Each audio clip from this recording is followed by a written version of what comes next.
Newsflash! Penacony's Charmony Festival has entered its countdown phase. Accompanied by Clocky's TikToks, after 12 system hours, this grand celebration will commence with much fanfare.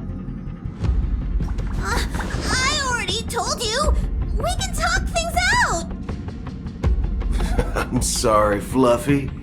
I really have something urgent to attend to, so I had no choice but to resort to asking this favor of you all.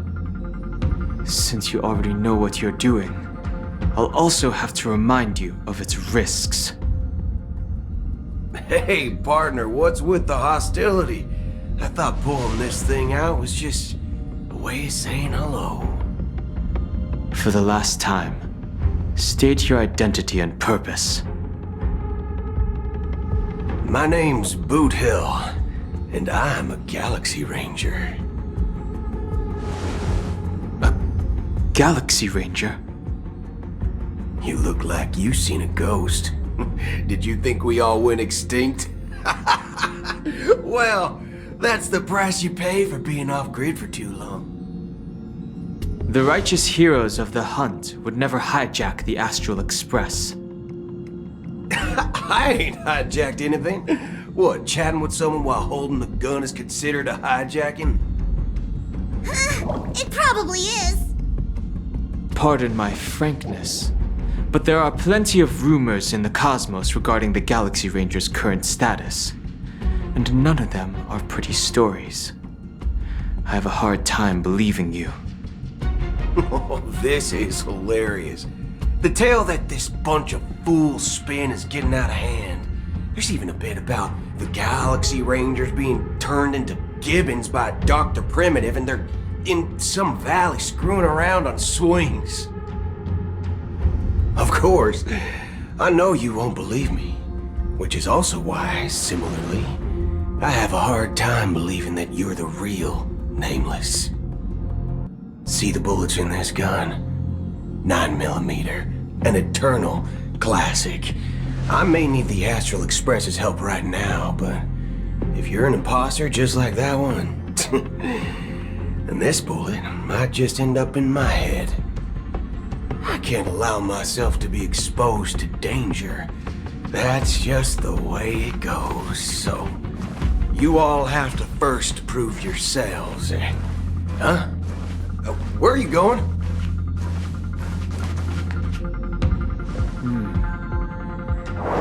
Recognize this?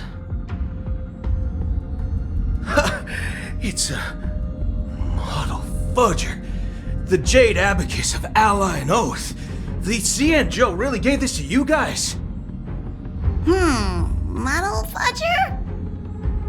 This is the Jade Abacus gifted to the Express by the Shenzhou Luofu's general, Jing Yuan. Its presence on board serves as the Shenzhou Alliance's official recognition of the Express. Is that enough? Not bad, kiddo. And across these sprawling stars, a gentle squeeze is all it takes to rustle up a whole legion of Cloud Knights. Now, I reckon that'd be one fudging sight to behold. Now it's your turn. Been ages since the Galaxy Rangers had the spotlight shone on them. We ain't equipped with such fancy gadgets. But I've been around the block enough to know the way to handle these types of situations is easy as pie. Alright then. Feel free to toss any questions my way. Let's see if my answers can't turn your trust. If your gut tells you otherwise, still ain't too late to show me the door. And why would I play along? If I truly am a real Galaxy Ranger, you stand to lose nothing. Alright then. Tell me, what kind of organization are the Galaxy Rangers? My friend, this question is a hard one. I don't think I can even consider us an organization to begin with. Everyone's on their own fated path along the hunt, with their own resolute sense of righteousness and not so welcome among such so-called universal values. This reply does not instill trust. It only makes your predicament more precarious. I'm guessing you're gonna ask about some form of shared faith, right? But us Galaxy Rangers don't need that sort of thing. What brings us together is a shared bottom line. Never bully the weak. Never kill the innocent. These oaths aren't some lofty beliefs, but the fundamental bottom line that one must never cross as a person. As Galaxy Rangers, we strictly adhere to the bottom line. When someone crosses them, the hunt's vengeance will surely come knocking. And in this moment, the other crucial meaning of bottom line comes into play. As long as you don't cross it, you're free to do whatever you please. You catch my drift? Second question. Why do you seek trouble with the Astral Express? I already said that I seek no trouble. I must go to Penacony for a matter. But I don't have an invite. And I can't even enter the family's hotel doors. If only I could borrow the Nameless's identity. The entire cosmos knows you're guests of the family. Aren't the Galaxy Rangers also esteemed guests? Well, you've hit the nail on the head. This is why I'm here. It's fine if I tell you. The Rangers are pursuing an imposter. A son of a nice lady posing as one of us. She's on Penacony right now. My informant is a memo keeper. She's the same as all mimetic organisms, appearing one moment and gone the next. She scares the fudge out of me. Still, she gave me some vital info. That Galaxy Ranger imposter. Who is it? Is that the third question? Is it a hard question? It isn't. Just that you might not believe me. That person calls herself Acheron. And according to our informant, she could be an emanator of nihility. That's impossible. That's what I said. Don't worry. When I first received the news, I had the exact same reaction as you. IX never gives anyone so much as a first glance, and that's perfectly normal. What reason would they have to bequeath strength unto mortals? Then you must know that emanators can also conceal their own identities, which, for many people, it's better that way. Otherwise, there'd be wanton bloodshed across the cosmos, or even, perhaps, turning their back on the path they're supposed to follow. I had the good fortune of running into an elation emanator. Its appearance was no different than that of those clowns. If it weren't through sheer luck that I got it drunk, I would have never known of its eminent status. Even in the purest hunt, you'll find the Xianzhou Alliance under the spotlight and Galaxy Rangers lurking in the shadows. Paths are inevitably concepts created by people and exist in planes beyond our understanding. To reckon that nihility emanators don't exist, well, maybe we just ain't nihilistic enough. So, do you understand now? Your companions are in danger, and it's pretty harrowing. If you don't want to believe me, you'd best send a message to them, but I'd advise you to move fast. We don't know what's happening in the dreamscape or how much of what the memo keeper said is true. And that Acheron, who knows what she intends to do.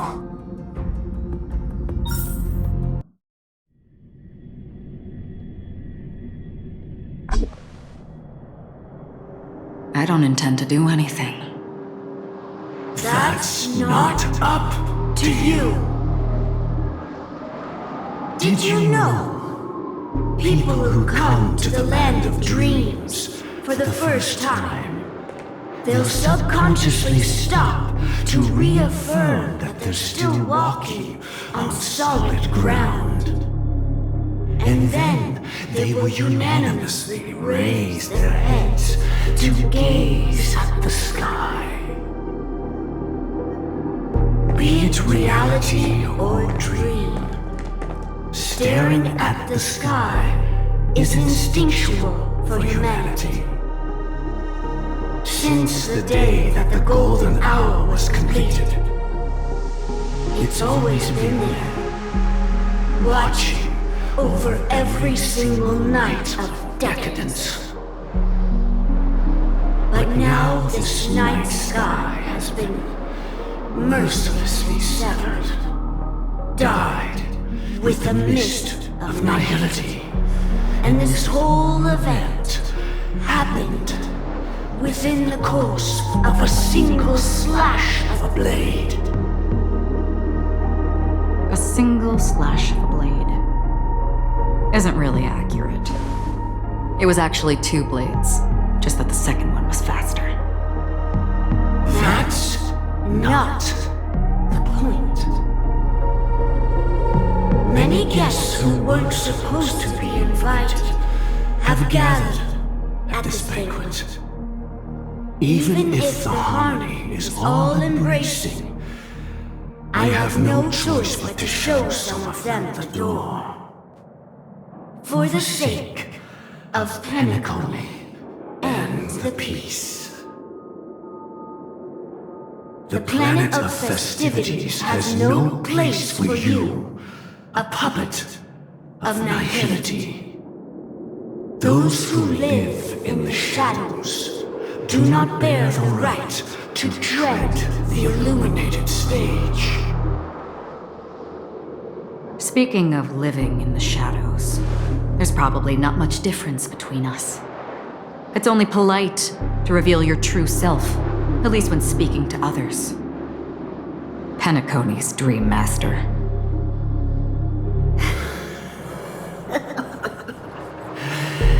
That's just another reason that you can't stay. Whether you believe it or not, this is the real me. We are one. Is this the united as one that the family espouses? My mortal shell has long since dissipated.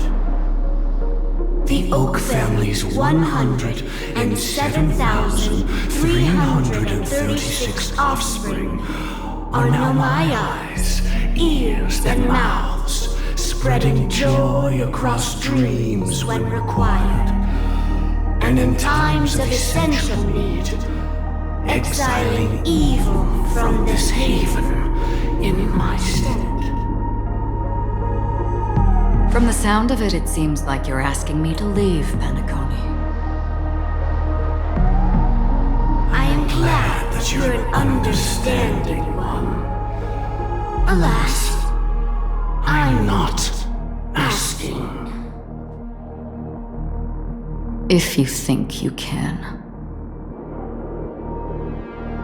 Are you threatening me? I ended it with a period. It was a statement, not a threat. Knowing who I am and still showing such malice. You're not the first, nor will you be the last. This scene played out many times before. And usually, when faced with my questions, most people retort, "Why can't I?" The result has invariably been that they can't. You are confident. But be reminded, the family is forgiving, but not weak. The cords of the harmony extend across worlds.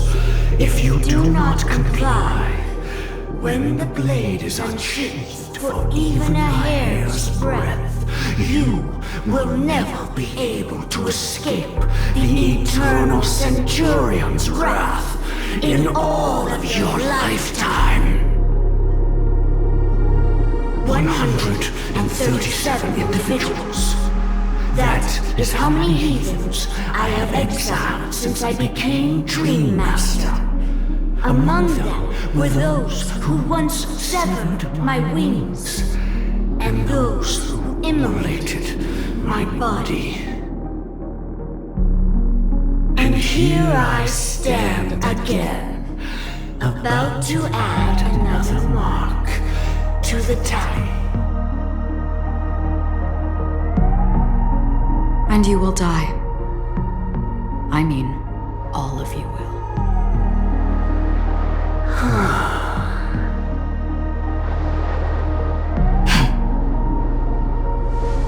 But that won't come to pass. I'll do as you ask. I'll leave. A wise choice. I wasn't aware there was a choice. To you, that surely is the only option. Please bear in mind, you and Penacony are of different worlds. Those born on the far bank cannot seek solace across the river.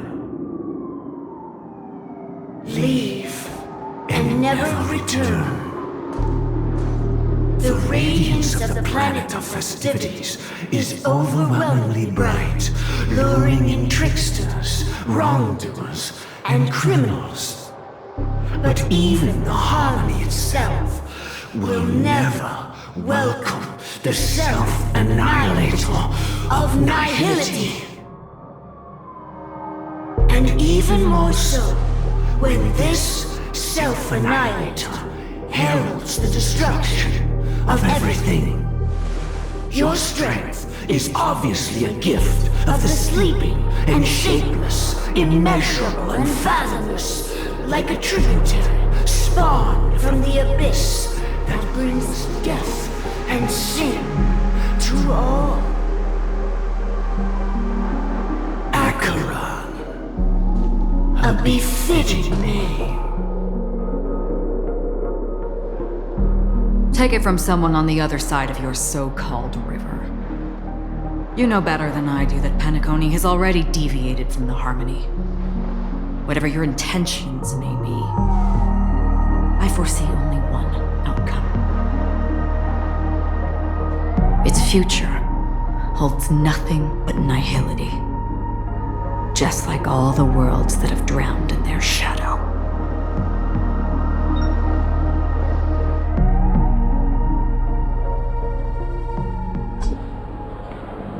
Attention, please. The unusual event that occurred moments ago was due to a technical malfunction at Clock Studios theme park. The family has promptly responded to secure the area, and we're happy to report that there have been no injuries. Oh, I swear that was no movie shoot. So many chips fell from the sky, and I even caught one of them. But it vanished in an instant before my very eyes. Excuse me. Are you talking about the Clock Studios theme park incident? Yeah, what about it? Oh, Miss Robin! Am I seeing things right? No need to worry. I apologize for any inconvenience caused to your delightful dream journey. What you just mentioned about the chips really piqued my interest. Would you mind providing more details about the incident? Oh, it was just those chips you normally see everywhere. The green ones? They fell from the sky as if it were raining. And then those chips simply disappeared. It appears to be the Dream Sim tech the Iris family has been developing. Huh? Miss Robin, you mean those chips were all part of a performance? But I really... Shh. This technology hasn't been made public yet. It was originally planned to debut at the Charmony Festival, but it seems it's been leaked. Can you help me keep this secret? The raining chips were supposed to be part of my act, Oh, I see. Then it all makes sense now. I'll do anything to help make the Charmony Festival a success. Thank you. As appreciation, I'd like to give you a token gift. Oh, this button is... Press it at just the right moment in the celebration. There could be an unexpected treat in store for you. All right. It looks like there are other guests who are also confused. I'll have to excuse myself. Please, enjoy the dreamscape. So many people talking about it. This commotion at the theme park definitely made waves.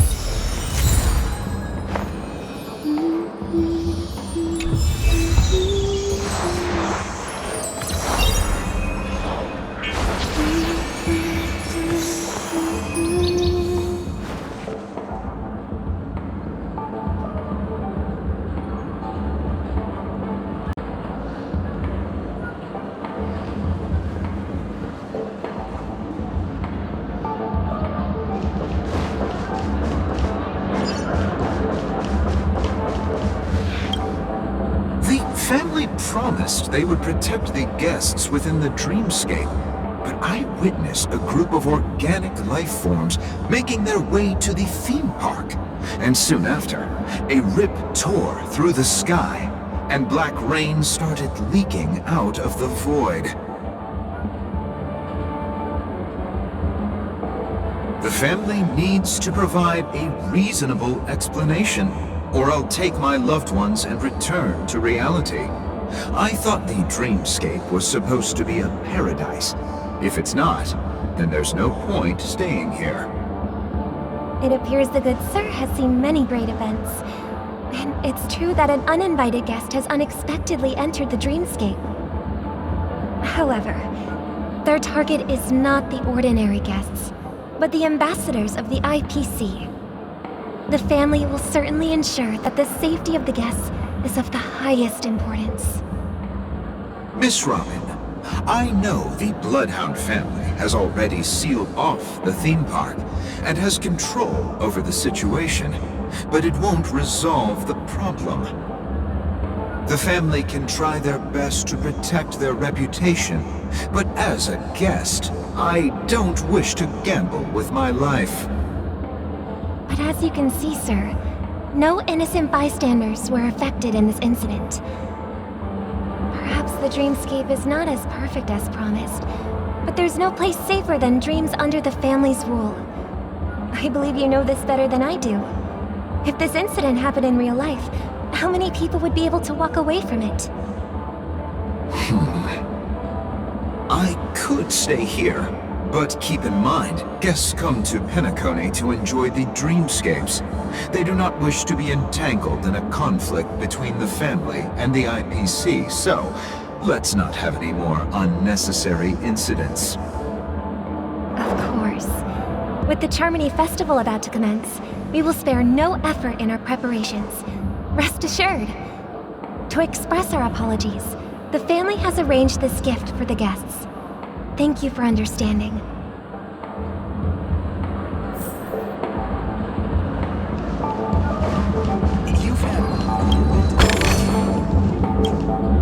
Hello. May I ask what happened here? Nothing to be worried about. There's been a small rehearsal mishap at Clock Studios theme park. Please stay calm. Hey, are you a fool? You don't even recognize Miss Robin? Who do you think you're talking to? I'm sorry. I've just been transferred to the Bloodhound family, and I'm still not too used to working on the streets. I didn't realize it was you. I'm so sorry. Hey, don't sweat it. You guys have a tough job. I know how it is. How's the situation looking? Oh, we've sealed off the theme park. Most guests are used to bizarre phenomena in the dreamscape, and so far, no threats have been detected. We can expect order to be restored soon. Rest assured, Miss Robin will intensify our patrols to ensure that no incidents occur. I trust you guys. But Regarding what happened in the theme park, what do you hounds think about it? It's okay. Feel free to speak your mind. Well, Actually, I was there shortly after it happened. Is it true that the IPC's ambassadors came with ill intent? And that Galaxy Ranger who easily cut through the sky? Miss Robin, tell you the truth, everyone's been talking about it. The myriad factions on Penacony have already been causing unease for everyone. Thank you all for your loyalty towards the family. The planet of festivities has indeed run into some trouble. The representative from the IPC, he's trying to regain ownership of Penacony and is prepared for a hostile takeover. Of course, the family did not agree. The result of the failed negotiations is as you see it now. No wonder. So this is the main reason why the IPC staff are banned from entering the dreamscape. Did they apprehend the troublemaker in the end? Don't worry. Mr. Sunday is currently tracking his whereabouts, and he'll have something to show for it soon. However, given the situation, the IPC surely won't let this go easily. Therefore, we are relying on you hounds to maintain the order and stability of the dreamscape. Please be assured, Miss Robin, we take our orders seriously. We won't let those IPC cronies get away with this. Thank you for your hard work. If there are any other members who still feel uneasy, please tell them on my behalf that protecting the dreamscape requires everyone's help. This is a small gift prepared by the Iris family for the guests. There's one for you too. Please, open it at the Charmony Festival for an unexpected surprise. I can't believe I received a gift from Miss Robin. It feels like I'm dreaming. Wait, I am in a dream. If trouble comes knocking on our door, we're not afraid to go to war. Rest assured, the Dreamscape's peace will be protected by the Bloodhound family.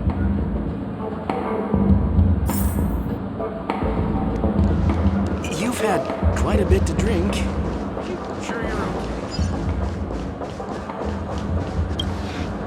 okay. Miss Robin? That's the renowned cosmic superstar, Miss Robin! I didn't expect to meet a fan here. I'm honored.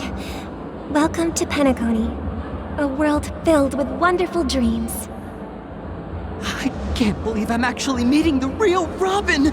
Shouldn't you be preparing for the Charmony Festival? Preparation is important, but the ceremony is fundamentally about sharing the Great One's harmony with everyone. If there's a chance to sing with everyone, I will not refuse. Regarding the recent mishap, I understand it negatively impacted some of our guests.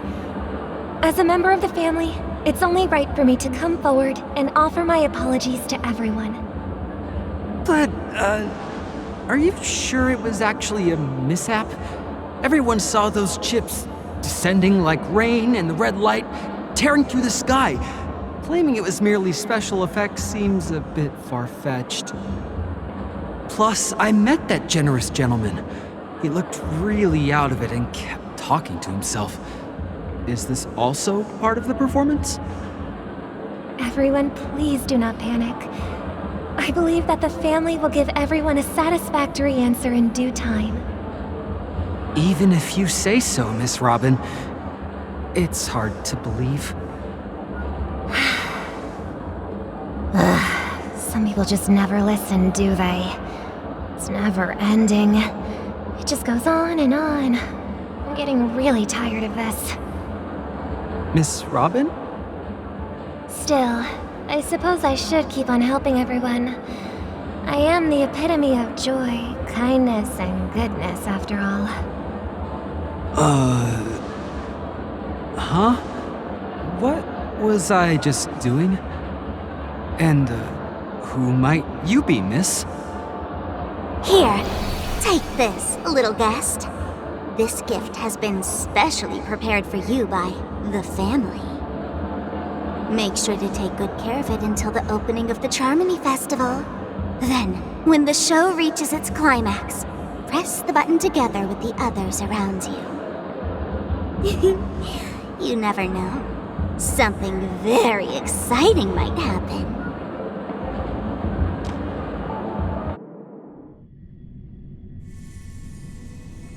We're back to where it all began. You entered the golden hour from this place. And it is also from here where you will enter the true Penacony. It is a pleasure to journey alongside you once more. But it's time I laid bare the entire truth before you. As you might have heard, I also go by another name. Stellaron Hunter Sam. I'm sorry. I had no other choice. I know you have many questions. Do you remember when we encountered death in that strange dreamscape? When I was caught by that meme? In that instant before it killed me? I saw the reflection of another dreamscape in its ghastly pupils. So, following the clues in the script, I came up with some theories about the meme. That's why I instructed Silverwolf to issue invitations, drawing everyone to the Dreams Hotel. I intended to call upon death before you arrived, to solve the riddle using more direct means, and then invite you to join. However, contrary to my wishes, I couldn't defy the script. And I didn't get a chance to explain it to you. It is how you see now. I was impaled by the bladed wings of death. The heavy pressure of concentrated memoria miasma exploded in my mind as if it was actually reality. But after the momentary numbness subsided, I found that my body was absolutely unscathed. I was still alive. And it was just as I thought. I had arrived at a place starkly different from this beautiful dream. Beneath the dreamscape of Penacony lies another, more chaotic, more primal memory zone. Its name? Land of the Exiles. And so, then I returned to the hotel in the dreamscape, hoping to tell you of its existence. Yet I could not reveal my own identity. So, I could only divert your party's attention and lure you away from the battlefield. And after all my attempts proved futile, it wasn't until not long ago when a crimson blade of light shattered the high wall of the dream, causing you all to fall far into the abyssal depths of the dreamscape, that I was able to awaken you and your companions one by one. And that's it. That is all that's happened so far. I know it's tough to believe all this without reservations. I just want to say, you are very close to the final answer. Just one more thing needs to be done. And then I can prove it to you. Now, let's leave this place. Please close your eyes. Take a deep breath and visualize the dreamscape's outline in your heart. And remember, you must not open your eyes at all times. 3, 2, 1. Don't be afraid. The one who has come to greet us has arrived.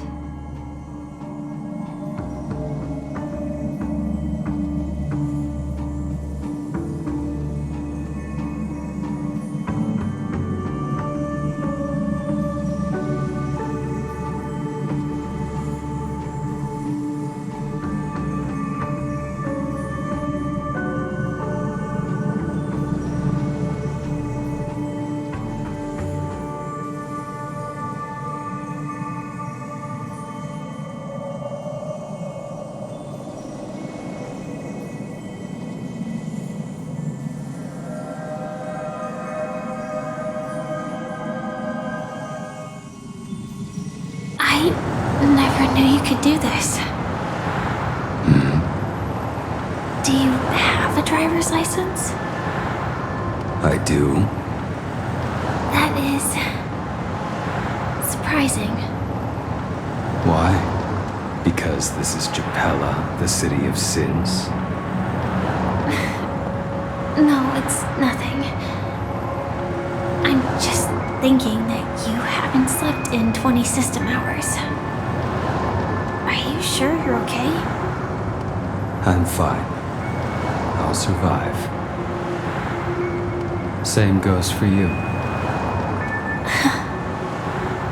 I'm not so sure about that. Slow down a bit. Infiltration is over. Feel free to activate Sam anytime you like. There's still some time before the next part of the script unfolds. Let me stay a little longer in this body.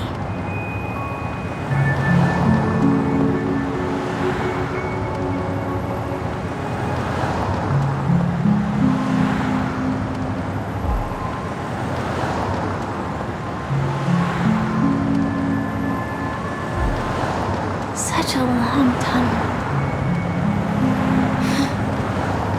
Didn't feel this long when I set off. In half a system hour, it will lead us to Kafka. And then comes the downfall of the Japella Brotherhood. Is that also part of the script? It's in your script too. Sorry.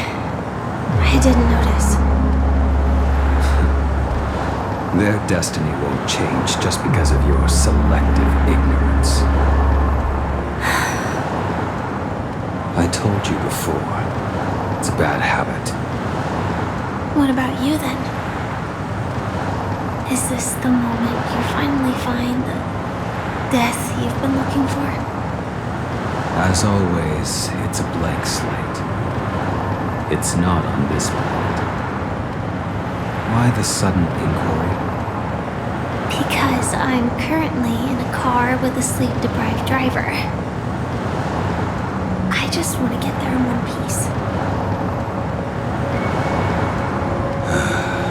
This car has full self-driving capabilities. I'll just put my hand on the steering wheel. Will that do?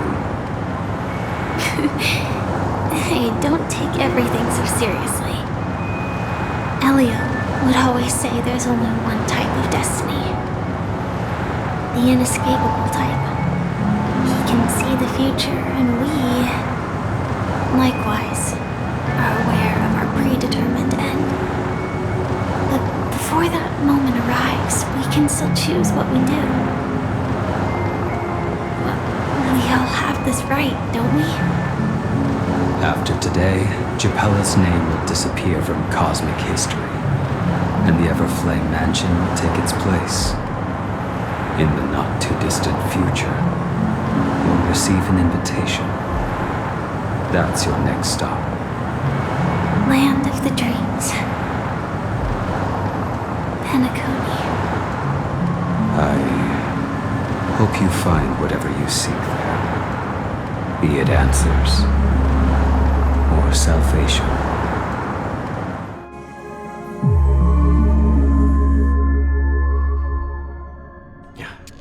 Glad to see you're safe and sound.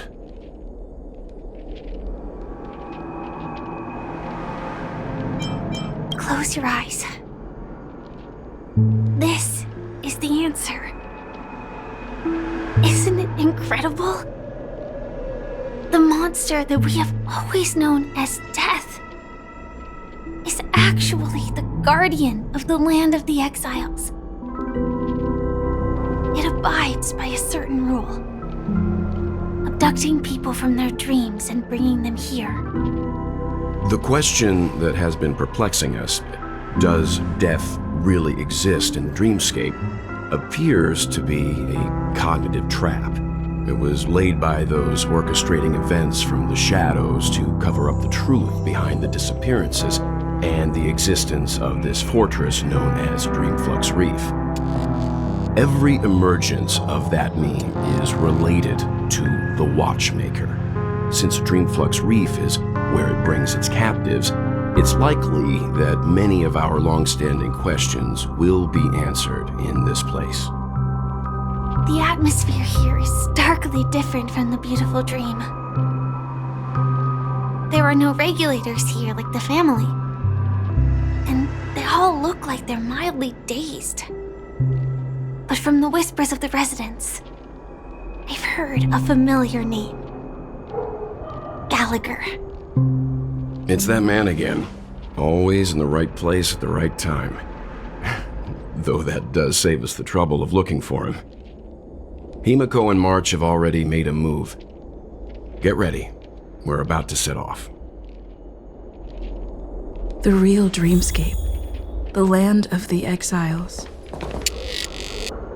Before we go, should we speak to everyone first? I'm really sorry for waiting until now to tell you everything. 2 reasons. Firstly, the script. In the future that Elio saw, Sam and the Astral Express's confrontation was inevitable. I tried to break the shackles of the prophecy, but this is as far as I could go. That aside, there were also my personal motives. I wished to travel with you as Firefly, and not Sam.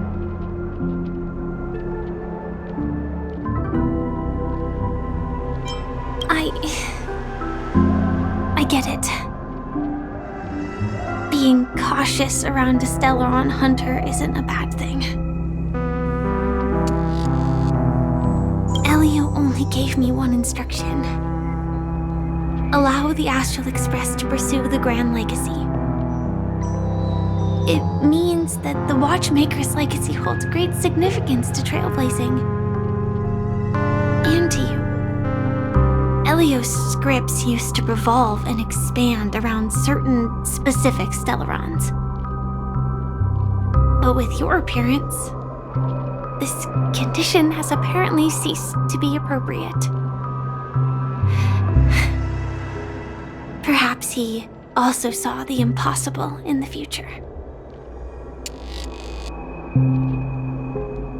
Do you still remember the medical cabin I told you about? Well, that's Sam.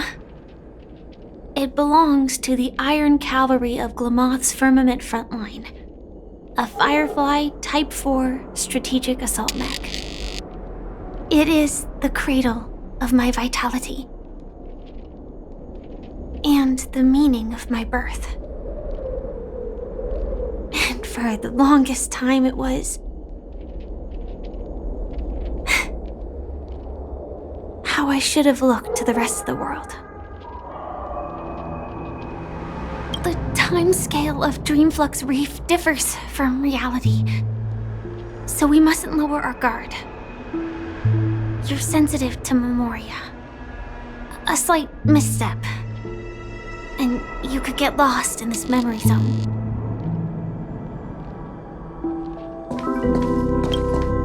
Something on your mind? Let's talk about it. No wonder Miss Acheron is so averse to drawing her blade. It's hard to imagine such terrifying power could reside in an ordinary sheath. If it weren't for the fact that Aventurine's power originated from the preservation, the entire dreamscape would have been affected. Don't feel burdened by this. Even without that Stellaron inside you, Aventurine would still have found other methods to accomplish his goal. Let's just believe in Miss Acheron, and given her prowess, I don't think we've got anything to worry about. During your investigation, he shared a vital piece of information. Mikhail, the former watchmaker who collaborated with the family to construct the Penacony we're familiar with today, had a falling out with the family for specific reasons. But this is precisely where the problem lies. You were clearly investigating a murder, so then why As a security officer, is he changing the subject to talk about his past with the watchmaker? And now, with Firefly mentioning his name again, it's hard not to be suspicious. Before we found you, she'd already revealed her Stellaron Hunter identity and shared a lot of information. Who would have thought that the Molten Knight's true identity was actually a young girl? For her, this is a secret that she cannot allow others to know. That being the case, I think we can believe she's willing to cooperate. But she didn't reveal all her secrets. I just can't shake the feeling that her situation is different from that of the typical dreamer. And I hope that doesn't lead to any dangerous predicaments.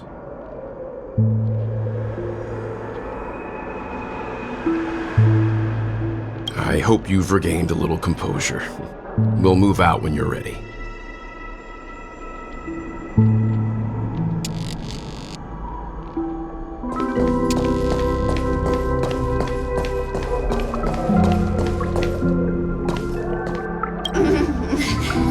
Welcome to heaven.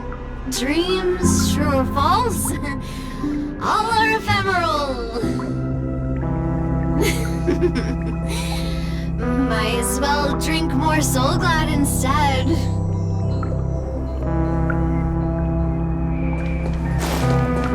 Keep going straight down this alley and it'll lead to an elevator. It'll take us to the center of the land of the exiles.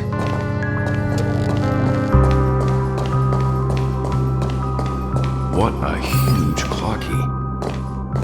Looks like the watchmaker also left his mark on Dreamflux Reef.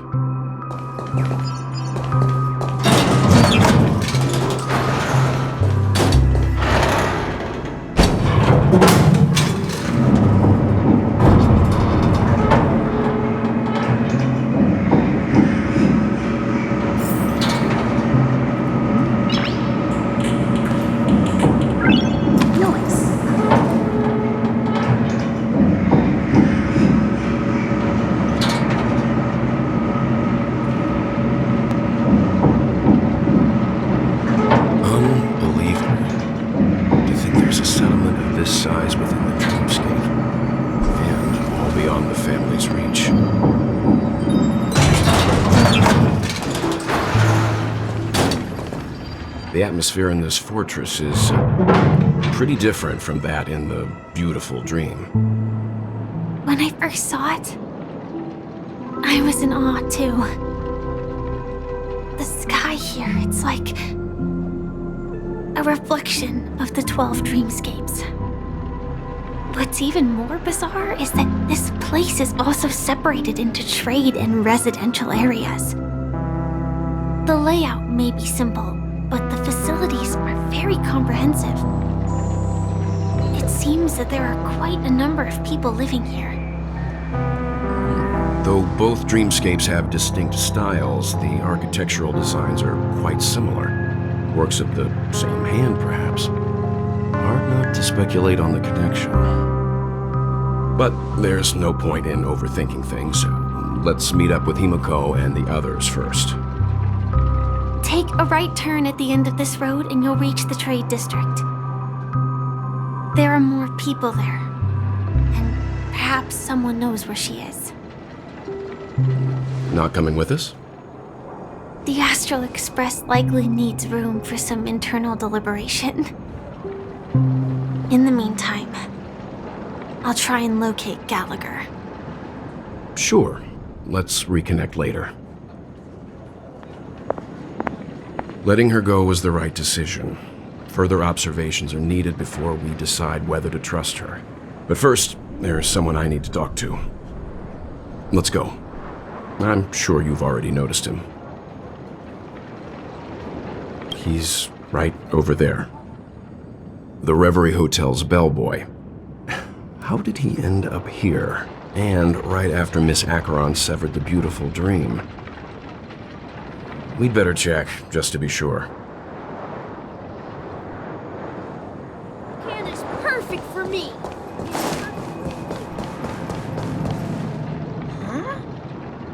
you're the guest from before. We meet again! And a new friend. Forgot to introduce myself. I'm the hotel's bellboy, Misha. Hello, Misha. I'm Welt. We met in a dream. And who might this be? Tick-tock! Old friend and new friend! Let's high-five! Your, memory zone mean? No, Clocky is a good friend of mine. We all live here. How did you two get here? This dreamscape isn't supposed to be open to the public. I wonder if it has something to do with Sleepy. So, this is your home? Yep. After my work in the beautiful dream ends, I'll go back home. Commuting used to be more convenient, but ever since travel became cumbersome, Sleepy started ferrying people back and forth between the two dreamscapes. This Sleepy. Can you describe what it looks like? Sleepy is a memory zone meme. Looks fierce and has many eyes. But it's actually really well behaved. Gallagher's been taking care of it. Based on the description, that meme is indisputably death. A nightmare for the family, but for the people who live here, well, that couldn't be further from the truth. Death? Not in a dream, surely. Sleepy's just a little aggressive, and sometimes messes up by fetching the wrong guess. But it would never hurt anyone. I see. Has it brought back any guests recently, say, in the last day or two? We're currently investigating a missing person case that occurred within the beautiful dream. I see. Then you'll have to speak with Gallagher. But he's currently busy hosting a visitor from the Oak family and specifically asked not to be disturbed. Mr. Yang, the person you're looking for, is it Miss Robin? Just as I thought. Considering what happened with Miss Firefly, this doesn't come as a surprise.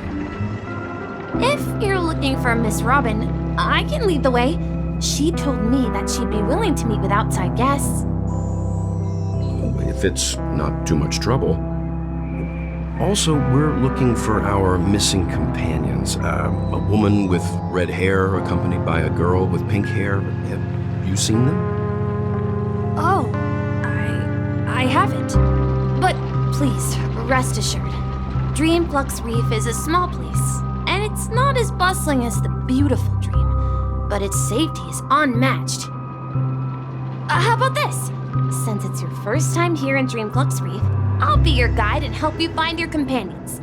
And then we can all go visit Miss Robin together. She's gone to Mrs. Grace's to visit the children. She won't be leaving anytime soon, so there should be enough time. All right then, we'll follow your plan. Well, we now know the answer to both murder cases that have caused such commotion in Penacony. As for the intentions of the mastermind behind it all, we're still none the wiser.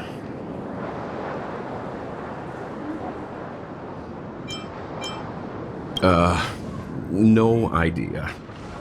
But its connection to Gallagher is worth digging into. Regardless, we have to find him. Say, you mentioned before that you saw Clocky that only you could see, right? I can't shake off this strange feeling. Am I really still so young at heart? Forget it. It's not important. We'd better just follow Misha.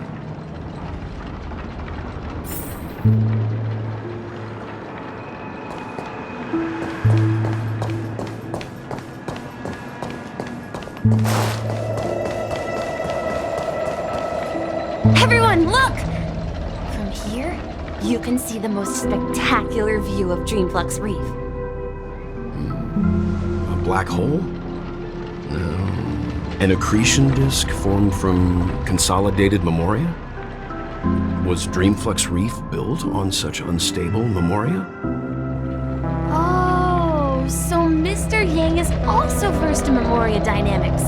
I was just trying to figure out how to explain this huge hole to everyone. I bet you guys have a lot in common with Miss Kami.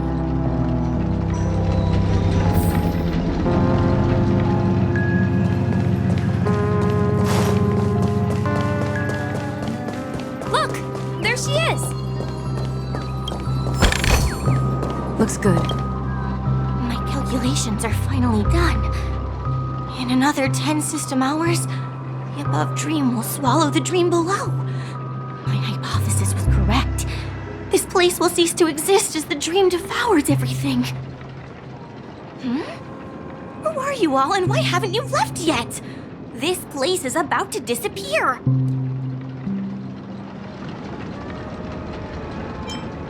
I'm Kami, a dreamscape surveyor specializing in Memoria dynamics, and this is my life's work that I'm researching.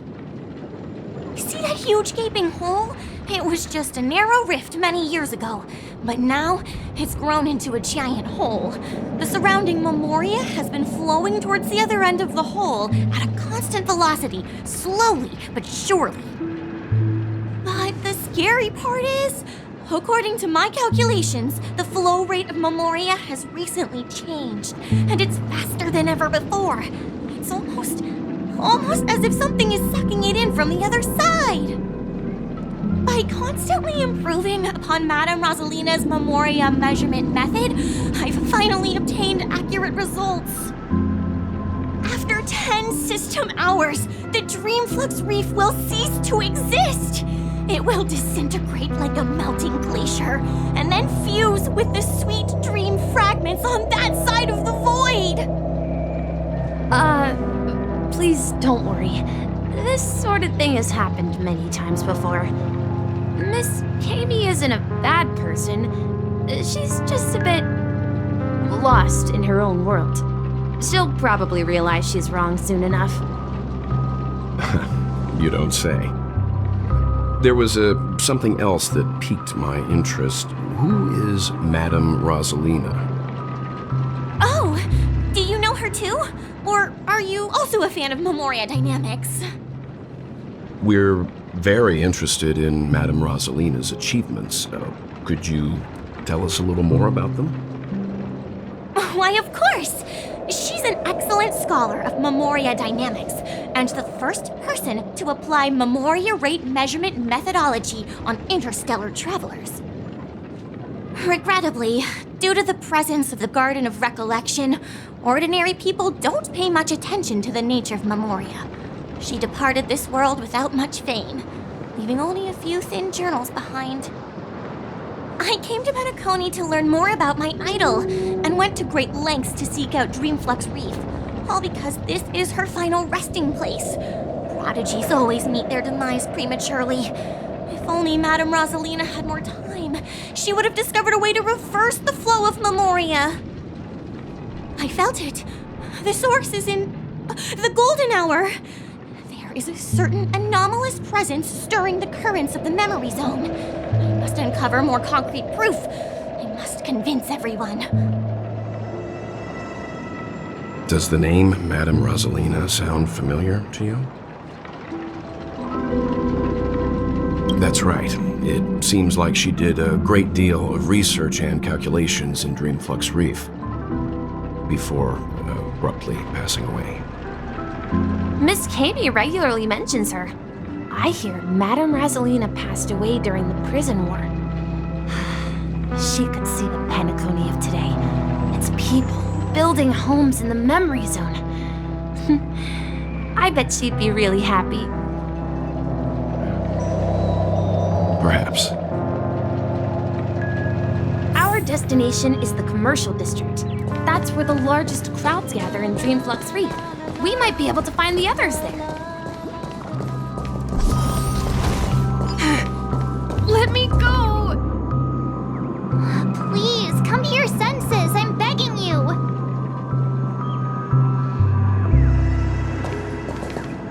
Ghost! There's a ghost! Don't come near me! I'm human and so are you. Can you get a grip? Ah, there you are. I've been waiting for you two. Quickly, come help. I bumped into a member of the family on the way here. He was so scared and I just wanted to calm him down. But... Let me go! Let me go! I've only done good in my life. Why can't I rest in peace after death? Well, this is how it turned out.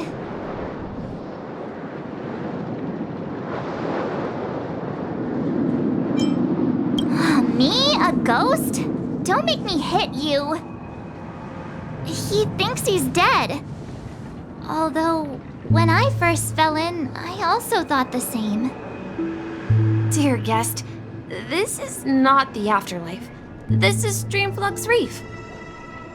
That's right. Did you hear that? Repeat after me. Dreamflux Reef. You're talking to someone invisible. If I'm not dead, what am I? I shouldn't have pushed my luck and tried sleeping in my dream. Curiosity kills the papashi. Stop asking! You'll alert the monsters. All the dead are right here. All of them. You're not talking about the memory zone meme, are you? Don't say that name! It's all your fault. They're coming!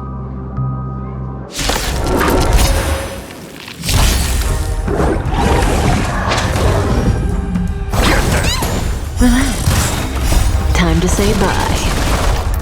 Boom.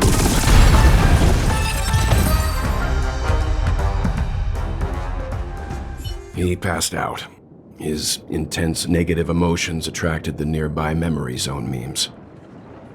I see. But why aren't the other people around here scared? Unlike in the Sweet Dream, people here don't see memory zone memes as dangerous monsters.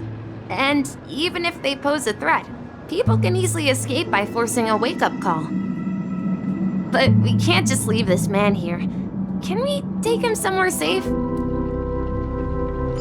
We can ask Jessie for help. I've gotten to know many locals while waiting for you guys. Everyone here is living a self-sufficient life. I don't know how to describe it, but this place feels like the real dreamscape. At this rate, the family will be done for. Done for!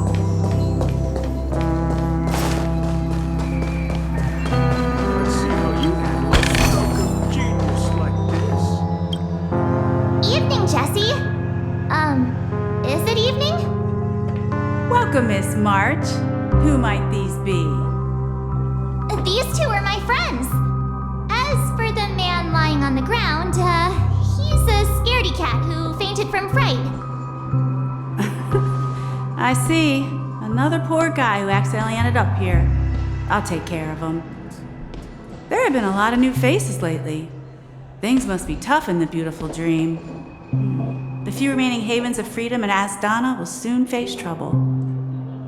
Do such things often happen here?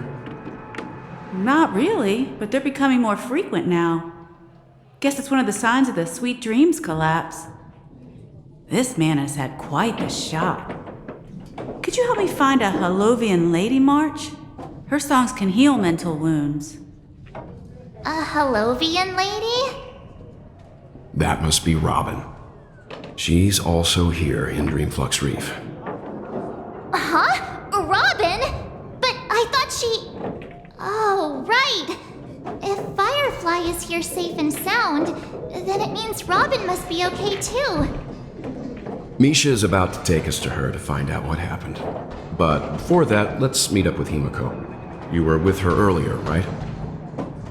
We met some stowaways in the residential area. Most of them came from neighboring star systems. I heard that places like Dreamflux Reef are scattered throughout the memory zone of Asdana, like islands in the ocean. They existed before the family arrived. I also heard that when Dreamflux Reef took shape, it was the center of all dreamscapes in Penacony. If that's true, it's no wonder there are so many similarities between this place and the Sweet Dream. Himeko must be gathering information. Let's hurry up and get going.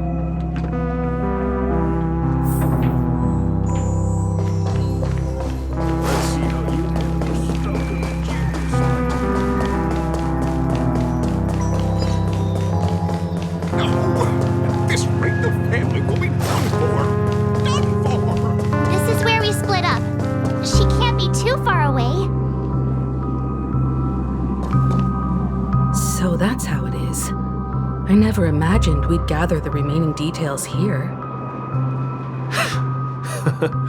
To borrow Gallagher's catchphrase, what an unpredictable twist of fate. Himeko, here they are.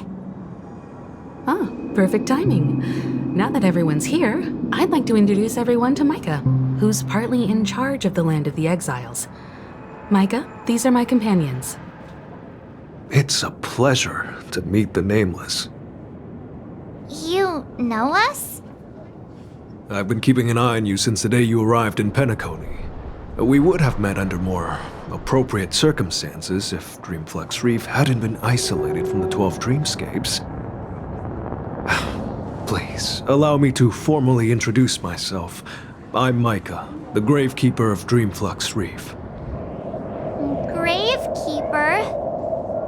Life in Dreamflux Reef is pretty liberating. Everyone here mostly keeps to themselves, without meddling in others' affairs. My daily task involves cleaning a few tombstones. You're too modest, Micah. When lost dream chasers stumble upon this place, you're the one who takes care of them, guiding them back to the sweet dream, or showing them how to survive the wild dream chaos. So, a guardian of sorts. Were you talking to me, Mr. Yang?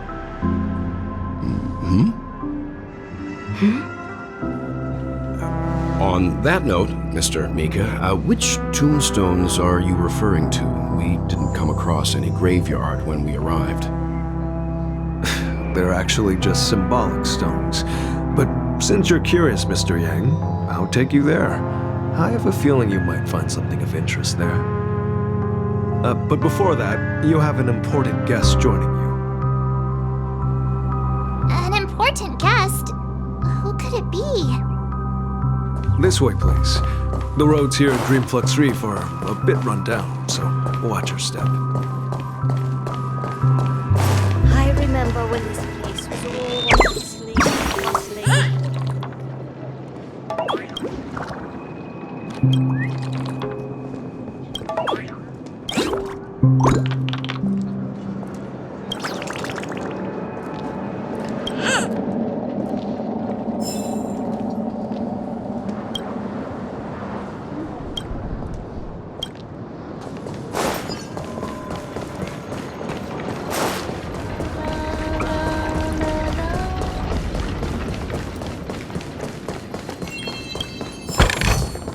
Looks good.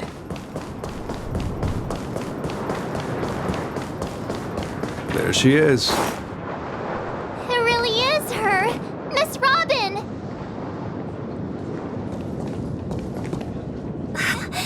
Everyone sang so wonderfully. It's not often that I tried this music style, but I've gained some valuable insights from it. Oh, I can't thank you enough, Robin. Well, these kids have made incredible progress in only a few days. It was nothing, Grace. I merely taught them how to sing. It was you who brought hope into their lives. Life must be quite difficult for them in reality, I imagine. That's right. Whenever it's time to say goodbye to these kids, they're reluctant to leave. But I've explored every corner of Dreamflux Reef, talked to everyone I met, and they all told me the same thing. This shattered dream is not worth clinging to. It seems you truly are a child of the Harmony. Emma and Andy are orphans I took under my wing. Carol there with her blind eyes used to work at a nutrition center in the outer ring of Penacony.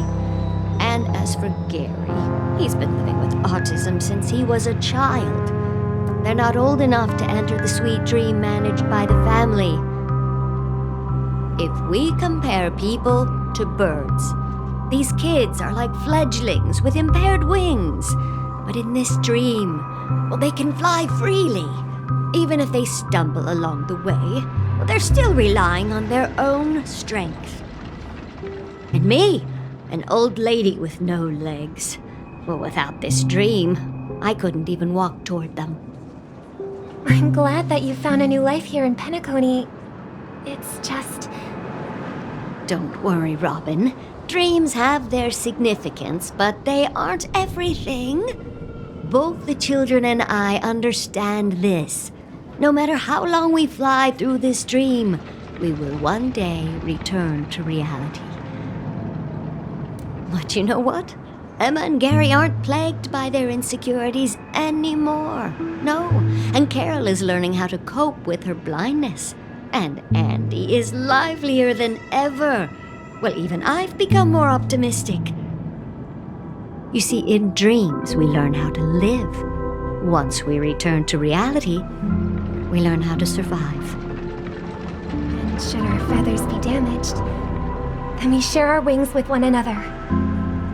There's no need to covet an illusory sky in dreams, because we have the right and the ability to fly towards a broader horizon. It's a relief to see you safe and sound, Miss Robin.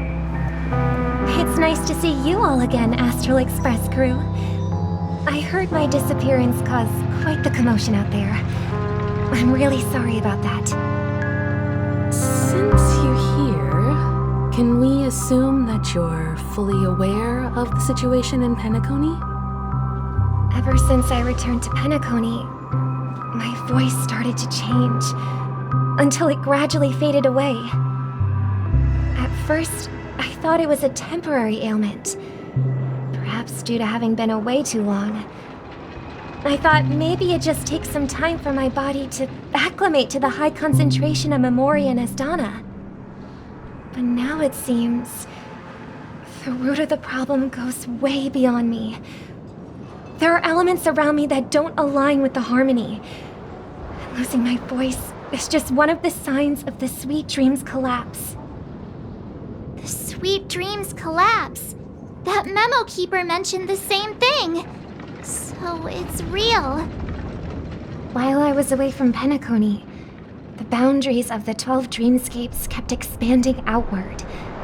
But whenever I mentioned the anomalies in the dream, all the family heads refused to talk about it.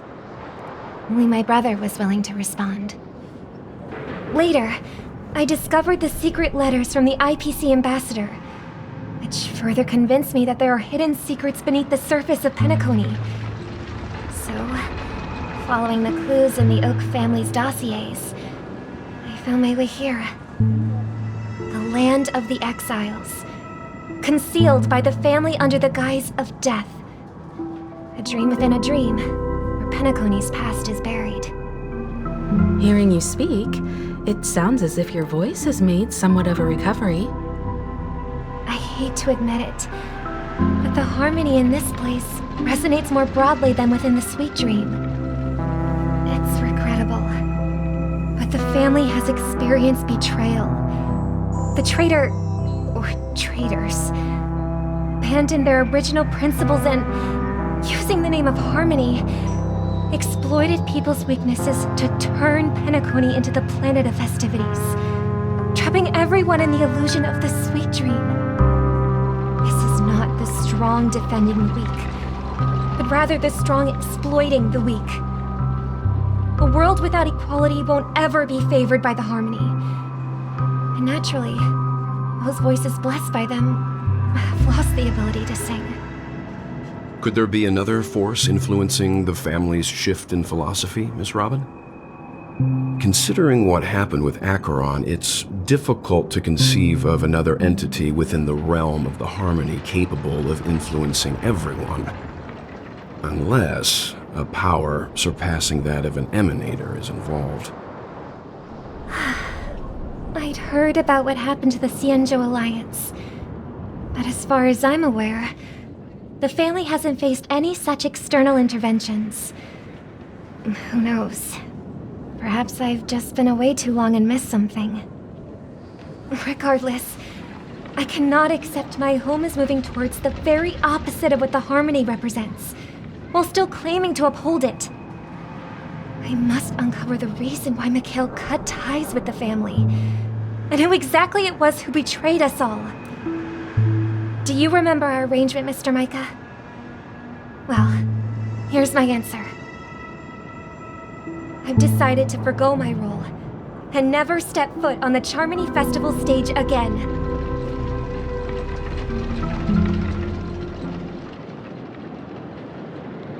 Look here, brother.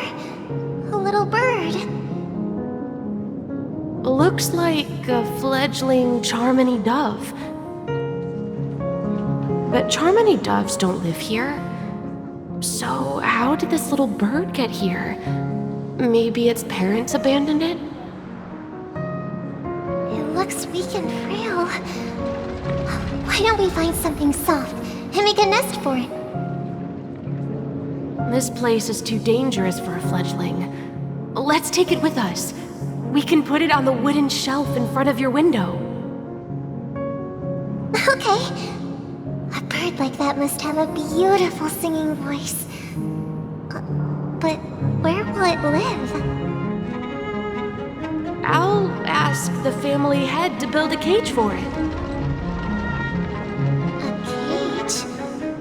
But then it won't have the freedom to fly, right? Let's see. What is it that has captured the attention of the two best interpreters of the Great One? To the point that they've forgotten how to enjoy their dessert. Oh, poor little thing. Doesn't look like it's doing well. Do you want to rescue it?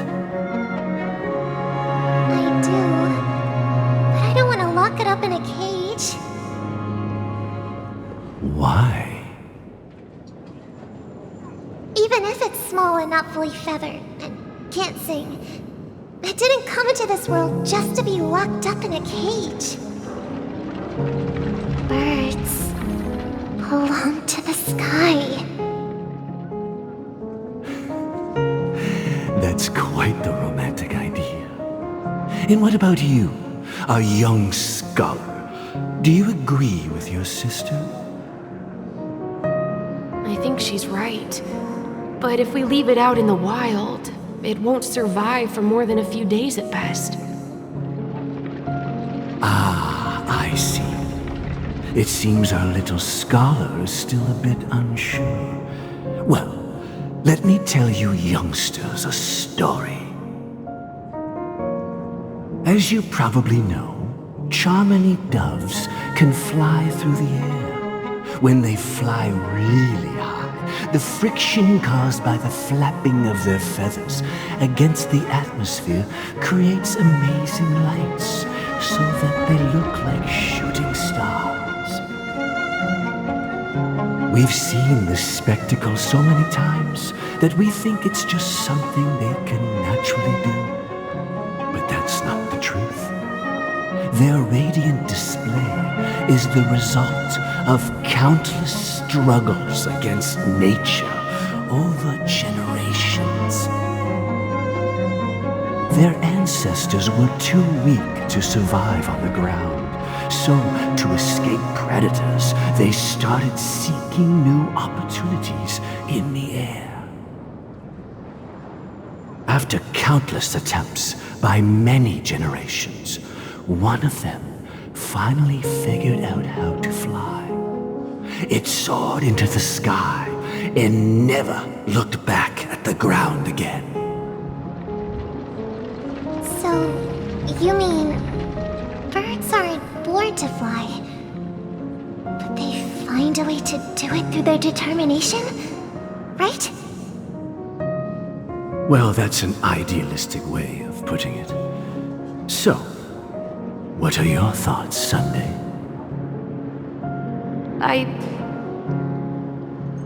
I think people believe birds are meant to fly because they've never seen those birds crashing to their death. That's an interesting perspective. So, have you decided what to do with the bird now?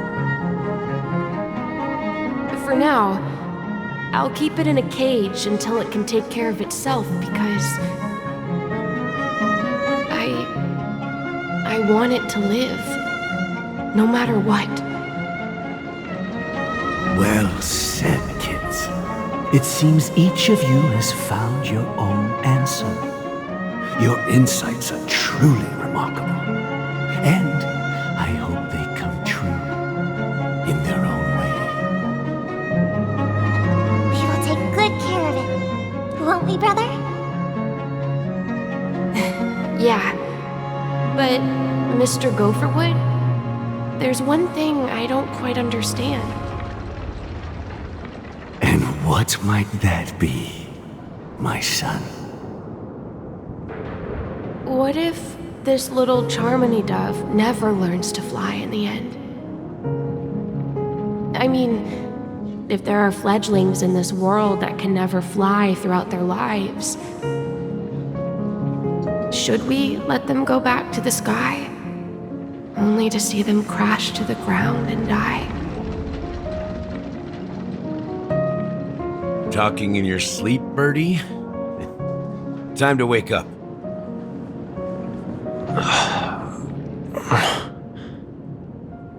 You look a little unsteady. Need a hand? I'm still alive? Yeah. Happy about that? Where is Robin? Tell me. Now. I knew that was going to be the first thing you'd ask. Don't worry, your sister is here, safe and sound. She's probably walking around the streets now.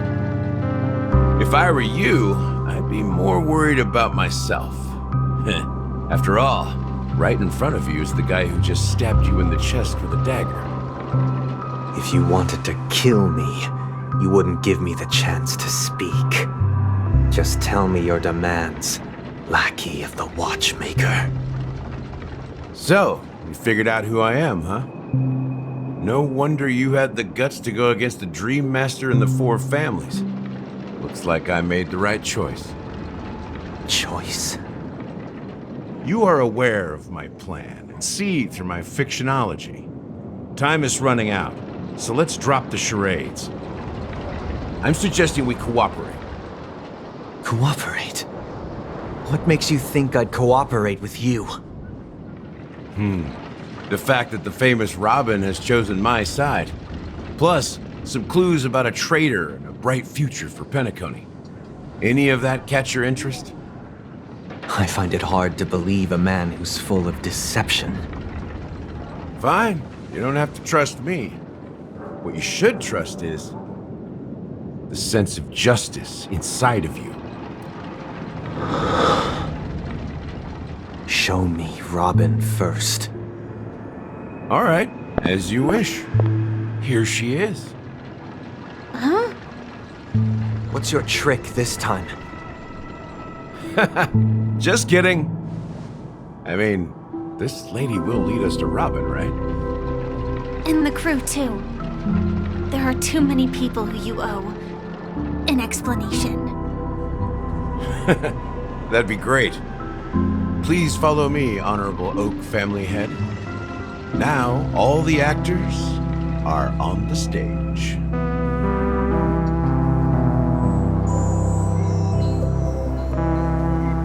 This is the monument I mentioned earlier. The names inscribed on it should be familiar to all of you. Rosalina and Tiernan. When Penacony was known as a frontier prison, it was the Trailblazers who connected it with the stars. They were the heroes who saved Astana, and their names deserve to be immortalized, not just on this small stone tablet, but in the annals of history for all of time.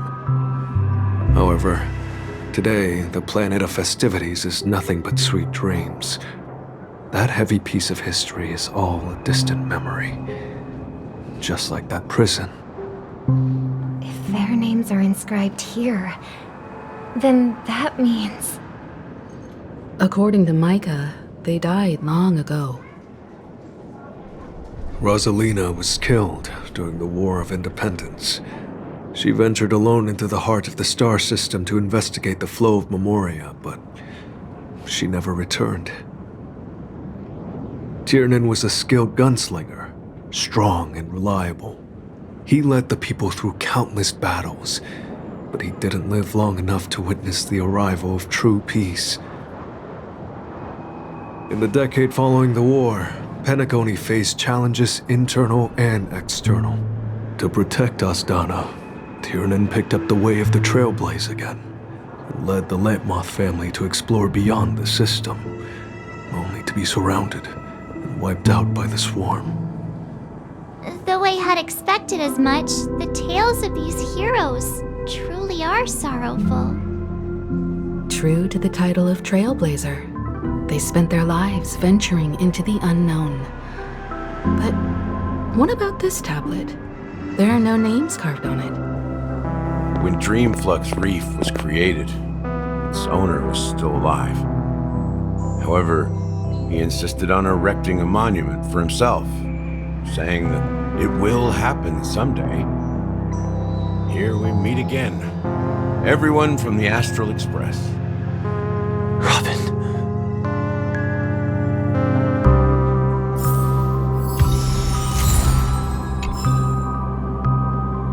Keep at it.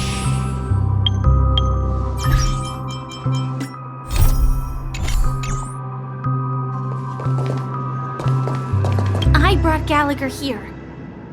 It's time to face the truth.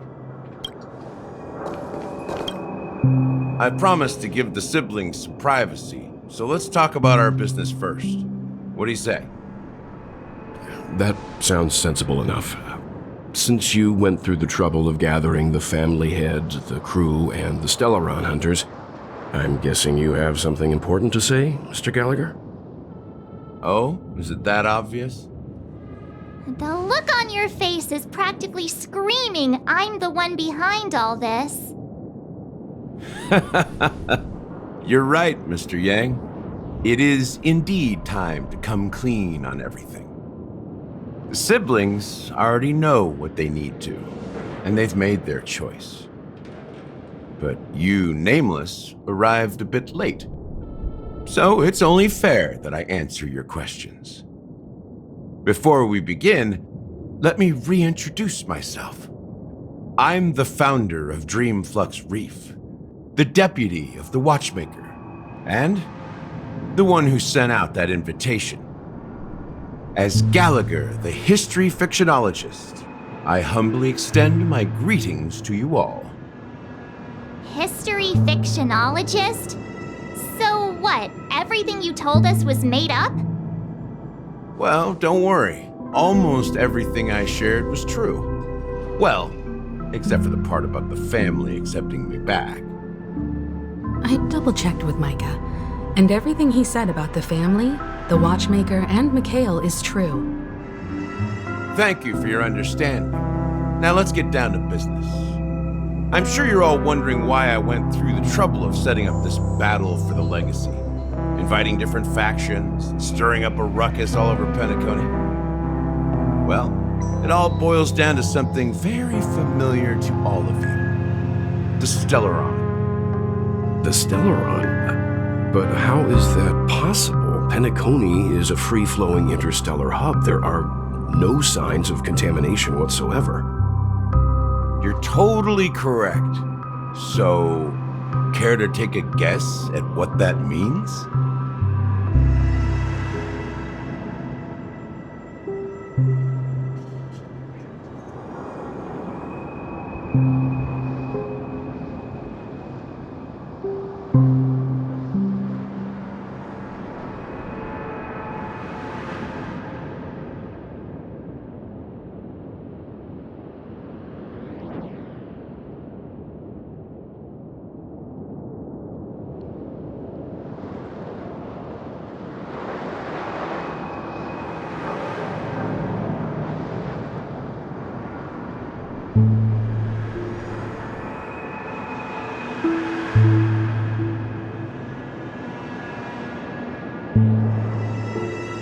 I wish that were the truth.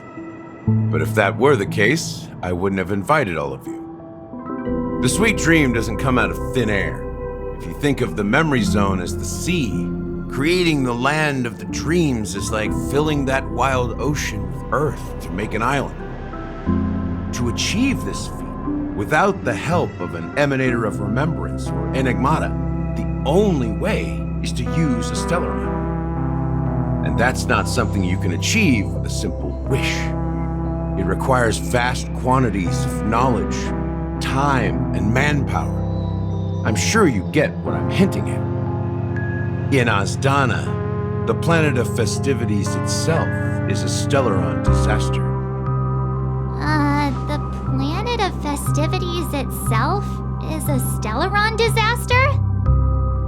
It all started a long time ago, back when the Watchmaker and his crew liberated the frontier prison. They faced countless challenges as they began building Penacony from the ground up. That's when the idea of using the Stellaron came into play. The Stellaron first entered the Azdana system during the war. The Nameless warned everyone against the folly of attempting to tamper with such a power, and most heeded their words. But there are always people in the shadows with ulterior motives. The turning point came after Tiernan's death. With 2 of the Nameless gone, the Watchmaker had to go to the front lines. It was at that moment his rivals saw an opportunity. By the time a representative from the Montour Systems family arrived at the Watchmaker's call, the Stellaron had already been activated and was seeping into the primordial synesthesia dreamscape. And I suppose the family happened to possess the knowledge to seal the Stellaron? Not just that. They knew far more about the Stellaron than the average person. They helped Mikhail swiftly quell the civil unrest and played a part in building Penacony under the disguise of the Harmony. Those 3 eras were known as the Age of Dreaming. The Watchmaker, who had been left in the dark, sent out invitations across the universe, spreading the hype around the land of the dreams. Then, how did they turn against each other? Remember the island in the ocean metaphor? The truth is, the Stellaron was never truly sealed. It existed in a different form within the dreamscape. Think about this. What would it cost to create and maintain such a lavish dreamland? It's people's lives. The opulent dream is built upon the decay of spirits, with a toxic elixir called pleasure flowing through the dreamscape. It tempts people to indulge in the dreamscape, and gradually their minds succumb, becoming nourishment for the sweet dream. Confusion, laziness, and cowardice, weaknesses that plague humanity, were magnified and nourished by the family. Penacony became a new kind of prison, even more impenetrable than the previous one. Sadly, we realized this far too late. By then, the family had a firm grip on Penacony, swiftly quelling any opposition that arose. At my wit's end, I had to use the power of the Enigmata, and sought refuge in this chaotic memory zone. Over the years, I fabricated a meme within this dream for our use. Dormancy. That's its real name. We exploited a loophole. You see, regular people can't fall asleep again while they are inside the dreamscape. So this is the true meaning of the impossible. You sent out invitations in the Watchmaker's name to find forces capable of resolving the Stellaron disaster and draw them into Penacony to uncover the truth. It's not just that. Above all, I wanted to see what happens when the major factions engage in a struggle for the legacy. Since this is the Watchmaker's first announcement in decades, the traitor within the family is bound to reveal themselves. So, the legacy is just a facade. If you want to consider the Stellaron as the legacy, I'm totally fine with that. If that's the case, where is the Stellaron now? That's a question for Mr. Wings. The Stellaron is still under the family's control, and as the head of the Oak family, I'm sure he holds all the answers.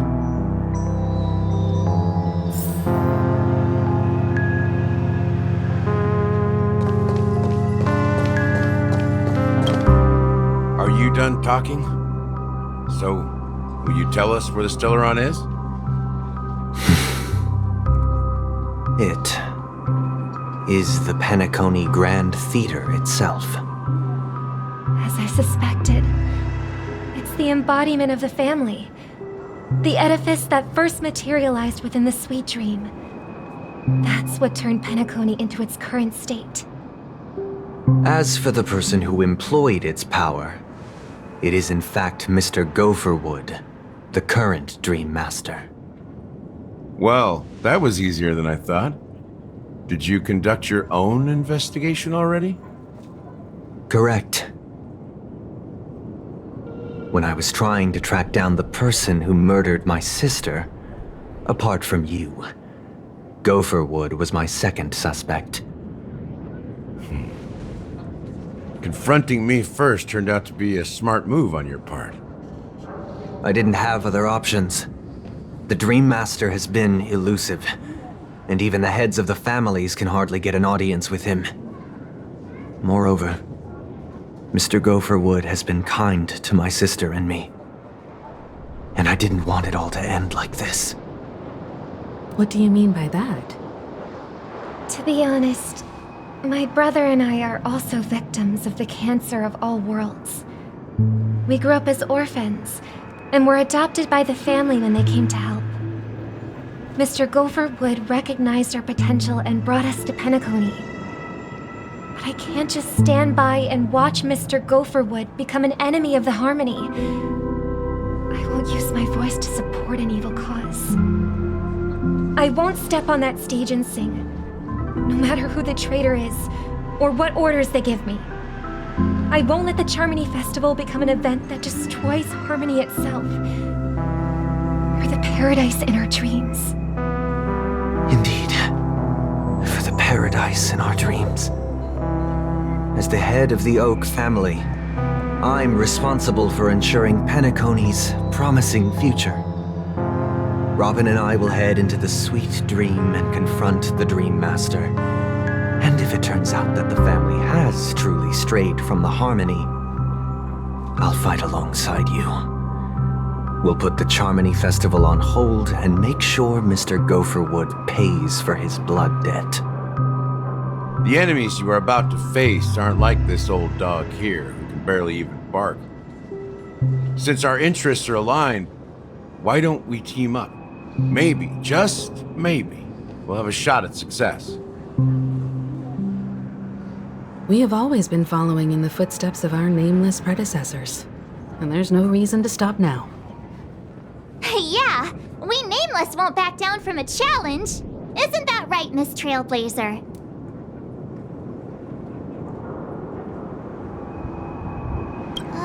That line actually makes me a bit nervous. Rest assured, sitting on the sidelines isn't in our nature. Mr. Sunday, Miss Robin, I'm willing to accompany you on behalf of the Astral Express. Having a third party present should help with negotiations. And could make all the difference if things get ugly. Thank you, Mr. Yang. Thank you all very much. The Charmony Festival is about to start, and time is against us. We must hasten. Everyone, let's gather over here. We still need to make some preparations. I may have been quick to step up to the plate, but confronting the Dream Master could be a very dangerous affair. Huh? Even you're saying that, Mr. Yang? How powerful is that Dream Master? He's the leader of the families of Penacony, and he has the entire power of the Harmony behind him, not to mention the Stellaron in his possession. We must proceed with great caution. Maybe you can just stay behind this time, Mr. Yang? No, that won't do. Even if we count Robin as an ally, something felt off about Mr. Sunday just now. although I can't quite put my finger on it. I have to make sure he won't turn against us when things start to get dicey. You're still carrying the keepsake the IPC envoy gave you, right? May I borrow it for a moment? Huh. I knew it. As I suspected, this chip Aventurine gave to you is actually a miniature transmitter. If I'm right, he intends to use it to track your location or contact you when needed. As it so happens, this may actually be of some use in the current situation. Aventurine? Is he still alive? And what does he have to do with our mission to confront the Dream Master? Remember what I said earlier? Working with the IPC is a way to keep the family in check. If negotiations go south and the family show their true colors by going after the Stellaron, I'll use this transmitter to send a message to the IPC. It'll be just the opportunity the IPC ambassador was hoping for. The only question mark in all of this is Aventurine's current status. But the IPC is always listening, especially senior strategic investment department heads like him. Getting the message across shouldn't be a problem. Good luck to you, Welt. Well, you take care too. If anything goes wrong, don't worry about me. Just make sure to seal the Stellaron. Spoken like a true hero. Even if the Dream Master is innocent, the family's corruption runs deep. I won't make the same mistake Mikhail did. Let's wish him the best of luck. Don't you have something else to tell us, Gallagher? Why would you say so? Before we departed, the conductor asked us to inquire about the 3 nameless in Penacony. We've already collected intel about Rosalina and Tiernan, so the only one left is legwork. If I'm not mistaken, we've already met him somewhere, haven't we? It's not enough to say meet, but the answer is pretty obvious. After all, I've hinted at it in quite an evident way. I've been watching over you ever since I received the reply from the Astral Express, and I've seen the great effort you all put into linking different realms together across the cosmos. And now, after getting this far all in one piece, you have truly proven yourselves. Miss Himiko, were you the one who repaired the Express and got it sailing through the cosmos again? Yes. And you two, young Nameless, you have very interesting life stories and extraordinary skills.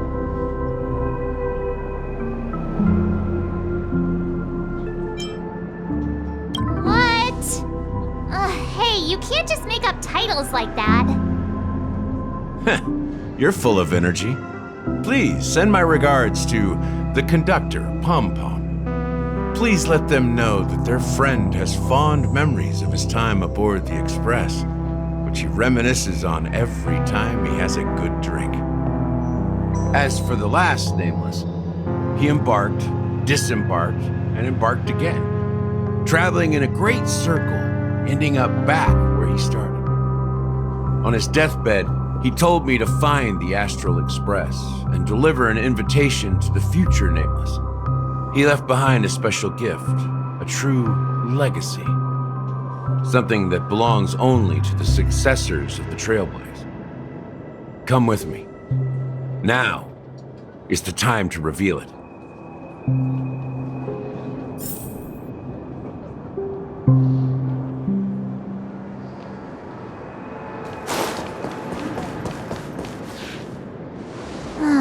Back here again.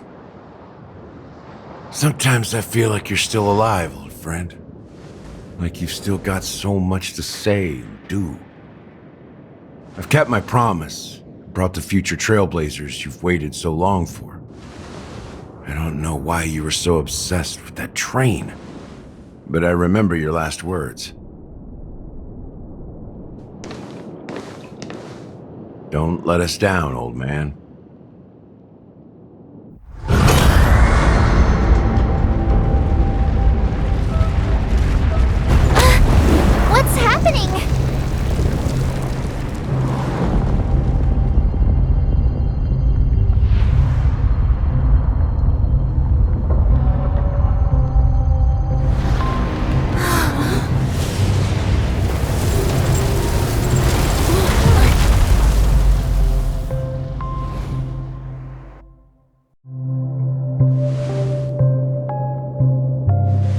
Go ahead. His resting place lies in the garden up ahead. The first and last nameless of Penacony. Mikhail Char Legward, the Watchmaker.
Sure enough, the Watchmaker is the third nameless.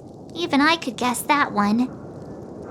The legacy he left behind was a dream bubble. I believe inside that bubble, there's something that holds meaning only for the nameless.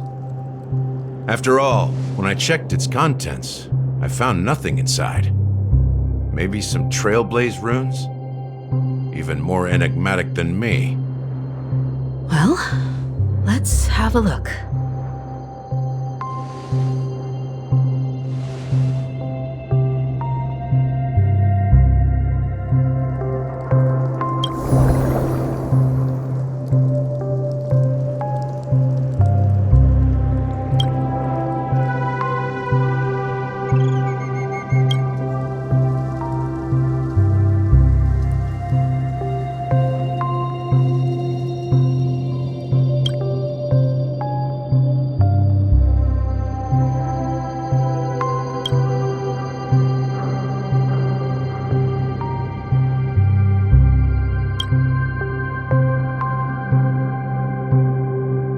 Wait, what's going on? Seriously? There's nothing inside this dream bubble? How could a dream bubble be empty? Just as I suspected. That old man always had this strange belief in the nameless and the Trailblaze. And I never understood where he got that confidence from. Especially since he never managed to get in touch with the Express while he was alive. I could never figure out what was going on in that old man's head. But this empty dream bubble is so typical of him. He was always full of weird fantasies and incomprehensible romanticism. That mischievous old man. Well, I didn't expect him to leave anything concrete behind anyway. Don't think that's the case, Gallagher. I'm sure Mikhail has left us the most precious thing of all. Don't start getting all philosophical on me, all right? Just as Mikhail believes in the nameless of the future, we unconditionally believe in the nameless of the past. How could they leave with regrets for the future when they were ready to dedicate their lives to the land they loved? There must be something contained in this dream bubble. It's just we haven't figured it out yet. You also have faith in the Watchmaker, don't you, Gallagher? Well, I'm a follower of the Enigmata. My philosophy forbids me to have faith in anything. That's why I understand what faith means in the path of Trailblaze. And I also want to know what he left behind. I'll leave it to you guys then. Can I borrow your pet? I need to make a trip back to Golden Hour and check something at the Dreamscape sales store. It's for Mikhail, and for the future of Penacony.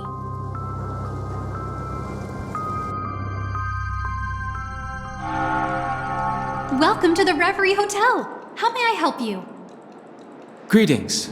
We're the Nameless from the Astral Express, and we'd like to check in. The Astral Express? But I thought... Yes, my companion's already checked in. My name is Dan Hung, and I believe my personal information is recorded in your system. I see, but your companion said you wouldn't be coming due to a change of plans. Now the plans have changed again. And you are... Me? I'm Pom Pom, a new Nameless who's also with the Astral Express. He's my fellow trailblazer. We responded to the family's invitation before he boarded the express, so he wasn't registered in your system. Is it possible to accommodate him as well? Oh, I see. Another one of the Nameless had a similar situation. Seems like a lot of people are joining the Trailblaze these days. Since there's a precedent, it shouldn't be a problem. Just give me a second to contact your companions. I'm sorry, dear guests, but it seems I'm unable to reach the other members of the Astral Express. What do you mean by unable to reach them? My apologies. This is the first time I've encountered a situation like this. However, the system indicates that those guests are still in the dreamscape. How about this? Give me their room number, and we'll go check on them ourselves. I'm afraid that's not possible. I need to verify both of your identities before I can share any guest information. How about you just wake up someone? Let's say, Wilt? I'm sorry, but there are strict rules regarding forced awakening. It cannot be done without the proper clearance. So nothing works, huh? What's your solution then? Are you saying we sleep here? At the reception? Please be patient. We need to contact your companions in order to confirm your identities. And now it seems you need to confirm our identities before you can contact our companions. It seems so. Fudge! Look, nothing personal, but if you can't handle this, go find someone else who can, okay? Please calm down, dear guests. I do recall that Mr. Sunday, the Oak family head, personally handled this issue earlier. Oh, please wait a moment while I contact him. I don't think she's trying to give us a hard time. She really just doesn't know what to do. I have a bad feeling about this. You tried to contact them on the Express earlier, but they didn't respond. Something doesn't seem right. I need to leave for a moment. You can stay here with the receptionist. Sure thing. Just don't keep me waiting forever. Tom seems pretty worried about his companions. I should give him some space.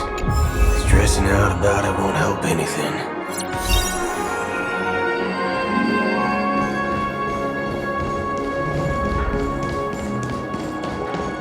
Face frick. Greetings. I'm Cody of the Bloodhound family, head of security for the hotel. How may I assist you? Hello. So, there's something I wanted to ask about. I've been hearing some unsettling rumors about certain incidents that might affect the Charmony Festival. Do you think there's anything to be worried about? I've traveled all the way from the Hayahi Federation, and I don't want my trip to be ruined. What do you mean? Wait. You haven't heard? I'm not sure where you heard those rumors, but they're completely baseless. I can assure you, as a representative of the Bloodhound family, that everything is going smoothly for the Charmony Festival. At present, all of the families are focused on making sure the festival starts on time. Even the Dream Master himself has arrived. So don't worry, your trip won't be in vain. Ah, that's a relief to hear. She doesn't appear to be acting. So, it seems that even the hotel staff are out of the loop.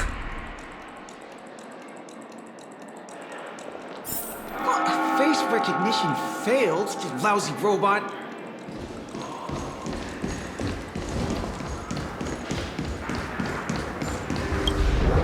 The Charmony Festival is about to start! I'm so excited! Hey! You guys here for the Charmony Festival too? Well, I didn't come all the way here specially for the festival. Honestly, I don't really even know what it's about. But I heard it's a lot of fun! Well, back in my homeworld, Anaria, we have festivals like that all the time. My dad threw me a birthday party one time that was just as extravagant as the Charmony Festival. Oh, come on! The Charmony Festival is a once-in-an-amber era event! How can a birthday party compare? Well, you never know, right? Maybe on her world, birthdays only happen once in Amber Era. Anyway, let's forget about that. Have you heard about the, unsettling things happening in the dreamscape? Unsettling things? What could possibly go wrong? It better not ruin the Charmony Festival! I've been looking forward to it! Relax. With a big event like this, there's bound to be lots of gossip and rumors. Don't worry. If anything does happen, the family will be on top of it. Oh, that's a relief. I didn't come all this way to see the festival go down the drain. Well, looks like I won't get any fudging clues out of these two. They're clueless. Back already? Hasn't she returned yet? Nope. I'm starting to wonder if sending her to contact Sunday was a good idea. Neither the staff nor the guests seem to know anything about what's happening in the dreamscape, and wherever we go, all we see is people enjoying themselves. Definitely not a good sign. I agree. Another unusual thing is that the Oak family is supposed to be in charge of organizing the council and managing everything inside and outside the dreamscape. However, I walked around the hotel but didn't meet a single member of the Oak family on such an important day. Well, I'll be forked. If I remember correctly, the head of the Oak family is that Sunday guy, right? We shouldn't linger here too long. Let's go back to the Express for now. Not so fast. Have you ever robbed VIPC, bro? If you run away now, everyone will be chasing after you. Are you suggesting we sit here and do nothing? I wouldn't say do nothing, but let's stay put for now. Even if the family has ulterior motives, they couldn't have anticipated us showing up here. We're the surprise factor for them. They don't want to attract unwanted attention from certain outsiders, so they won't do anything reckless. See? The IPC lackeys are keeping a close eye on this hotel. If I were a family member, I'd find an official excuse and keep the surprise factors here. If we just wait here, that would be like walking into their trap. Of course, we don't need to walk into their trap. I gave a backup plan to the memo keeper. If it turns out we won't be allowed to enter the dreamscape, she'll order a drink for me in the VIP lounge at the hotel. In reality, a secret signal. That's right. Oh, a concrete object can indeed help the memo keeper establish a connection with you. But Boot Hill, if you have more backup plans in the future, I hope you'll let me know in advance. I'm sorry, but it's one of my quirks. I have too many unreliable friends. And if I reveal that I have backup plans, things can go awry. And that would leave all backup plans completely useless. How do we get into the VIP lounge? This is where my street smarts come into play.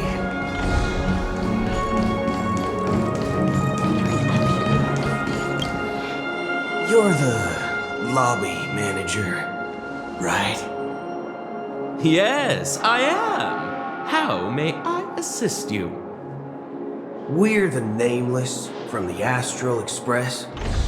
We wanted to check in, but there's something wrong with your system. The lady at the front desk said she would contact the manager, but now she's nowhere to be found. Now, we've been waiting here forever, without any food or water. What the fork, man? Is this how the family treats its guests? Is this your idea of street smarts? Starting an altercation? It's called standing up for your rights. I apologize for the inconvenience. Please wait while we try to contact Mr. Sunday. I'll arrange 2 premium seats in the VIP lounge so you can rest there while you wait. See? Just like that. Just don't call yourself Nameless next time. Wow, this bar's something else. Certainly worthy of the planet of festivities. 1 peach soul glad? Good evening, gentlemen. Hey, I have an order for a bottle of Hasdana's White Oak. Can you help us find it?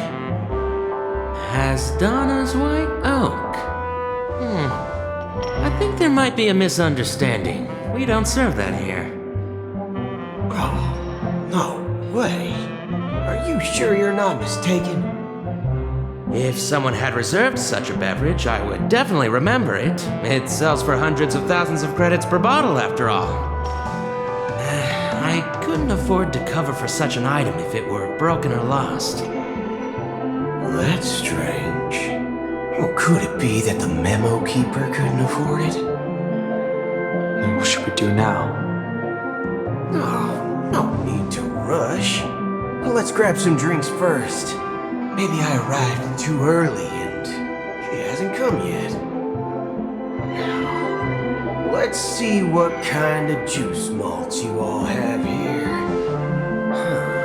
Well, give me a glass of Heenum Valley, 40 years. I'll have it neat.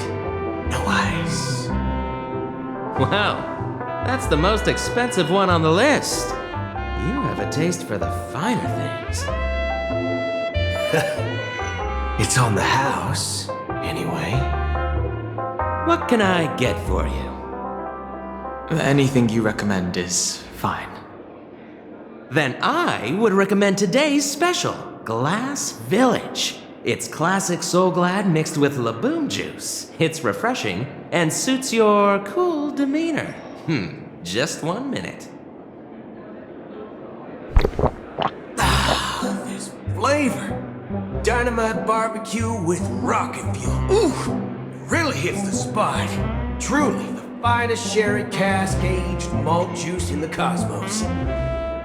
Dynamite barbecue with rocket fuel. Is that really something that humans enjoy? Hey, this guy doesn't know anything at all. As long as you're satisfied, dear guests, please enjoy. Let's give the memo keeper another half-system hour. If she doesn't show up, we'll need to come up with a new plan. In the meantime, let's take stock of the situation. What do you think? The situation is unclear. Something must have happened on the planet of festivities, but the public is unaware of it. Someone in a position of power within the family must be covering it up. It's unusual for the followers of the Harmony to invite other factions, let alone the IPC and the Masked Fools. If what you said about the Emanator of the Nihility is true, the situation in Penacony is a little complicated, to say the least. Actually, there's something else I'm concerned about. Regarding Acheron. As you know, the faction that follows the path of the Hunt are some of the most dangerous bolts in the cosmos to mess with. I mean, who in the right mind would impersonate the Xianzhou Alliance or the Galaxy Rangers? It's like asking for a death wish. Isn't there a saying among the Xianzhou people that the Rainbow Sect lets their luck's arrow do all the beating? Talking. Do all the talking. Well, you know what I mean. Even though the Galaxy Rangers have been out of sight for years, we've been keeping an eye on this region. Even the dumbest criminals know better than to mess with the Annihilation Gang, much less the Rangers. But that Acheron lady, she doesn't seem like a lunatic at all. On the contrary, she's highly logical and organized. She knows exactly when to hold back and when to strike without mercy. And do you believe that someone like her would have an ulterior motive for impersonating a Galaxy Ranger? I'm not entirely sure. I do have my suspicions. Maybe she knows a Galaxy Ranger, or perhaps she's trying to lure us out for some reason, which I can't figure out. Anyway, what worries me more are the anomalies within the family. They've summoned followers from various paths for the festival. No matter how generous the family might be, this move seems highly unusual. Unless the invitations weren't sent by them. If that's the case, it's even more intriguing that the family insists on organizing the Charmony Festival, despite the chaos. Maybe it's Shipei the Harmony pulling the strings. You find it beyond human understanding because it wasn't arranged by humans at all. People do stupid things out of irrational impulses. They abandon their principles when self-interest is involved. They believe in things they know they shouldn't, and fudge, they even break their own rules. But Eons don't. They stick to their determined path and never turn back, even if they reach a dead end.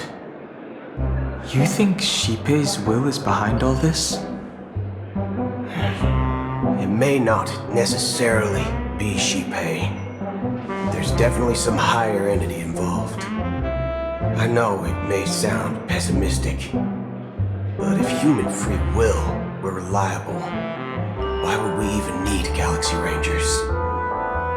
It's much simpler when you boil it down to the eons and paths. Like how Lon always follows the path of the Hunt, or how the Express stays true to the Trailblaze despite Akavili's disappearance. But in my opinion, Akavili's fall holds significance for the Nameless. Oh, so you're saying the Nameless now have to take responsibility for their own choices because their absolutely right leader is gone? Exactly.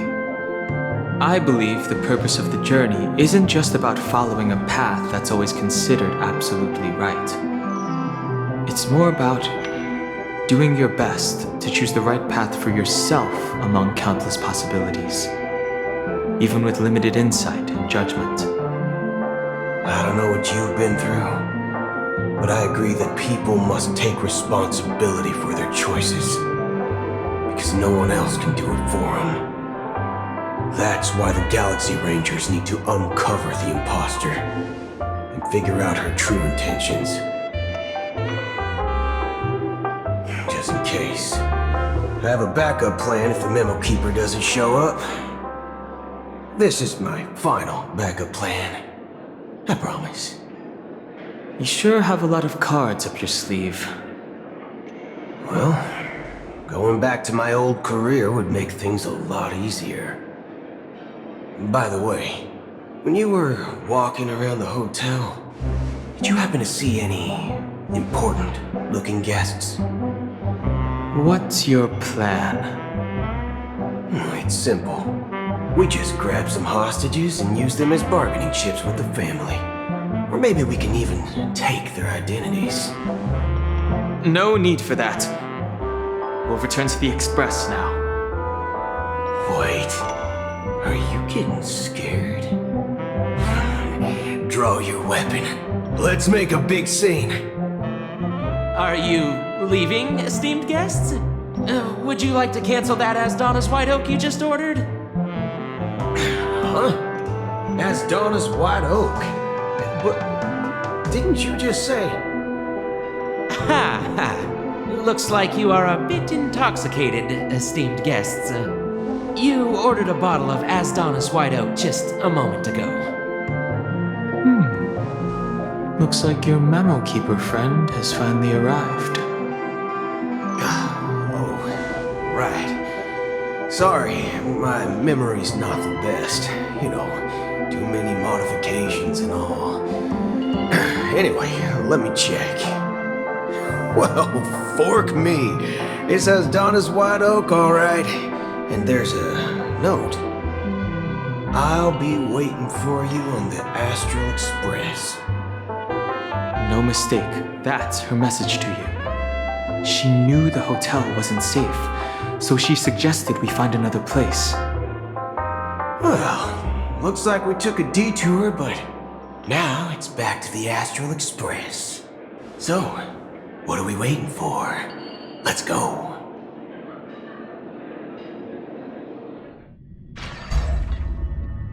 You're back? 2 guests just boarded saying they were looking for Boot Hill, so I told them to wait in the parlor car. Oh, just in time. 2 guests? She's one of them. Look, we welcome all passengers on the Astral Express, but sneaking in like that? You have no regard for etiquette. My apologies, conductor. It was an oversight on my part. I assumed you were already acquainted with the garden.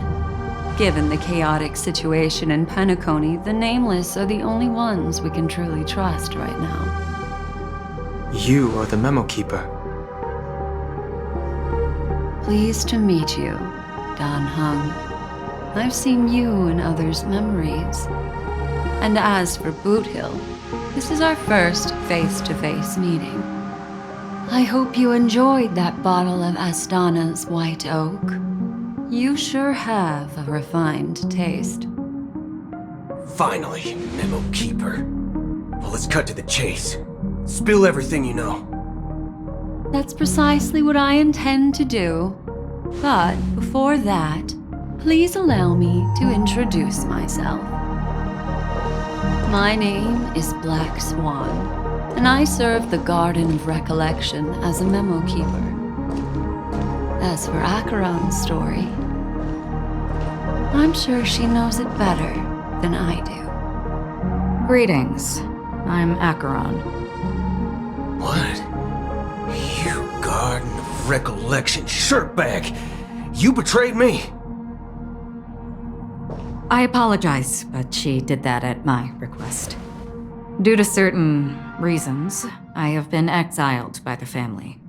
Thankfully, this memo keeper came to my aid and helped me escape their surveillance unnoticed.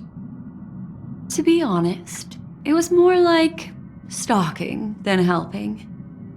And the process was far from unnoticed. But we did escape. I asked her to guide me to a place beyond the family's reach and to contact a few trustworthy individuals, namely all of you. Trustworthy? Son of a nice lady. You think I'm dumb or something? How about this? I'll put a few bullet holes in your head and see what secrets spill out. Then, we can talk about trust. It doesn't have to be like that. I'm willing to answer all your questions, but not right now. If my cover hadn't been blown, we might have had more time, but at the moment, we don't have any other options. No other options? What do you mean? This is the only way I can ensure everyone's safety. I kindly request an immediate warp jump out of the Astana star system.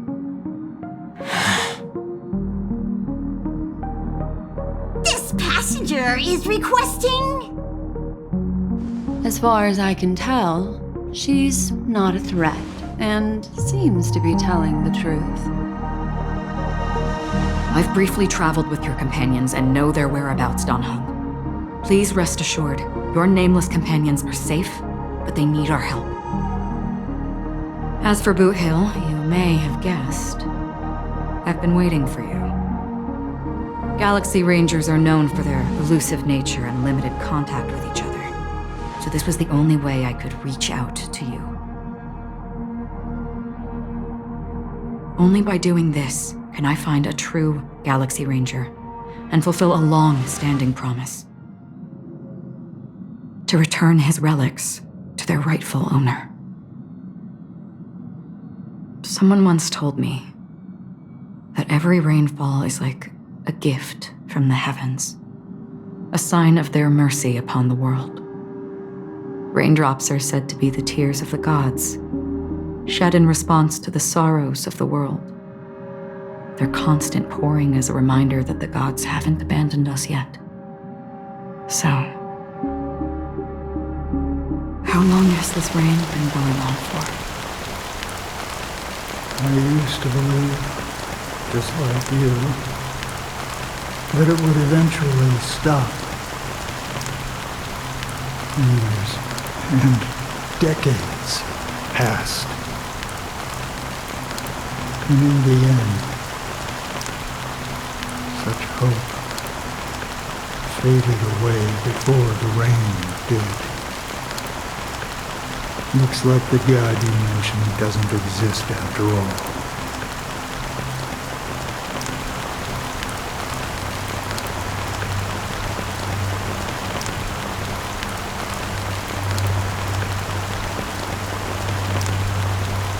Well, let me share a story. Mortals who walk the paths are like sailors on a vast ocean, leaving behind a trail that creates countless ripples of possibilities. These ripples last longer than the fleeting lifetimes of humans. And for some, their presence leaves such a strong mark that it's reflected in the waves. Like those shadows on the ocean. Sinthirsters, the obsessions of the Pathstrongers, they emerge from the depths of Ix, seeing themselves as masters of their own destiny, unknowingly repeated the actions of their past lives. They emerge from the nihility and head toward it, leading purposeless lives. However, these hollow phantoms, they were once my dear companions. A group of Galaxy Rangers. Are you watching over them? Watching over them? No. I'm guiding them toward transcendence. It was a brutal war. A crusade that shook the universe. The universe witnessed the fall of Zulo, the Lord Rat. Ravager, but it came at a price. A price so hefty that only those who were there still remember. The unwavering determination of the Hunt followers persists even in death. So someone must guide these lost souls to their life beyond. They were heroes in their time, and they shouldn't be reduced to mere puppets of nihility. As for me, I've suffered too many losses on that battlefield to advance any further. And that makes me the most fitting person to carry out this task. But you know, these sin-thirsters, they're not who they used to be. Does this seem pointless to you? Well, some tasks have to be done, even if they are pointless.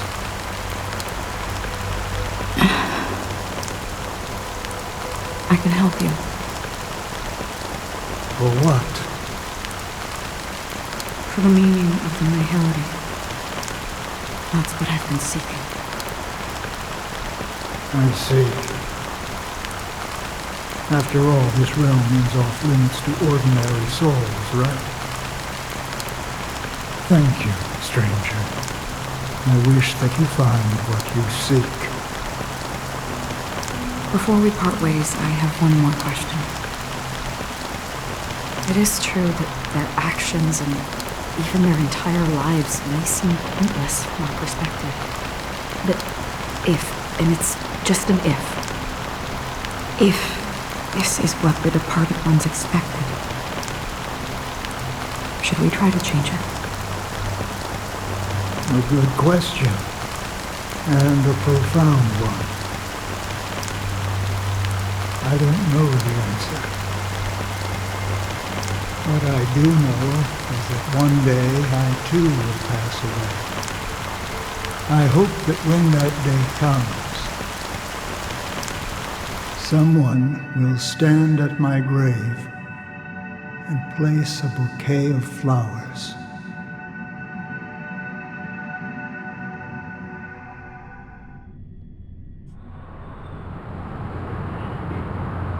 When I appeared as a child, my speech, mindset, and soul reflected immaturity and innocence. As I grew into adulthood, I left behind my childlike side.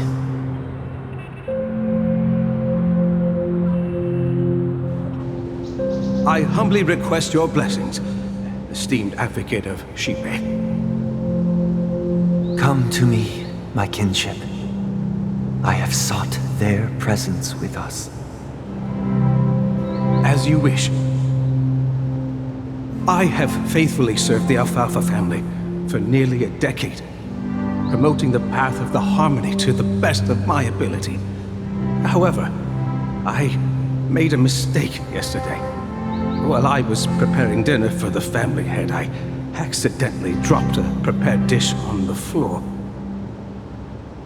Out of laziness, I lied and claimed that everything was ready.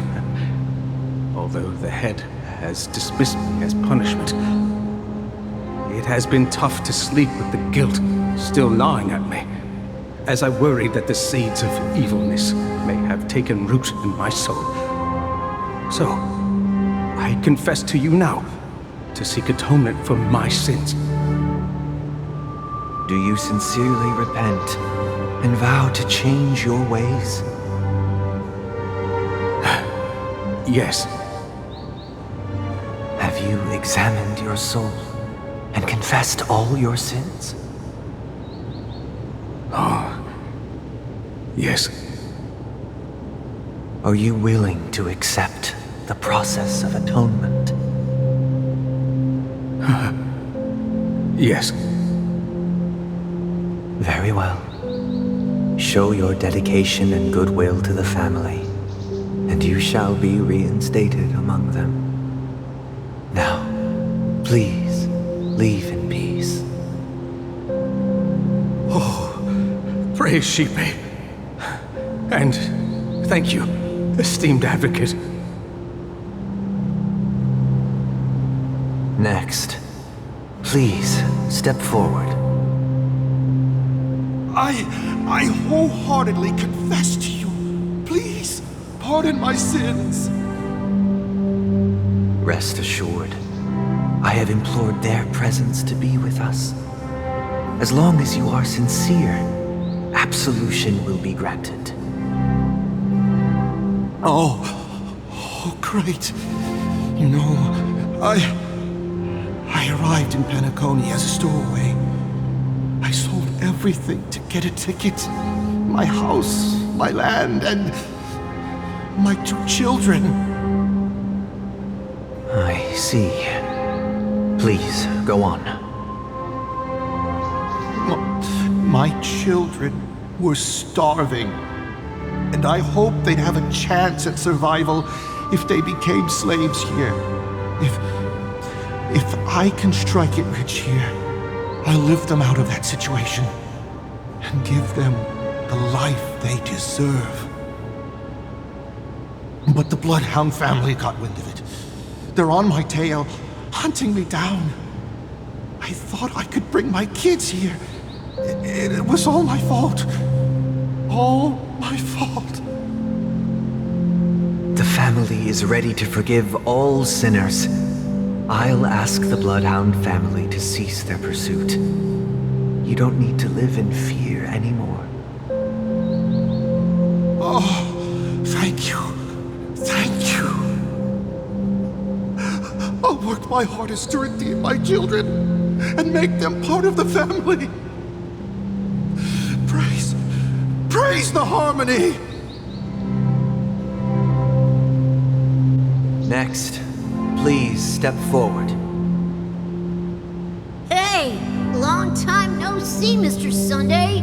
The most esteemed individual in Penacony, and the next leader of the Oak family, right? I have sought their presence with us. Let us proceed. Sure, let's just get this over with.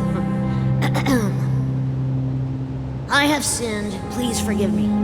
I wasted half a pizza at breakfast, and a bottle of Soul Glad. That's it, nothing more. When we wrap this up, I've got a robo-ball game to catch, you know? Do you seek to atone for your sins through good deeds? My sins? Starting to sound like a saint, huh? Well, let me tell you something. Neither the family nor you have the right to judge me. You think nobody knows what your precious family has done? About the watchmaker? Huh? Don't kid yourself, Featherbrain. Those dream chasers might be fooled by your act, but don't fool yourself. Before you start spouting off your holy verses, answer me this. Where does the power of the Oak family come from? And your power? What makes you think you can sit there all high and mighty, looking down on everyone else? Well, I've spent enough time in confession today to enter the Harmony's paradise, right? Then I'll take my leave. Good luck with your election, and, don't make me regret my investments in you.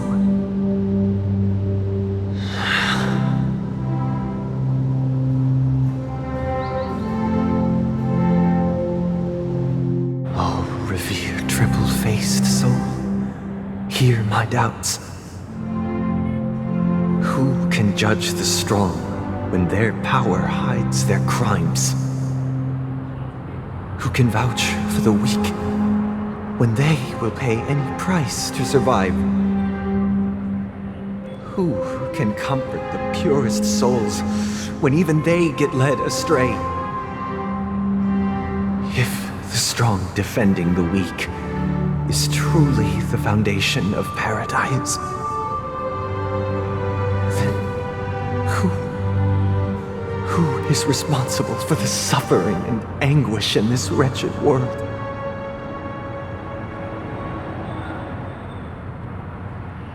Brother? Brother? Brother, are you all right? I'm fine. I've been working long hours, and I just made a trip to Dreamflux Reef and back. So, I'm a bit out of sorts. But it'll all be over before we know it.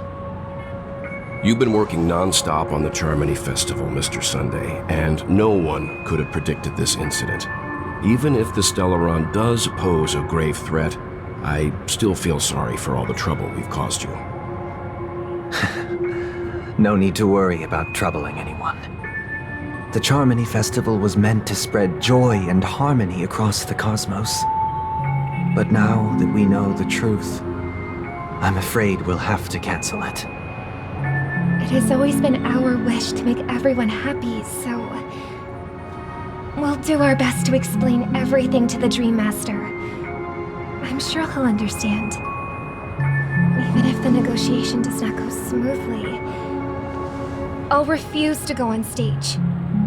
Without the Chordmaster, the Harmonious Choir would not arrive, and the Charmony Festival would be just a grand performance, and nothing more.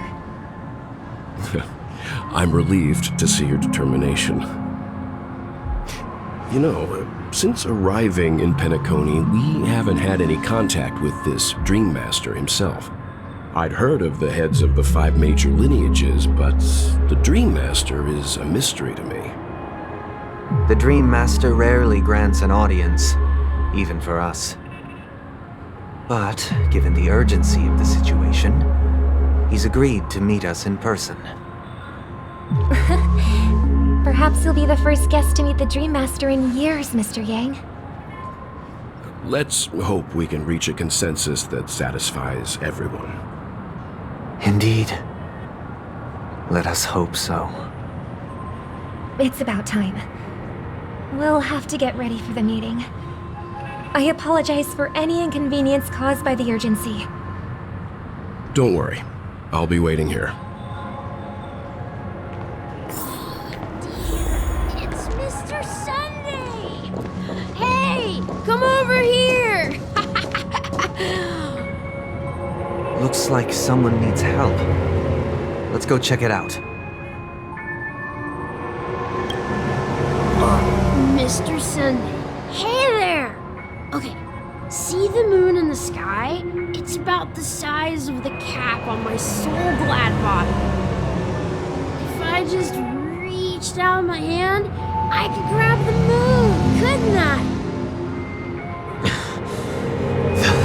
The moon? You mean the Grand Theater? Yeah. Look at me. I've been away from home for too long.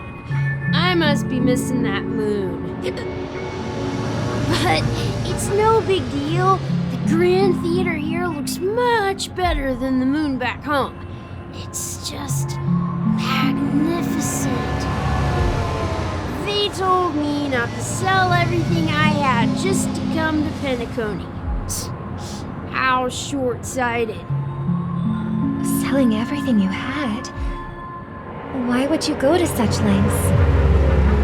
Why? Can't you see? Life back home is miserable. It's not really living at all.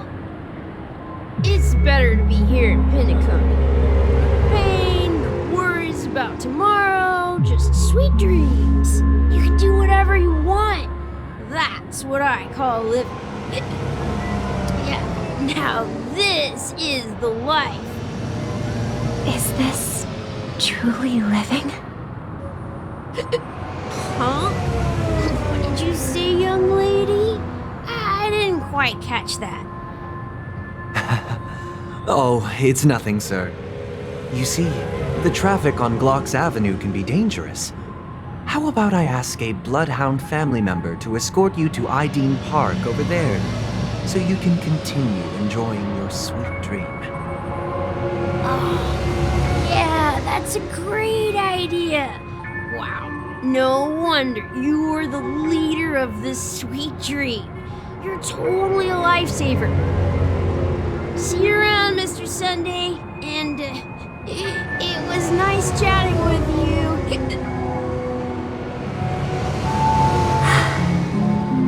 What's up, sister? This is the land of the dreams. But why do they live like this? The man we ran into, he doesn't seem happy at all. Even though sweet dreams are nice, they're just illusions. But for him, they're the only way to survive, even if it means giving up on reality. That's not really living at all. I suppose you have a point. But, in my opinion, that's how most people live their lives. Why do you say that? You think that man is not actually living, but that's not quite accurate. Even without Penacony, people create their own illusions called self-value. People believe they have a predetermined value to fulfill. Gaining value means gaining power, and those deemed worthless are seen as the weak. However, value doesn't come out of thin air, and there's a limit to it. To accumulate value, people have to take from others, so the weak get exploited and oppressed. Are you suggesting that this is not how things should be? Exactly. But, ironically, people don't think there's anything wrong with it, because they uphold the illusory notion of self-value, and even the weak believe in it. The survival of the fittest. That's where all the tragedies in the world come from. People come to the sweet dream in Penacony to escape from that reality and find solace. No tragedies exist here. Only happiness, although in its nascent form. Isn't that the same paradise we yearn for in our dreams? Perhaps that man is just an exception. Let's not jump to conclusions. We should experience the dreamscape ourselves, just as I did at Dreamflux Reef. Yes, seeing is believing. I'll accompany you. The Dream Master hasn't shown up yet, so we have some time for a stroll.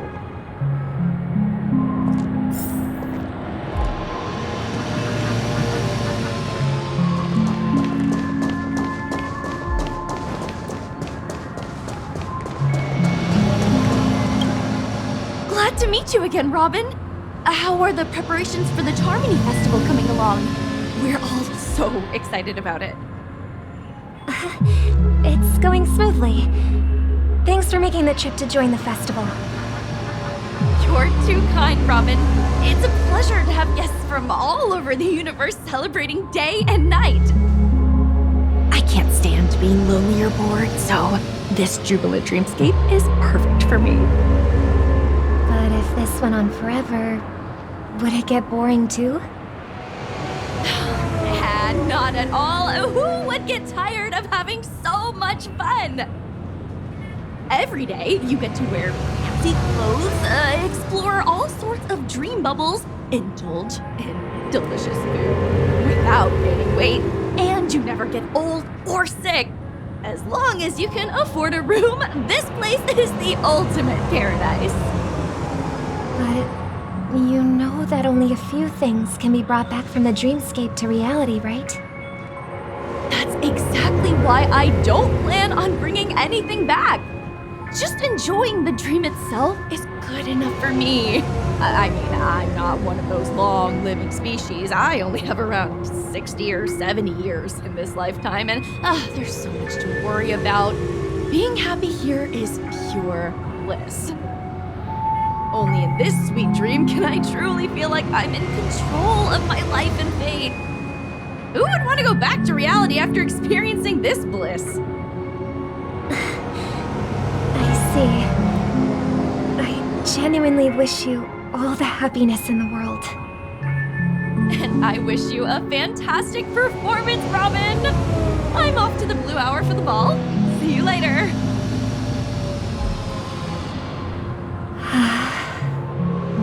Seems like that guest's perspective didn't resonate with you either. She had a valid point, and I could sense her genuine happiness. It's just that... What you're trying to say is, she thinks she's in control of her life, but in reality, she's just escaping from reality and seeking solace in this sweet dream. Once she steps out of this sanctuary, everything will be lost. Well, she did make mention of being able to afford a room, didn't she? However, the paradise in our dreams, it doesn't have to end. No, and the paradise we yearn for shouldn't be just a fleeting dream either.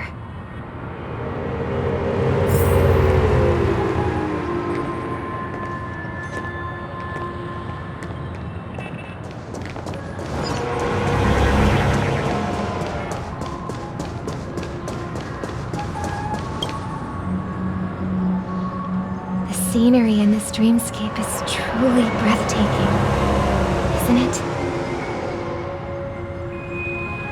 Oh, Robin. Can't believe I'm meeting you in person here. What an honor. You're right. Even though time stands still in this dreamscape, it always feels fresh. I find something new every time. A philosophical mind. I hope I'm not intruding. Oh, not at all. With little time left, I yearn for meaningful conversations, especially with someone as esteemed as you. Do you mind if we chat? It's my pleasure. No need to be formal. Just speak your mind. You said, with little time left. Please, forgive me for being blunt. But is that why you came to Penacony? Yeah. I was part of a war, and while escaping from the Sarkosian mothership, I got exposed to some radioactive materials. And then, all my comrades died, and my hometown was wiped out by neutron bombardments. I couldn't bear to live. Everything I knew gone. That's when I heard about a possible solution here, so I came. How heart-wrenching. I hope the family has been able to help you. They have, and I'm truly grateful for that. They provided me with a comfortable room, the most advanced life support devices in the cosmos, and a stellar team of caregivers. My physical body is now in the dream pool, sustained by life support. The me you see here is whole, rational, and no different from any other person. But I can't say the same for me in the hotel room. My true appearance? Well, I hope you never have to witness it, Robin. So, you'll be living forever in this dreamscape. Right? Just being able to live at all is good enough for me. Whether it's in this dreamscape or not, well, I don't really have much say in the matter. My world has been torn apart, and my life could end any second. So, even if this whole place is an illusion, it's still my paradise, and I'll treasure every moment I spend here. How I envy those everlasting things. That old man's story. It's so tragic. Fortunately, this sweet dream gives him joyful memories to hold on to for the rest of his life. That's precisely why this sweet dream in Penacony exists. However, Even the sweet dream has its limitations. While it provides solace to the disillusioned, it can't completely eliminate pain in reality. There will be a way out. Penacony is already on the right track.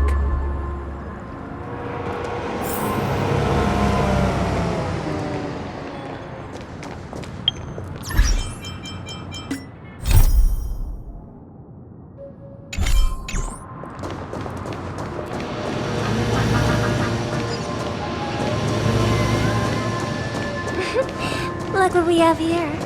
A lovely young lady. Wait, is that me? Brother, what a surprise to see you again. Show yourself. Your trick won't work on us. I've heard that a skilled mass fool received an invitation too. That must be you, right? Did you enjoy yourself? Barely. The people here are way too gullible. A little bait is all it takes for them to bite. And they run away at the slightest hint of danger. In other words, they're naive and cowardly. Now that you've had your fill, it'd be wise to leave before it's too late. The music of the harmony doesn't tolerate discord. What? Now that you have the real Robin, I'm useless? Oh, how disheartening. I've done so much for the family. You should be thanking me, because if it weren't for me cleaning up this mess, Penacony would still be in shambles. Don't you think? That was a personal request from the head of the Iris family, and it has nothing to do with us. Step aside and stop causing trouble for the Charmony Festival. The Charmony Festival? You think you can scare me? You think I have no idea what you're planning? I don't care what you're thinking, chicken wing boy. But I'm pretty sure our lovely Robin won't be appearing on stage. After all, you're well aware of what a sorry state this dreamscape is in under the banner of harmony. Penacony, the land of the dreams. Is this truly the paradise you desire? Stop it. What's the rush, chicken wing boy? Did I get to you? Our paradise is none of your concern, Master. Leave now, or the family won't tolerate you anymore. All right. I'll go. But Robin, I suggest you seriously consider this. Do you really believe those living in dreams can escape pain and find true happiness? Well, I've done my part, and now I'm simply waiting for the fireworks to begin. Here, the last 2 gifts for both of you. And don't lose them. If by some unfortunate chance the Charmony Festival starts against all odds, remember to use them during the show. And it'll be thrilling. Bang! I heard a raven calling in the distance. It seems the Dream Master will arrive soon.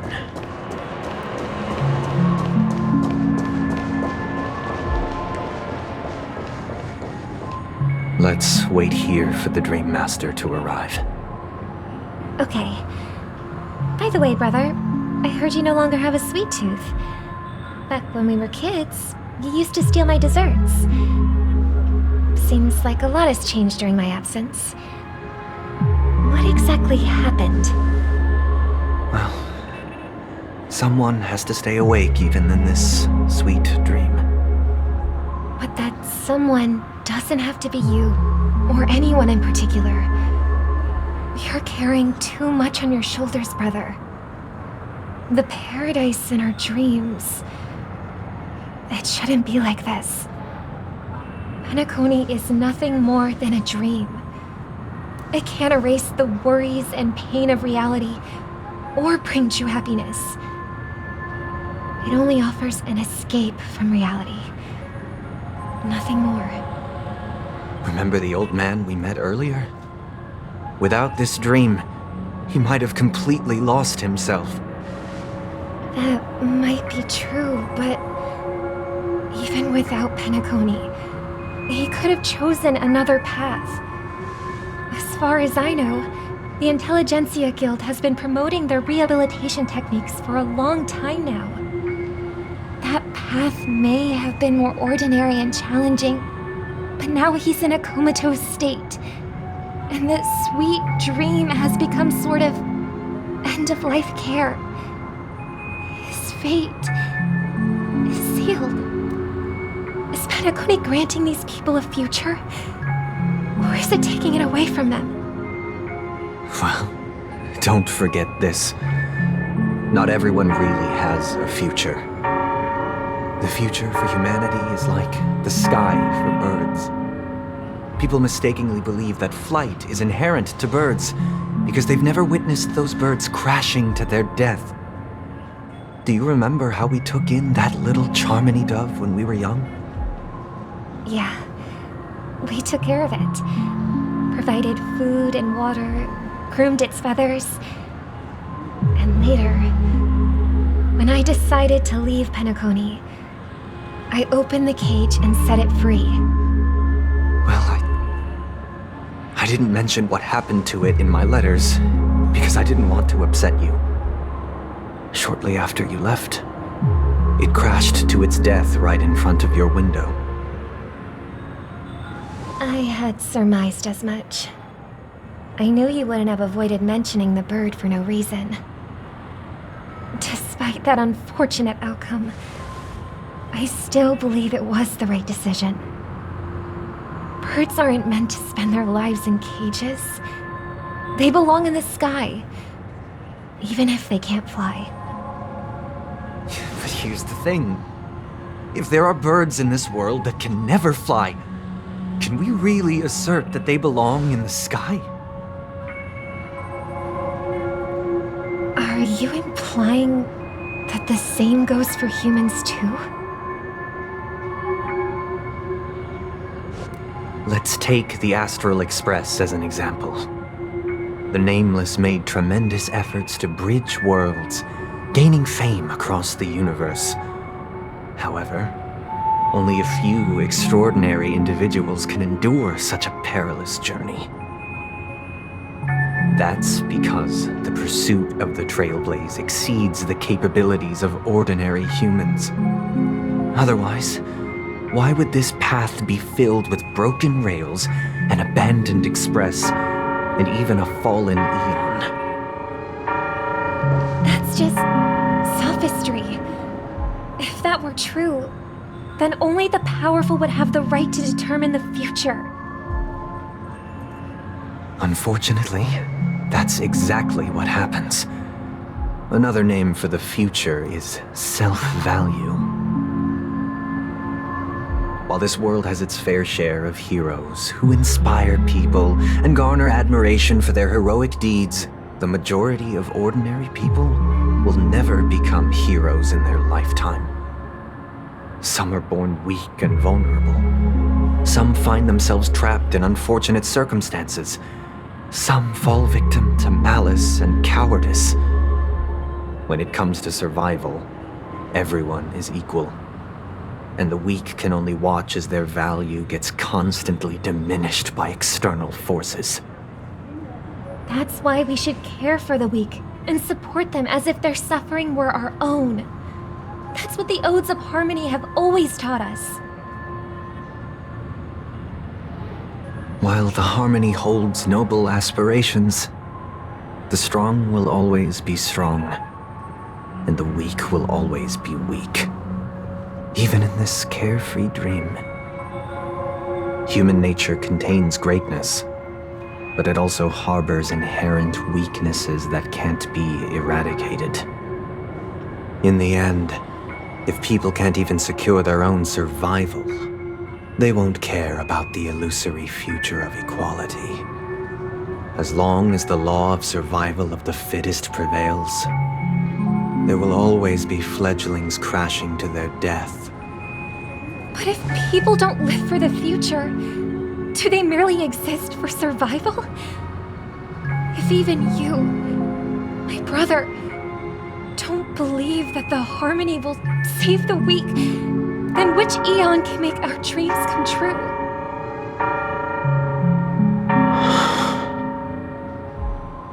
People often forget that when the first bird took flight, the entire world envisioned a future where no more fledglings would ever crash to their death. Are you reading, sister? What are you reading? Mr. Gopherwood gave me a picture book. It's about the story of the harmonic strings. If I could become a chord master, I'd like to summon Dominicus, the harmonious choir. I want to sing with everyone and spread our wishes so that all can feel happiness and joy. I see. Then I would summon the harmonious choir too. Don't you have a wish of your own, brother? Of course I do. It's just that it includes your wish and everyone else's. I long for a true paradise where everyone can find peace. Then let's build a stage there and invite everyone to our performance so that both our wishes come true through the power of the harmonious choir. It's a deal then. Yeah, it's a deal. But how can I become a chord master?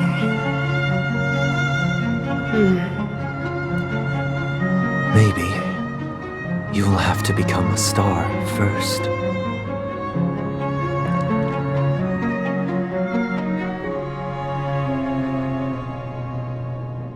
You're back sooner than I thought.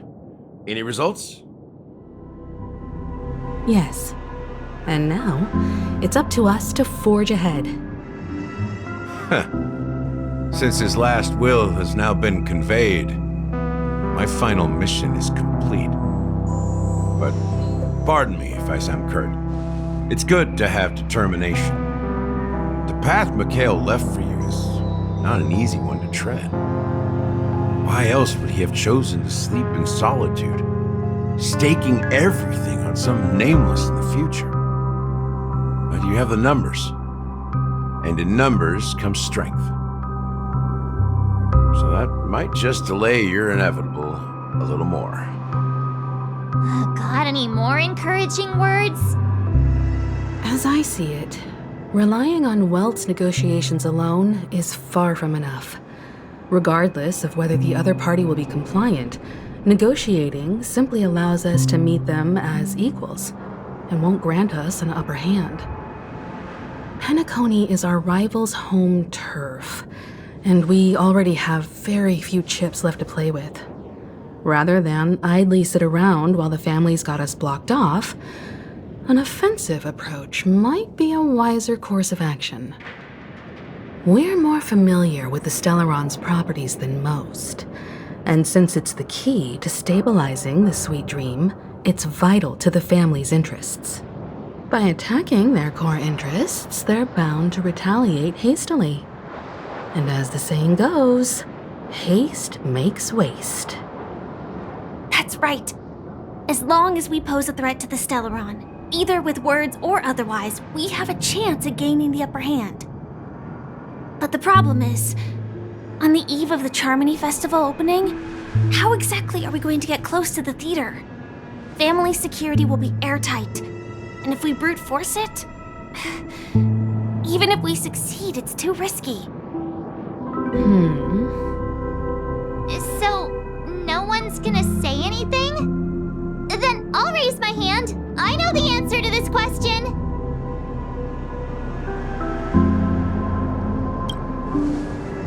What's that supposed to mean?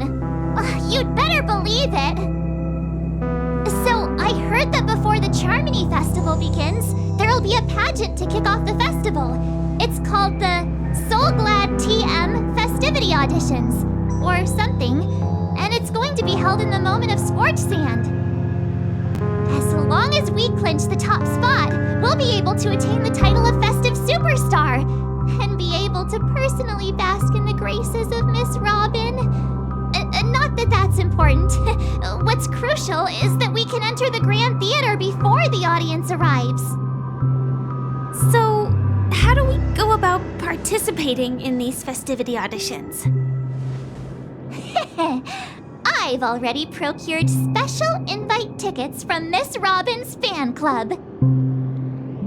To tell you the truth, I had been preparing to join the auditions all along, but now it looks like even if I scrape through, I probably still won't have the chance to shake Miss Robin's hand. So they're still running this thing, huh?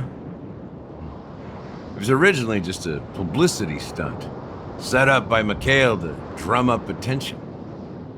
But it looks like it might be worth a shot.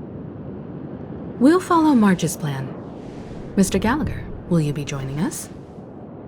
I'm afraid I won't have the time. As a virtual character, I've already completed my final mission. Whether Penacony can awaken from this dream is all down to you. Should we ever cross paths again? I'd love for you to visit the Express. All right. I'll have to add to that data bank of yours you've got on the Express. And Miss Firefly, we thank you for all your support. We're faced with a formidable enemy. As long as the Astral Express and Stellaron Hunter's objectives are aligned, we're willing to cooperate with you. We've already come this far together. I'd like to join you for the rest of your journey on Penacony. I'm pleased that we can finally fight shoulder to shoulder. I couldn't ask for a better ending. This is also the spirit of the Trailblaze. Now, everyone, let's prepare to move out.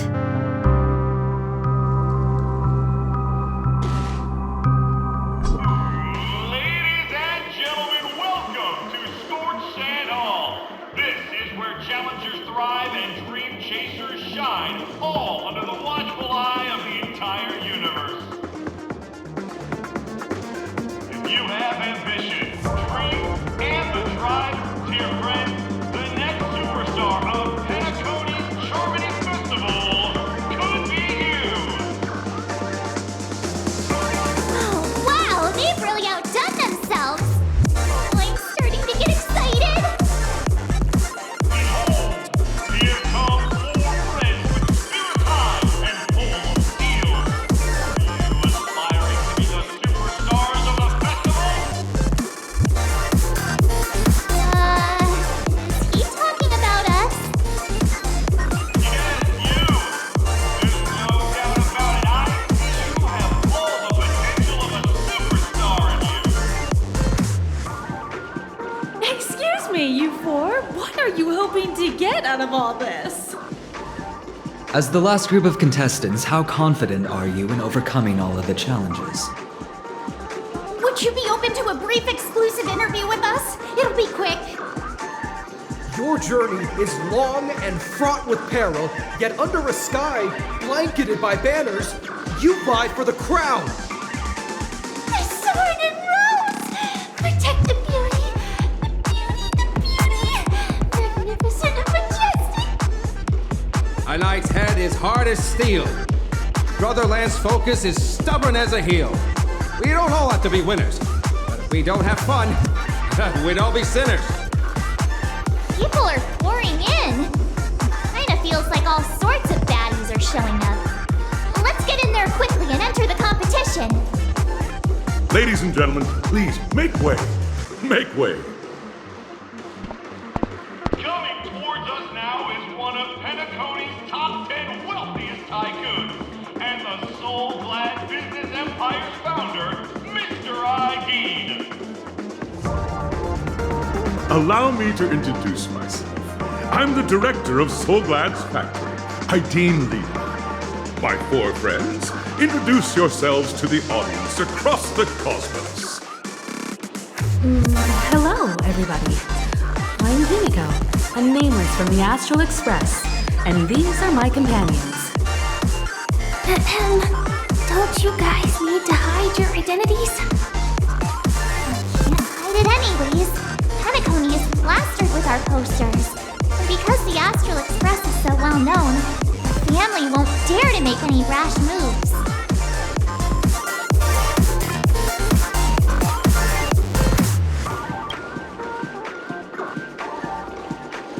Hello, everyone! I'm March 7th. I'm an ordinary girl who loves adventures. Hello, everyone. I'm Firefly. I am also an ordinary girl who enjoys adventures. So it's a bunch of nameless guests. This final face-off is bound to be spectacular. Time is precious. My four friends, come with me. Grab a bottle of Soul Glad and make your dreams a blast.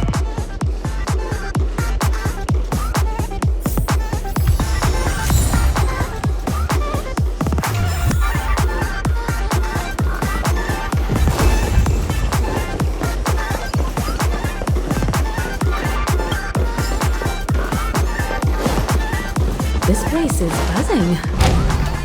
That's right. This venue is a miniature representation of that time known as the era filled with boundless possibilities. Grab a bottle of Soul Glad and make your dreams a blast. Nameless, your arrival reminds me of the grand occasion when Penacony was first established. I was still a young, bright-eyed lad back then, lured here by the watchmaker's ads, full of zeal and ready to make my first fortune in life. Once, during a particularly grueling day, I passed out and was resuscitated by a drink from Mr. Sousa. That sweet taste has since been etched in my mind, and that was what drove me to create the Soul Glad that we all know and love today. The dream-chasing era was truly a wondrous time. Oh, I miss those days and the watchmaker. Scorched Sand Hall is my homage to that time of boundless possibilities. I wholeheartedly hope you make it to the finish and emerge as the next superstars of Penacony. Now then, is there anything you'd like to say before the competition officially begins?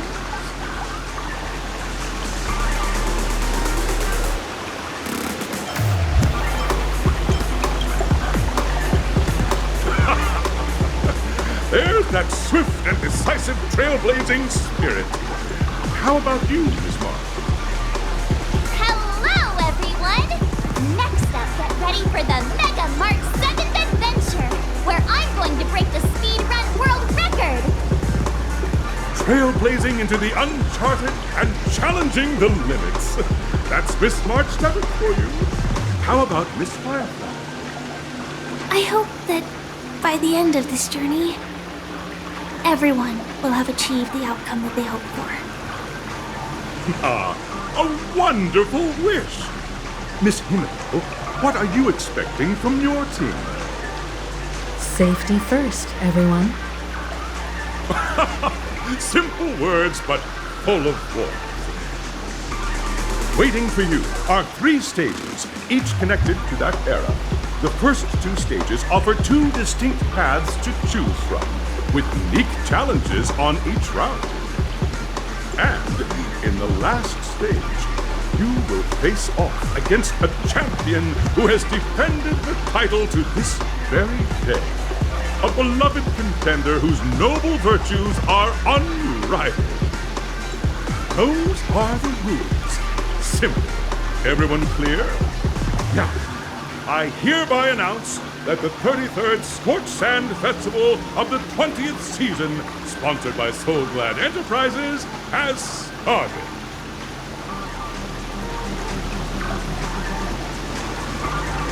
Everyone, as the Charmony Festival is drawing closer, we must reach the end as quickly as possible. Factoring in efficiency and safety, splitting up into 2 groups is the best choice. March and I haven't known Miss Firefly for too long and aren't overly familiar with her. It'd probably be better if the 2 of you paired up.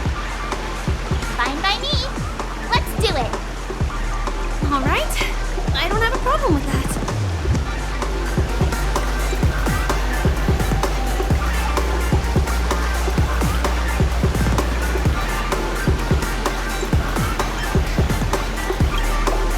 We'll split into the assigned groups then. Let's not waste time.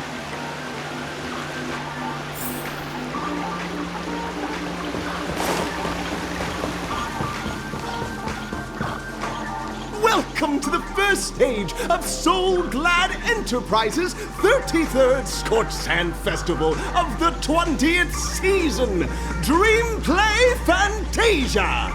In this stage, you can choose between two challenges, the School of Acting or School of Action. In the School of Acting challenge, you have to complete 3 performances from 3 scripts and move the panel judges. In the School of Action challenge, you have to defeat 3 groups of enemies convincingly and reach the end. Now, make your choice.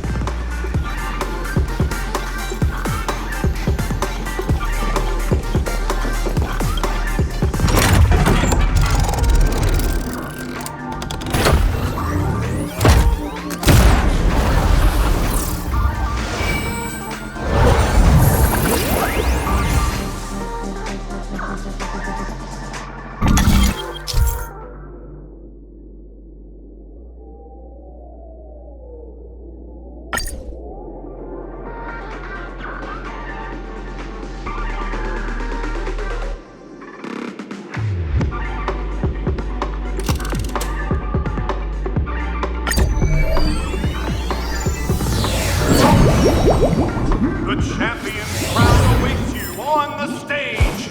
Welcome to the arena of... Competitors, allow me to introduce the rules of this challenge to you. There are a total of 3 stages up ahead, each with their own challenges. The enemies you will contend against are antagonists from the film Once Upon a Time in Dreams. Defeat them swiftly and decisively to set a new record. It's worth mentioning that the fastest time for this stage was achieved by a contestant with fiery red hair. Astoundingly, he overcame all enemies across the 3 stages in only 5 minutes. Time is of the essence. Let's make this quick.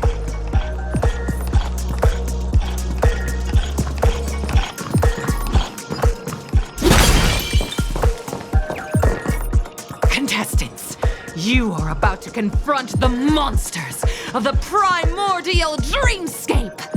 During this period, Penacony was nothing but a barren wasteland. The dreamscape was fraught with strife and disorder, with memory memes running rampant. As dream chasers who've come to Penacony, defeating them is your first step towards success. All the Soul Glad is ours! Don't even think about plundering the Soul Glad from us!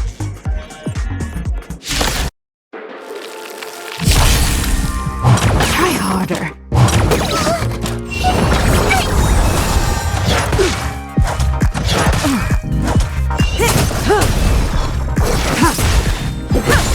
Stand still.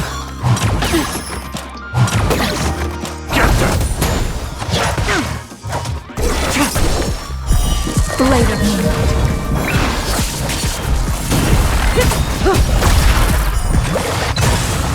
Time to say bye. Boom. Be your devil! I'll crush them all! Relax. Rules are made to be broken.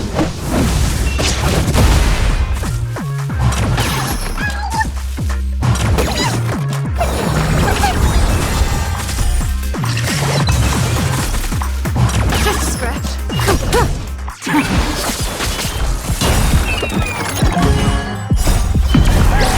In lunar flame.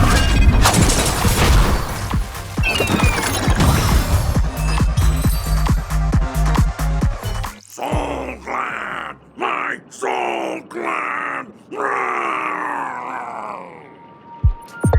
Pretty simple. I just hope these tests don't take too long.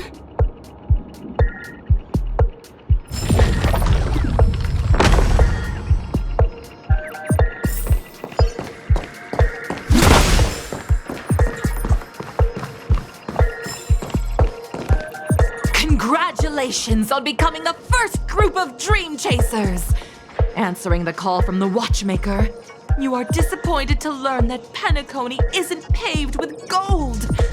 Resigned to your current plight, you start from the hierarchical dredges, biding your time for a chance at success. Just as you're about to give up, a downpour sparks a business idea. You enter the umbrella business! But just as things are looking up, you encounter a competitor. Defeat them and emerge victorious from this trade war. Why is our opponent so glad? Because this is So Glad Enterprises' 33rd festivity auditions of the 20th season! Isn't this just product placement? Safeguard the integrity of Soul Glad. I will soar high into the sky and become its shiniest star. Whoosh!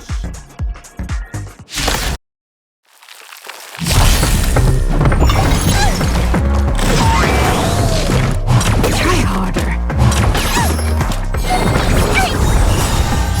Fiends or devil, I'll crush them all! Time to say bye. Boom.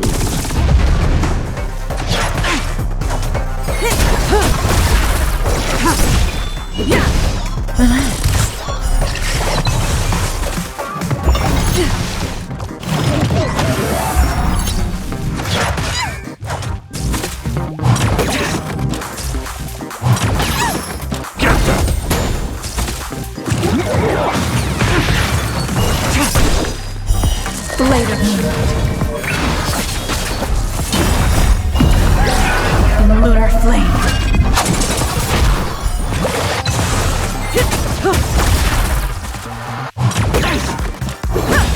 Stand still. Rules are made to be broken. Time to say bye. Boom.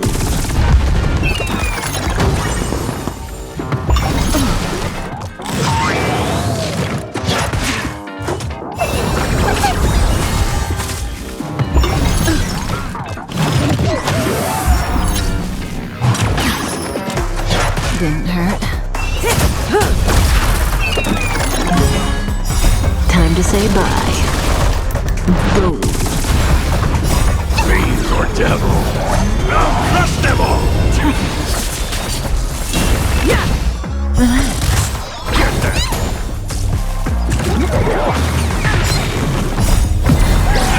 In the lunar flame. Just a scratch. Rules are made to be broken.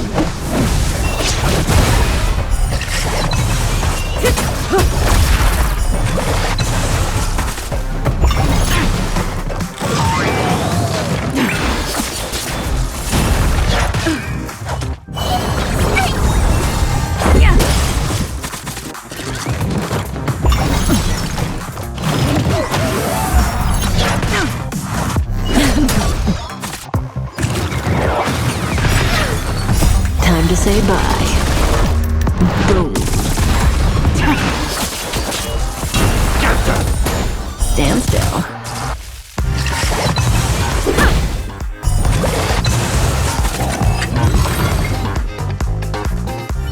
The world kisses me with pain, and I provide with Soul Glad in return.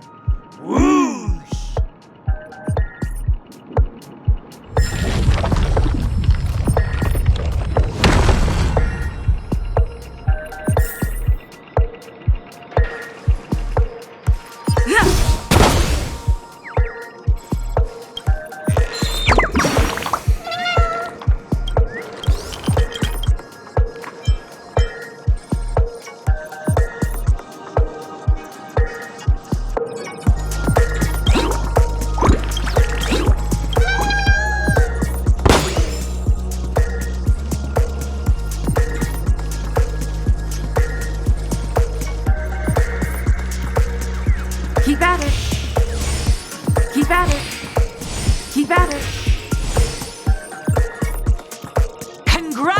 Congratulations to our two dream chasers for establishing yourselves as budding stars in Penacony.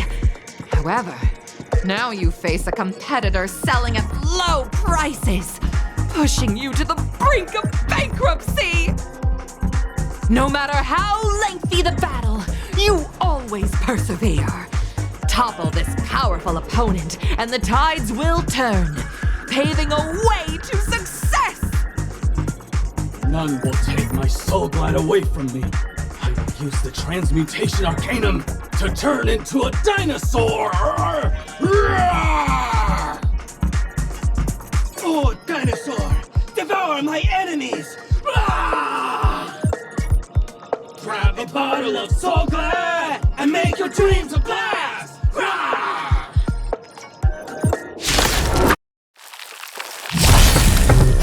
Rules are made to be broken. Relax. Here comes someone, fiend or devil. I'll crush them all! It'll take more than that.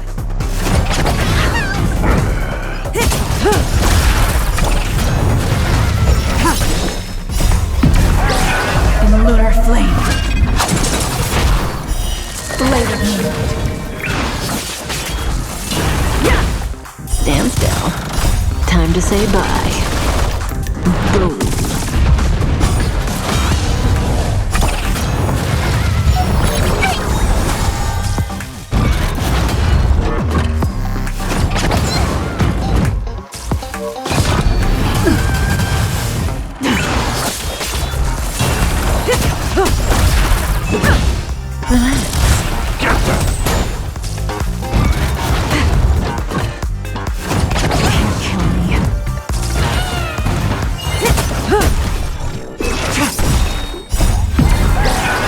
Lunar flame.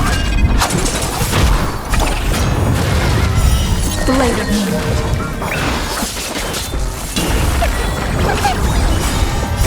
Fiend or devil. I'll crush them all! Rules are made to be broken. Time to say bye. Boom.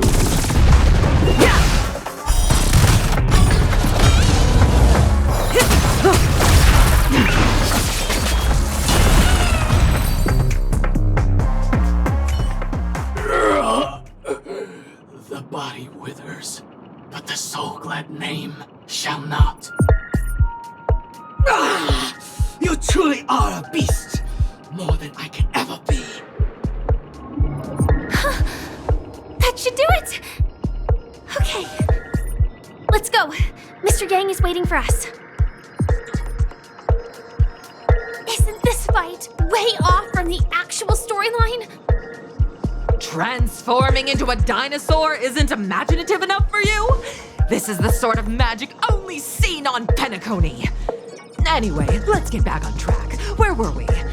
Oh, that's right. After an extended battle, you finally emerged victorious! But the companion who journeyed to Penacony with you chose to leave, having lost all hope. In the years that followed, you encountered each other once more on the prosperous streets of Penacony, but dared not call out to one another. Perhaps akin to the lingering regret of every dream chaser. Oh, well done! You brought to life the thrilling action scenes from Once Upon a Time in Dreams with your fighting skills. We won! Let's hurry up and get to the next stage.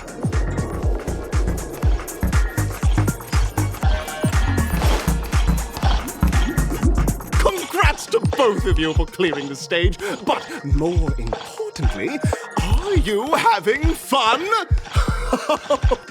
Fun is more important than success. Look at the time! You finished much faster than that red-haired contestant did. That red-haired contestant. Who is that exactly?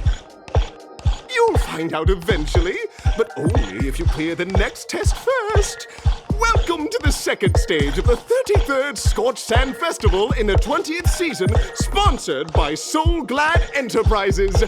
Gunfire time! You have the option to choose gunfire and undergo Brother Hanu's trial, or time, where you'll face Clucky's trial. And now, make your choice!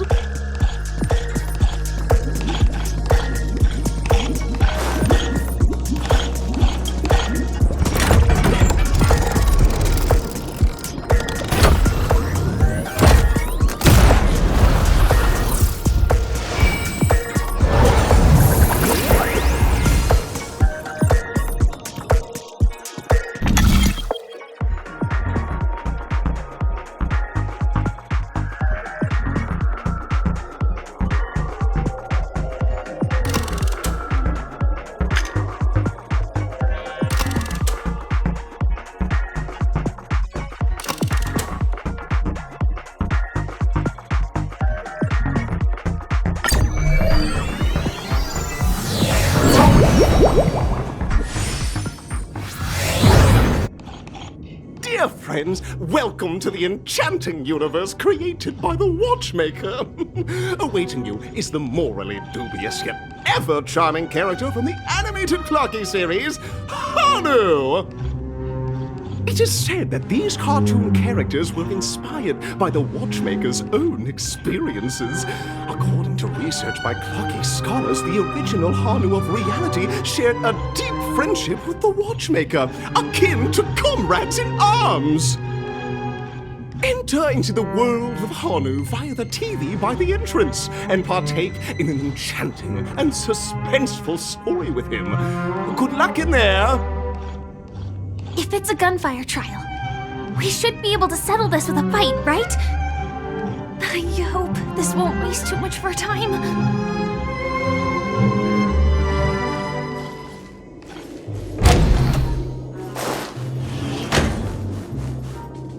Ready? 1, 2, 3.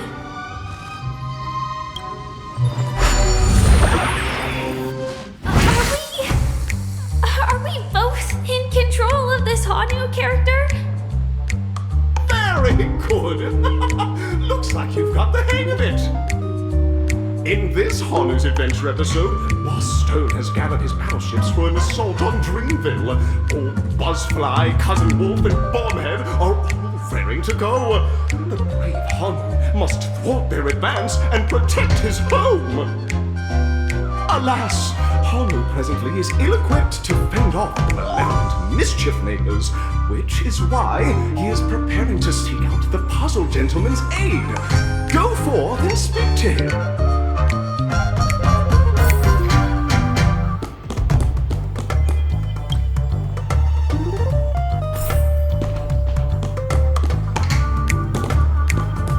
Oh, brave Hanu, you look like you could really use some help.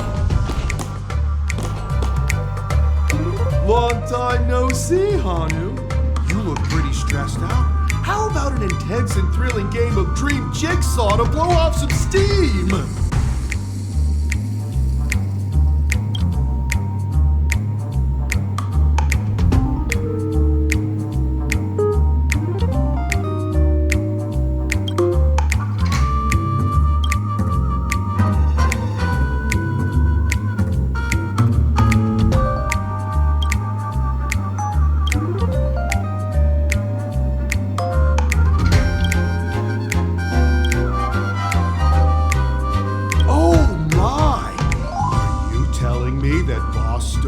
Rallied the villains to seize Dreamville?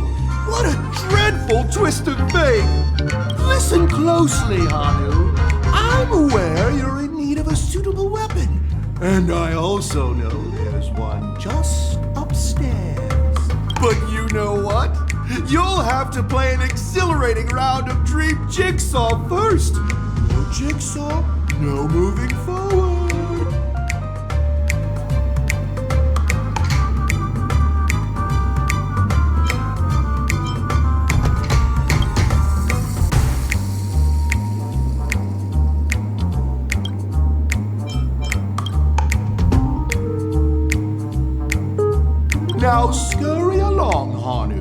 But tread carefully. Two ne'er-do-wells are also eyeing those jigsaw pieces. Either outsmart them with the quick knockout, or ensure they don't catch you in the act. I can't wait to see you finish the dream jigsaw. Best of luck, Hanu. Let's stay alert and make sure those monsters don't spot us.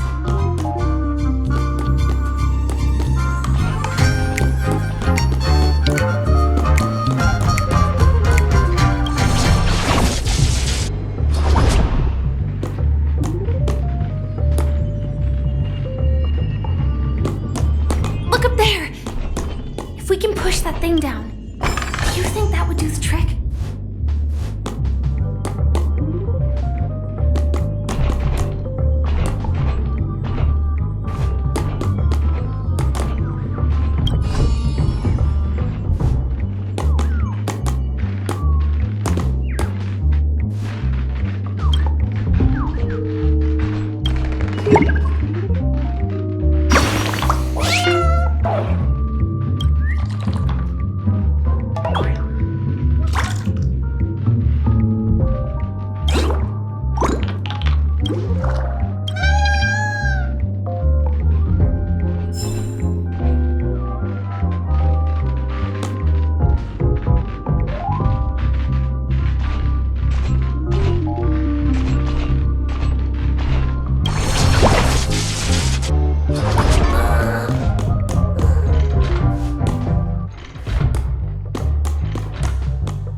Let's hurry back.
Sensation of perfect alignment.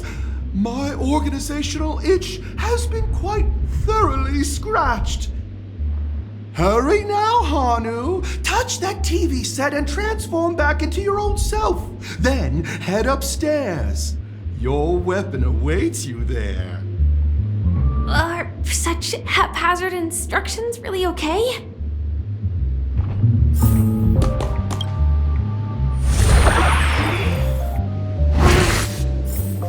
Disconnecting from that thing so suddenly has left me feeling slightly disoriented?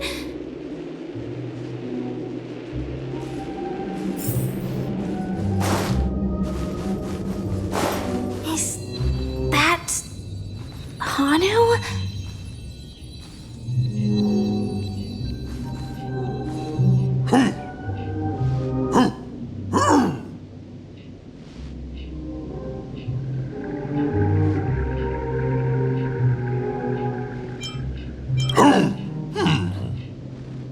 What exactly is he talking about? Tick-tock! It's time for me to make an appearance!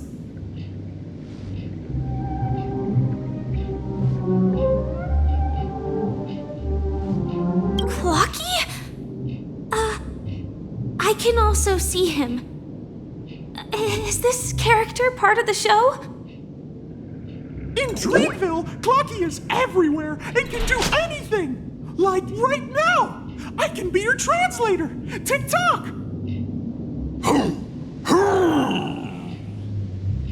Hanu says, battle! We must do battle! The enemy is at our doorstep, and we have no path of retreat for the future of Dreamville! Touch that suspicious-looking TV right now! So they just jumped inside that TV. Sheesh. Logic in this plot and dialogue is really being pushed to its limits.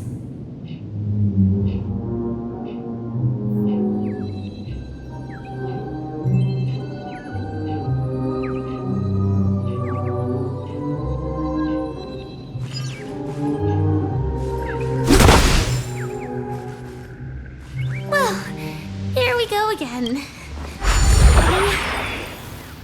I am gradually getting used to this. Huh. Who knows? I might even be able to perform some high-level moves with Hanu. Oh, did someone say high-level movies just now? That's right, pal. The upcoming script is just exploding with all sorts of high-level shenanigans. Last we saw, Hanu was preparing for battle. Suddenly, he hears heavy footsteps coming from the hallway. The malevolent mischief makers have broken into his home. But brave Hanu won't go down without a fight. He instantly sprints for the storage room, ready for a do-or-die showdown against the baddies. But we still don't have any weapons in hand. Guess what? Hanu's favorite bazooka just so happens to be in that storage room. So let's move on. What a coincidentally convenient plot twist. It'd be even more awesome if the organizers allowed me to wear armor.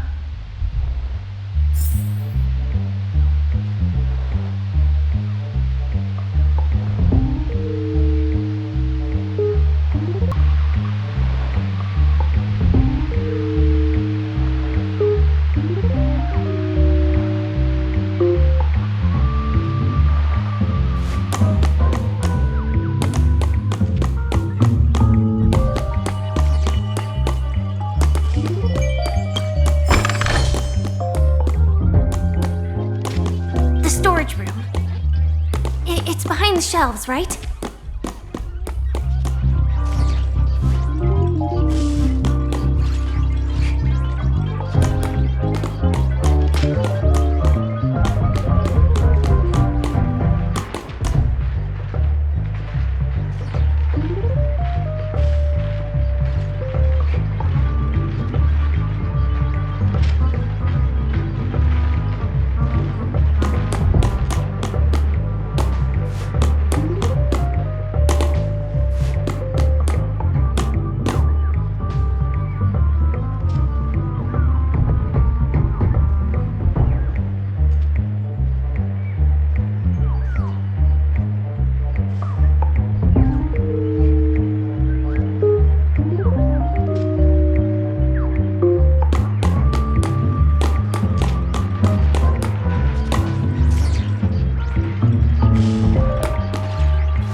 bazooka here.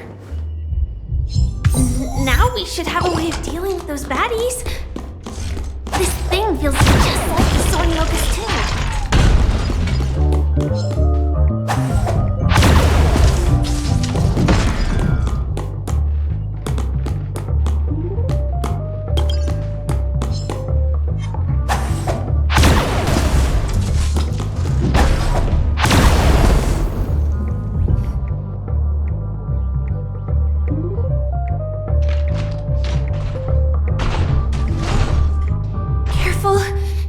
We've got more company. Get ready to fire!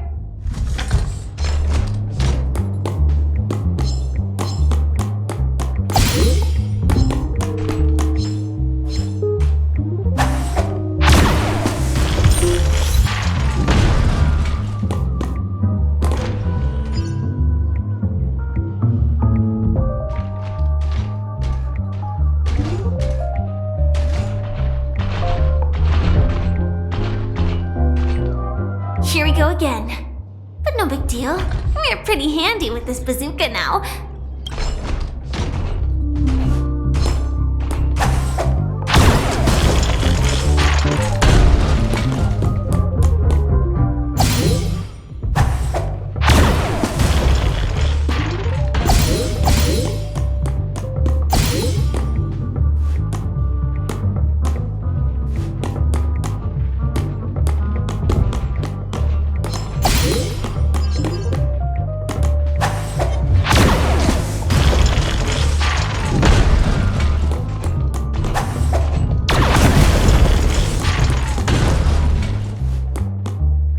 Should be all of them, right?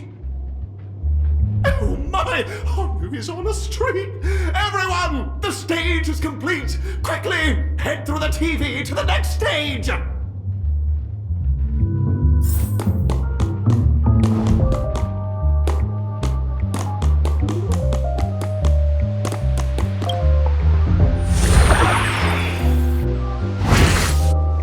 that's that. But it is gonna be hard to let go of this bazooka. Never mind. Let's hurry over to the next stage.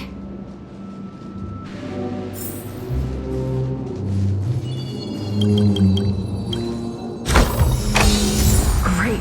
The more the better.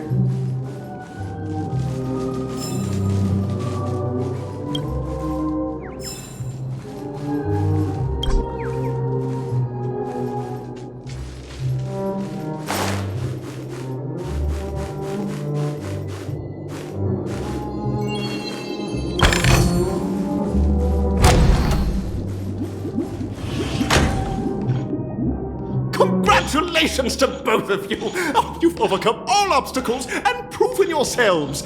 But, unfortunately, there is only one who can be Penacony's festive superstar. In the final stage, you will face the defending champion. If you fail, you will lose the opportunity to become the festive superstar. Welcome to the 33rd Scorched Sand Festival's third stage in the 20th season, sponsored by Soul Glad Enterprises Superstar Showdown.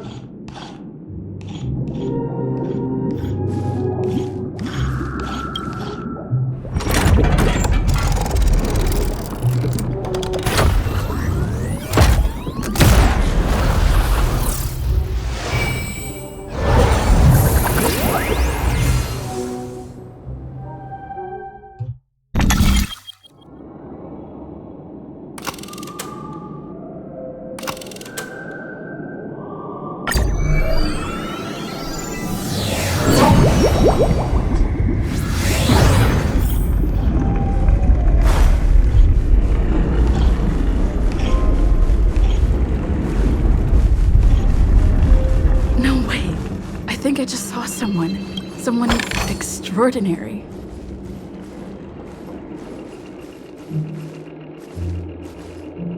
Please wait, my beautiful ladies.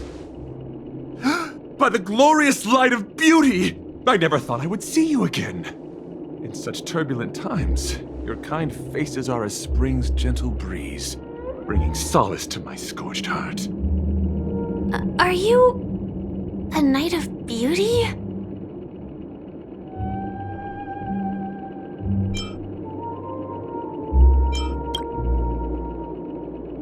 Hear ye! The rosy glow of the beauty has rendered you speechless. What an honor.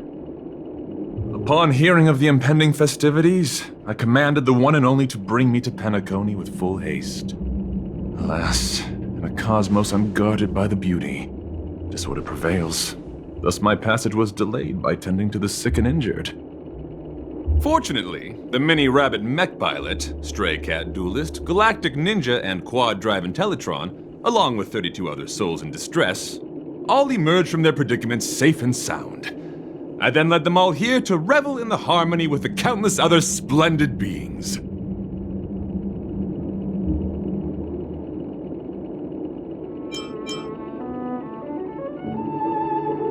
Saving the world? What a righteous act of beauty! If that's the case. No, that won't do. The rules of the contest are sacred and inviolable, just like the beauty. What would be the noblest choice?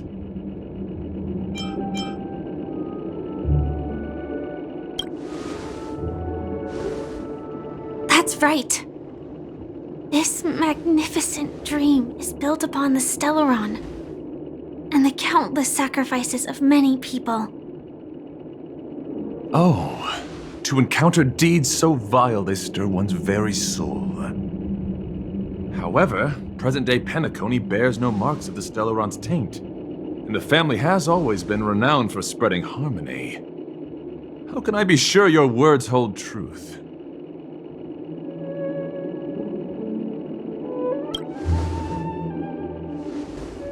If I'm not wrong, the Knights of Beauty also received an invitation from the Watchmaker, right? That's right. But what does this have to do with the Stellaron? Actually, we've already met the Watchmaker.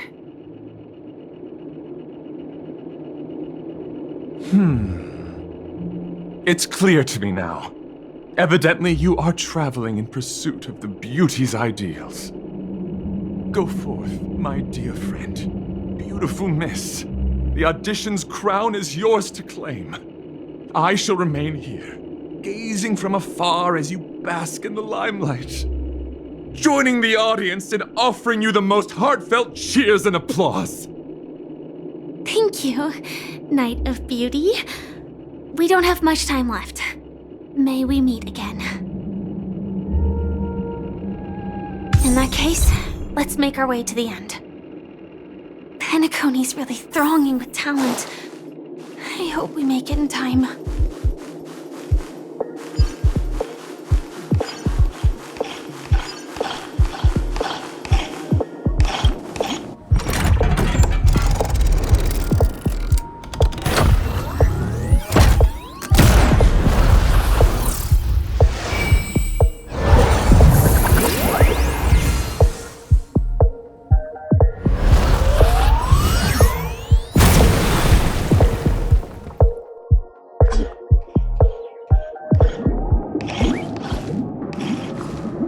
Congratulations to the Galactic Baseballer and Firefly on becoming this Scorched Sand Festival's champion! We look forward to their amazing entrance in the Charmony Festival! Let's give a round of applause to our aspiring young guests!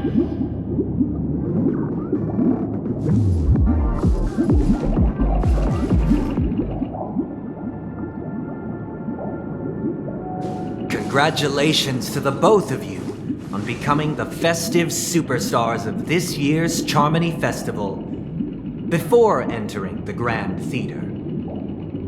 I, on behalf of the organizers, extend my sincere congratulations to you, wishing you joy under their radiance.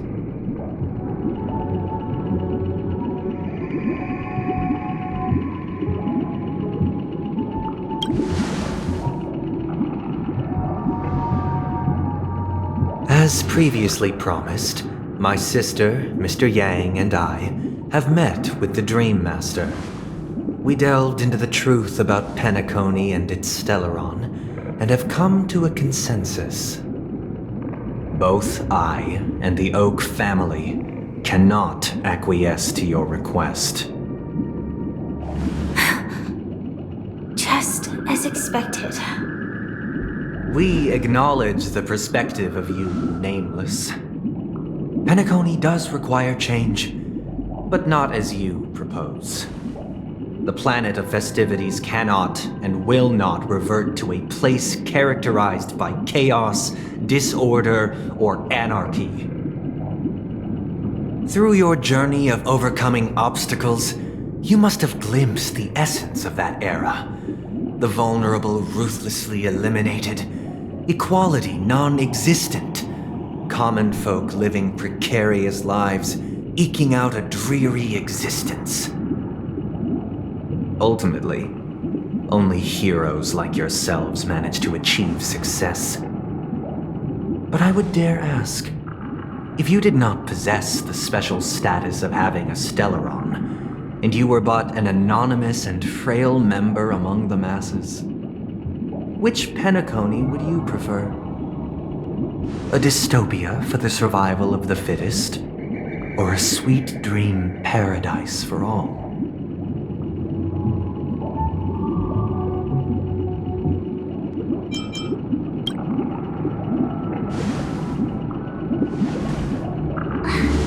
That's not the point! Don't let him mislead you! Mr. Sunday, even if the members of the Oak family can't fully agree on what to do about the Stellaron, now's not exactly the time to be holding an extensive discourse about Penacony's past and future, is it? The Stellaron issue concerns the life and death of everyone on Penacony. If anyone has a better suggestion, the crew is more than willing to listen. Also, it'd be best to tell us the ins and outs of that meeting. This way, we'll at least know what Welt and Ms. Robin are dealing with, and the reason why they failed to make our appointment. Ah, Navigator. That is precisely my intention. With all present, let's begin by discussing the details of that meeting. Let's talk about our tribulations and choices, our ideals and beliefs, and our final course of action. The only path to take.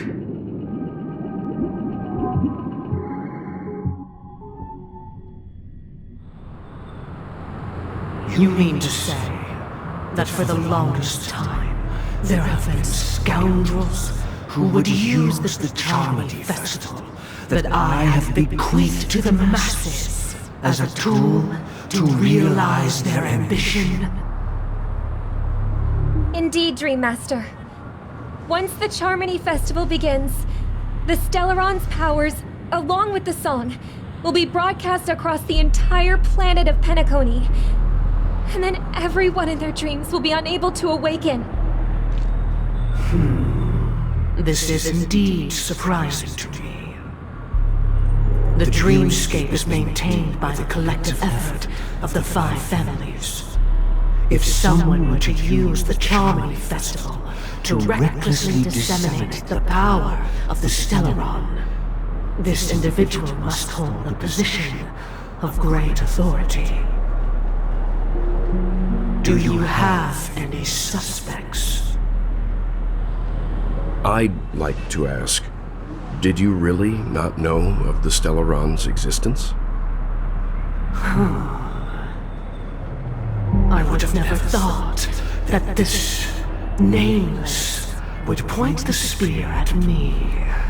Quite astonishing indeed. If I have offended, the Astral Express extends its sincere apologies. But the current circumstances are dire and leave no room for meticulous inquiry. We're doing this out of concern for the dreamscape's safety. So, if you could, please alleviate our concerns. Dream Master, it's just to prove that the Charmony Festival has nothing to do with the Stellaron. If we're being overly cautious, I will return to the stage to offer tribute in song, just per the arrangement.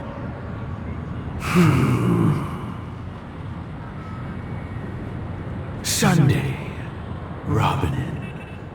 I've watched you two grow up and know your dispositions like the back of my hand.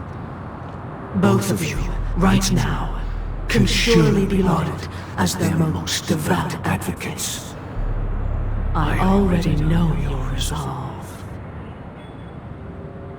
The magnitude of this matter is enormous and cannot be taken lightly. Since Mr. Yang has asked with such earnestness, I will personally respond in kind. If there is a need, the entire Oak family will be mobilized to heed your call. Someday, might I ask you to beseech them to cast their light unto me, and question me in their stead, so that no lies may be concealed? I will do as you command. Robin, could I entrust you to be present as a witness, to document the truth, and to proclaim my innocence, so that all slander may be utterly dispelled? I will do as you command. May thy will be carried out on earth, just as it is in the heavens. Oh, triple-faced soul, please sear his tongue and palms with a hot iron, so that he will not be able to fabricate lies and make false vows. Let us begin. There is nothing else to prepare. Understood. Question. Have you devoted your life to your god, never worshipping other gods? Naturally. Do you love your god as you do yourself, always heeding their admonishments? Naturally. Have you strayed from the path expected by your god, betraying their name? Never. Have you ever been inordinate with your asks of your god, coveting more than the foundation of the creation itself? Never.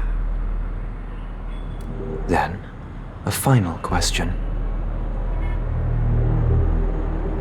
Do you swear to fulfill all vows, past, present, and future?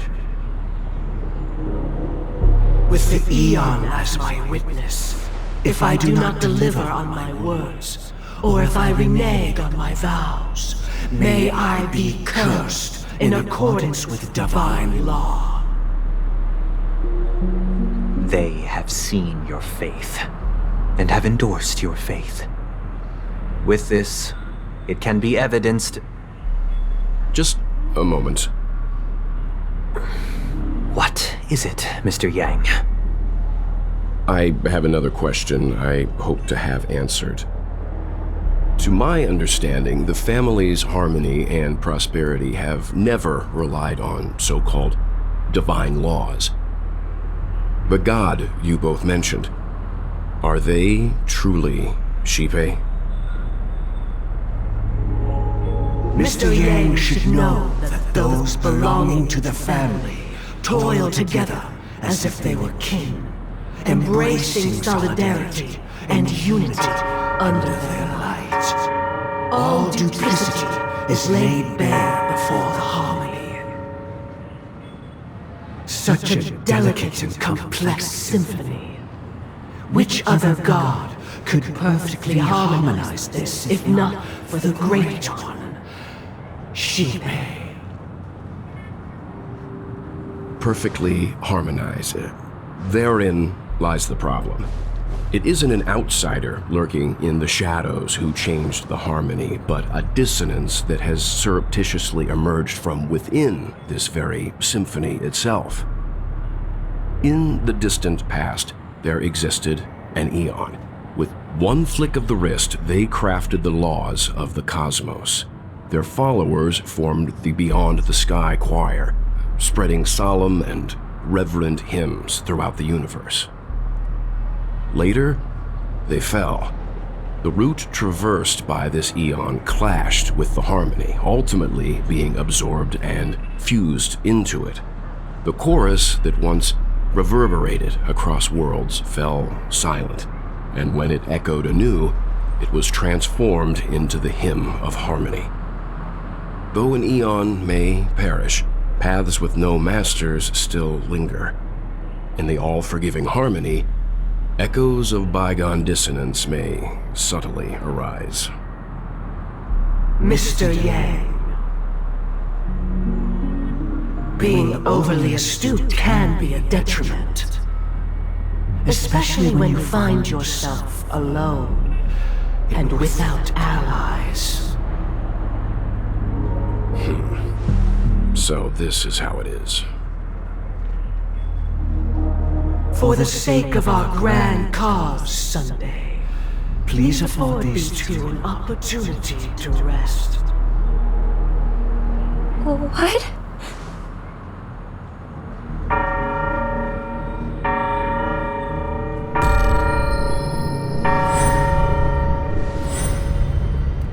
Sorry, Robin. It's just you. I did not wish for you to know this. It's a pity that things have turned out this way. So, this is the true reason I can't sing? The shadow that envelops Penacony is actually... We were never children of the harmony. Our ideal paradise could not have been crafted by Shipe. True bliss can only be guaranteed by the one who transcends the many. Within the foundation of law, humanity establishes civilization, and through harmony, we obtain order.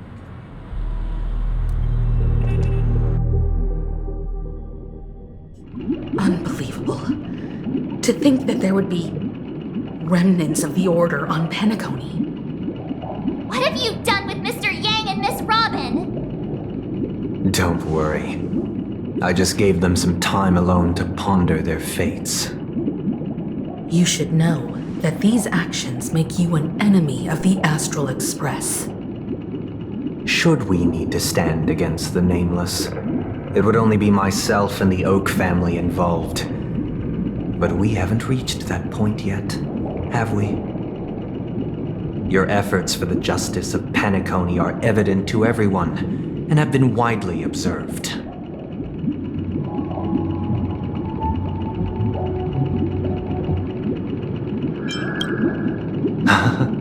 Patience is a virtue. However, I won't hold it against you.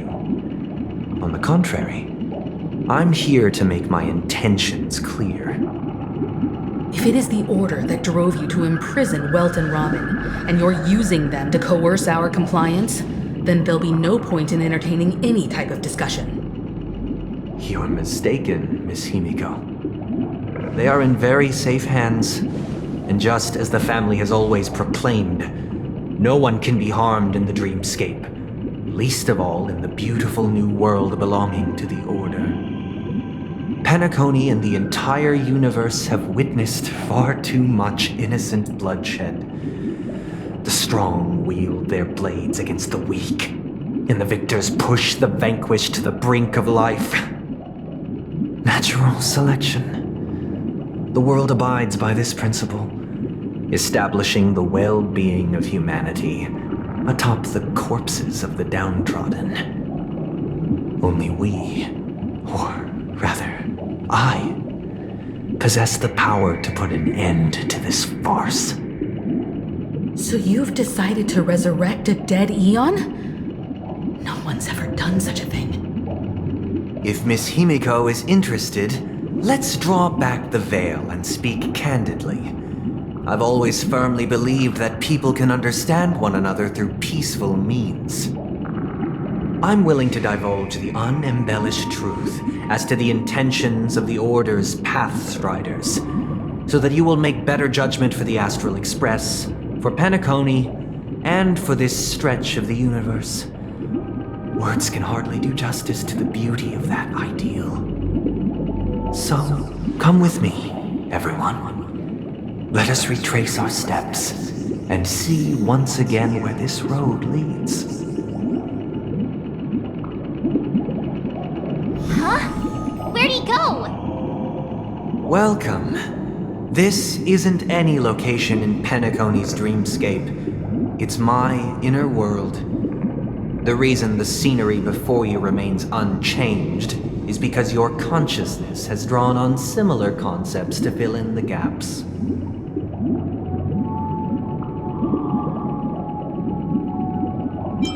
Did you do the same to Welt? It's a tuning process.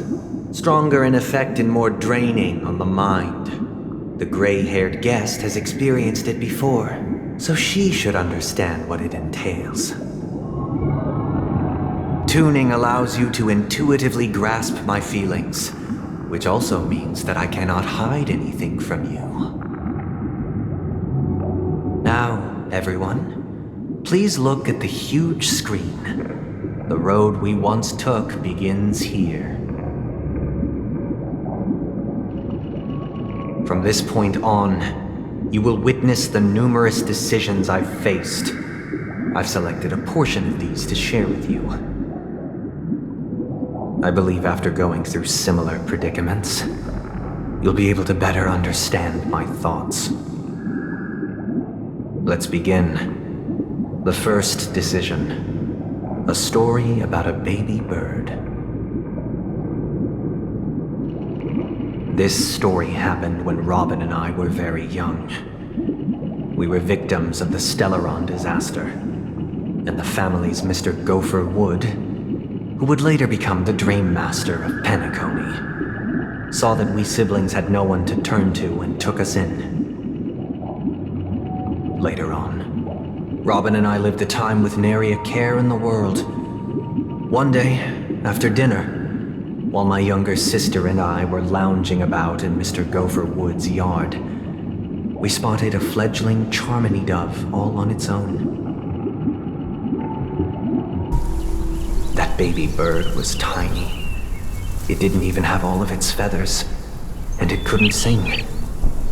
When we found it, it was already on its last breath, having fallen into a shrub, probably abandoned by its parents. We decided to build a nest for it right there and then. However, thinking back, that winter was unusually cold, with fierce winds at night in the yard, not to mention the many poisonous bugs and wild beasts in the vicinity. It was clear that if we left the fledgling in the yard, it stood no chance of surviving until spring. So, I suggested we take it inside, place it on the shelf by the window, and asked the adults to fashion a cage for it. We decided that when it regained its strength enough to spread its wings, we would release it back into the wild. The tragic part, something that we'd never considered, was that this bird's fate had already been determined long before this moment. Its destiny was determined by our momentary whim. Now, I pass the power of choice to you all. Faced with this situation, what choice would you make? Stick to the original plan and build a nest with soft net where the Charmony dove fell. Or build a cage for it and feed it, giving it the utmost care from within the warmth of a home. I eagerly await your answer.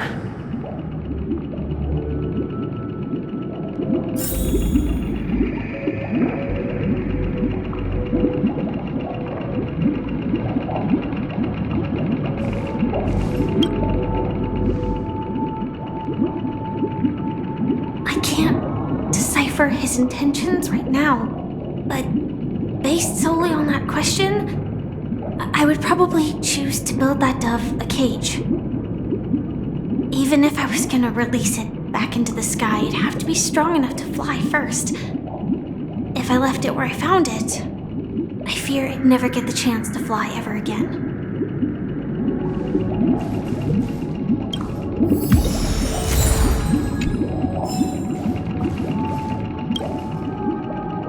It looks like he really has no intention of imprisoning us.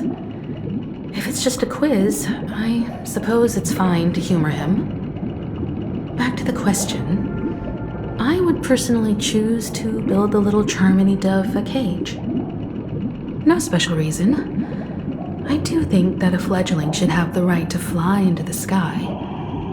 But if it can't even live to that point, then there's nothing to talk about to begin with.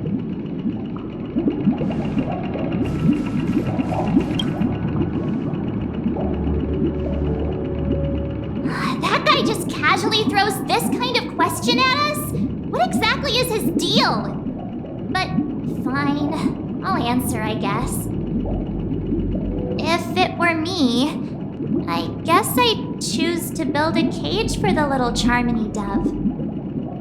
After all, leaving it there, it's bound to get hurt by wild animals or something. And that'd just be too sad.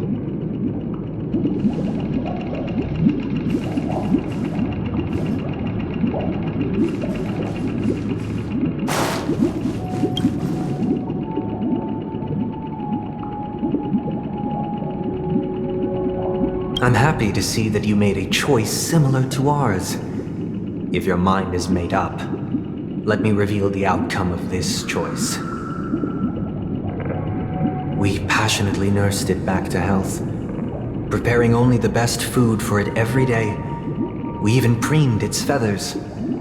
Later, on the day that Robin left Penacony, we opened the cage door and let it fly back into the sky. I watched it for a long while by the window, probably about 3 or so days. In those 3 long days, the little Charmony dove tried again and again to spread its wings to fly into the sky, but fell to the ground, only to keep trying. Finally, on the 137th attempt, it succeeded. But its attempt did not go perfectly. After flying unsteadily for a while, it fell to the ground, unable to grasp the direction of the air currents. The fall shattered its wings. It writhed helplessly in my embrace.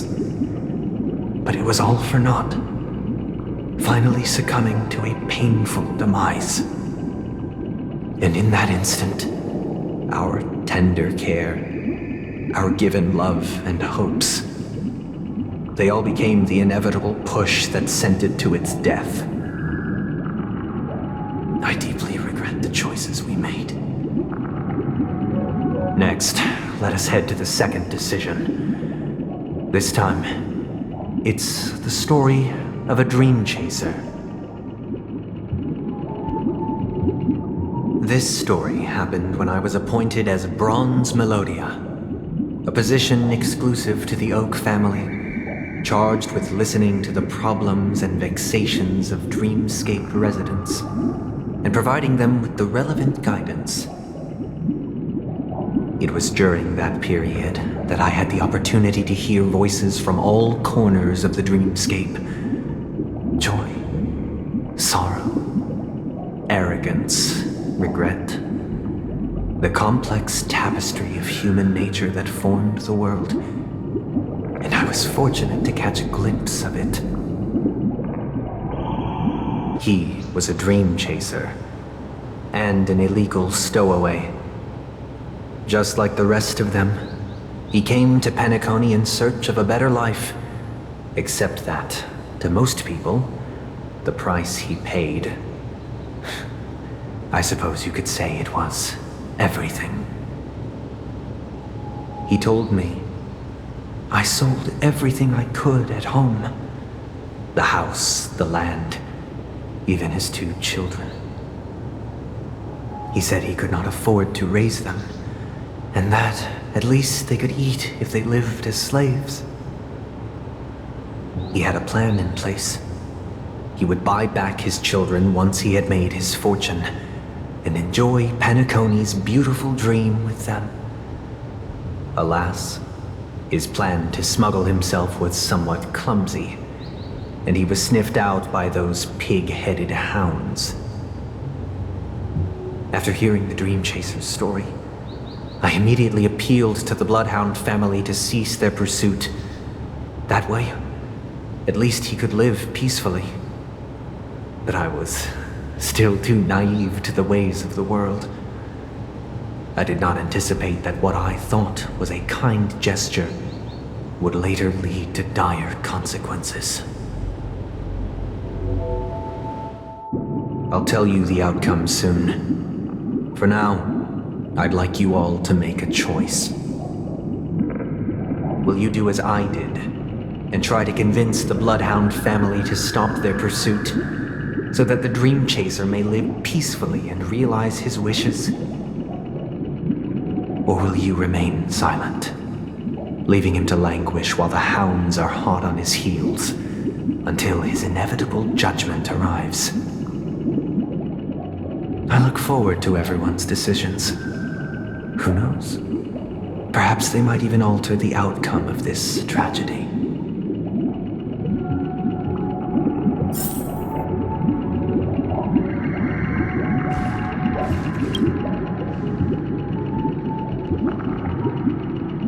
A Dream Chaser story. If I acted out of kindness, I would probably ask the Bloodhounds to stop their pursuit and lend him a hand. But what cruel repercussion would this choice result in? I think Sunday must have been deeply impressed by the limitations of the strong defending the weak through this incident.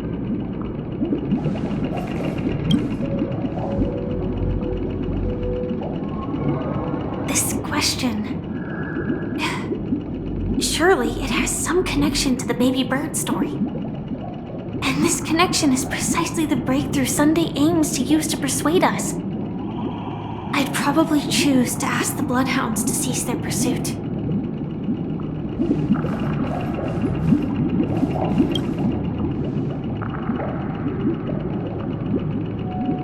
It seems illegal stowaways are really quite common on Penacony. But that guy in the story, I don't think he deserves any sympathy at all.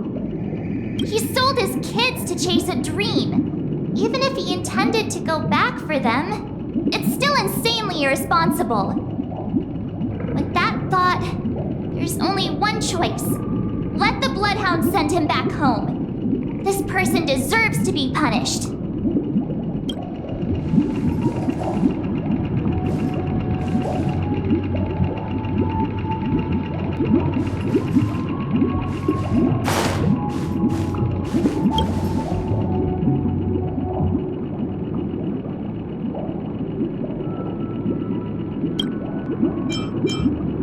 I'm honored to witness you arriving at the same decision. Out of respect, I'll share with you the dire consequences that my choice back then brought about.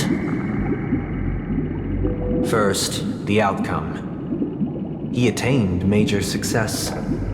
After avoiding capture, he ran a business for a few years, very quickly making a name for himself, elevating his status. He might not have become a tycoon like old Audie, but he was considered a character of excellent repute. Now then, did he realize the wish he set out to achieve? No. The last time I saw him was in the real world, where the hounds were going to permanently exile him, and I was the accompanying Bronze Melodia. The mission was simple. Listen to the criminal's repentance. He told me the reason he was in this predicament was because he conspired to usurp the head of the Alfalfa family. When I asked him about his 2 children, he instead responded with a question. What children? In the end, my heart aligned with the harmony, and the good deed I dared to undertake held no value, turning instead into a wrongdoing. It created a lamentable oppressor and countless oppressed individuals. As to your choice, I once again offer my heartfelt apologies.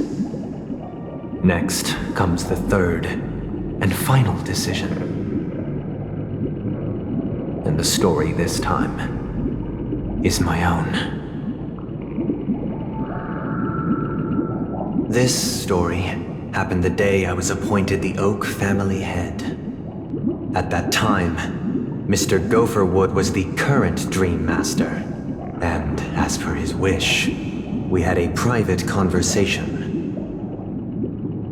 What surprised me was that the Dream Master had only come to deliver a letter to me. He let me read its contents, and it was a letter from my sister. The letter contained the usual pleasantries, anecdotes from her travels, nothing out of the ordinary. Just as I started wondering how this letter related to our discussion, the Dream Master began to speak. Do you know who wrote this letter? My sister, of course. But why would you personally visit me to hand me a letter from my sister containing mere trivialities? To help you grasp the full scope of this issue. Do you know where Robin is at this moment? From what the letter indicates, she must be in Caspelina 8, correct? She's touring there right now. Correct. Has she mentioned anything about a stray bullet? A stray bullet? What? A war has broken out on that planet.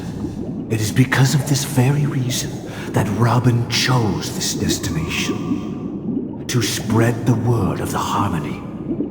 And to save the lives of that planet. She personally made for the front lines. She hoped to ease the people's suffering with song, and was willing to brave mortal danger to deliver the IPC's medical supplies.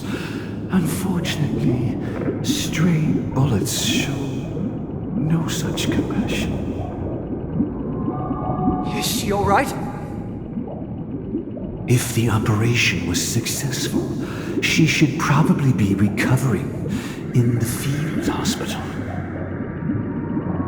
By the eon above, the bullet struck her neck directly, yet possibly as a reward for her consistent deeds of harmony, it didn't hit any vital arteries. Once you've attended to your outstanding tasks, it'd be advisable to write her back as soon as possible.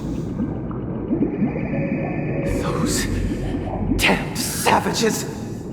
I'll pack my bags right away. My gratitude for bringing this to my attention, Mr. Gopherwood. Now you understand why she always wears such elaborate neck ornaments, don't you? How could this happen? Miss Robin? It's all in the past, so please don't worry. I share this in the meager hope that you will understand the harmony's limitations and predicament. As grandiose as the strong defending the weak sounds, many times, it is nothing more than wishful thinking. Likewise, I've prepared one last question, one last choice. But rest assured, this choice will not have any grave consequences. Because this is merely a figment of imagination, a nightmare that has haunted me through countless nights. If you ever had the opportunity to make a choice like I did, would you still support Robin's journey on the path of harmony?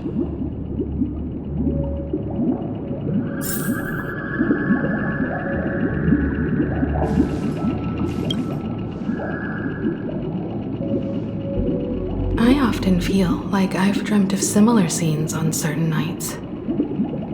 In the dream, I see blurry faces. I don't know who they are, but I sympathize with all of them, fighting for survival against some unfathomable force. Their confusion and fear are lucid to me, but I also remember they chose never to give up.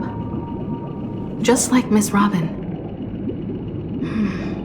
If Mr. Sunday's question leaves you puzzled, you should find the answer from your own experiences. With each trailblaze, dangers and tribulations will surely follow. But would you ever back away? Would you stop March and Don Hung from reaching their next destination? I believe you have an answer of your own in your heart.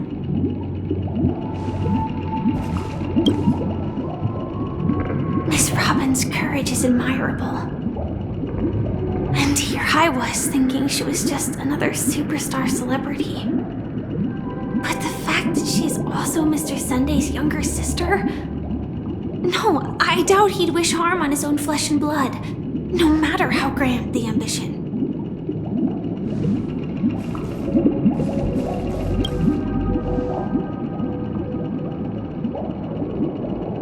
I can't believe that happened to Miss Robin. The strong defending the weak is a great mantra, but if I had to pay such a price,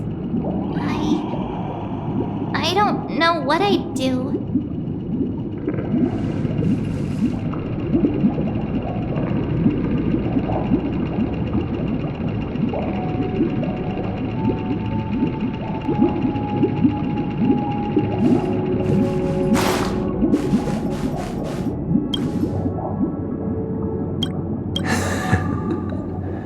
I see.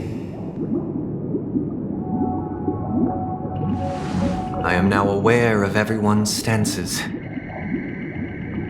Raising these questions merely serves to illustrate one point. The plight of Penacony cannot be salvaged by the harmony. The true foundation for a sweet dream paradise can only be established through the order where the strong govern the weak. I know the suffering of being tormented, the turmoil of losing your way, how sorrow and even despair set in when matters don't work out. All of this causes me unending pain, because this is not what happiness is at all. We must teach the weak how to live a happy life. And this life isn't some noble propriety that the upper crust preaches, but in definitive terms, a way of survival that belongs to everyone. So what is your definition of living a happy life? Good question. Human consciousness is fundamentally an illusion, a cage known as self-worth. People lured in by this illusion make mistakes, yet still ask that external influences bear the burden. When one mistake after the next permeates the masses, they become impossible to trace. Thus, the amassing of these individual cages culminate to form a prison, a place dictated only by the rule of survival of the fittest. Nature is always accompanied by predation and sacrifice. Its antithesis is known as order. That is what I want to do. Unite people's happiness under the banner of order. They won't need to make bitter choices any longer, nor face the weaknesses of humanity. They can cast aside their primal instincts to build a haven for mankind. Simply describing thoughts is far too abstract, so allow me to provide a simple example. As you all may know, there are societal norms like weekends and long weekends that exist on some worlds. During these hard-earned rest days, People are given the chance to extricate themselves from the stresses of everyday life, allowing a certain tranquility to return to their souls. And it is only on these days that people do not have to adhere to the law where the strong prey on the weak. They can live out their lives happily during these brief intermissions. It's just a pity that 2 or 3 days are still too fleeting compared to the span of a lifetime. From where I stand, society's ideal system should be 7 rest days.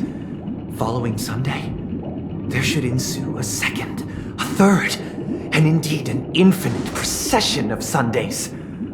This should be the face of the new world. Idyllic, eternal, peaceful days. And thus, every person can return to their base selves in this utopia. Some gaze in reverence at the stars, pouring their whole beings into calculating the distance between us and the isolated world of Pagana. Meanwhile, some seek refuge in quiet corners, holding one another, unencumbered by the chains of unwelcome obligations. There would be no need to bear the hardships of reality. Only in this way can humanity face the inevitable end with the purest of spirit, living a life of dignity. This is what it is to live in bliss. Miss Firefly, you who are stricken with entropy loss syndrome, you of all would surely understand this.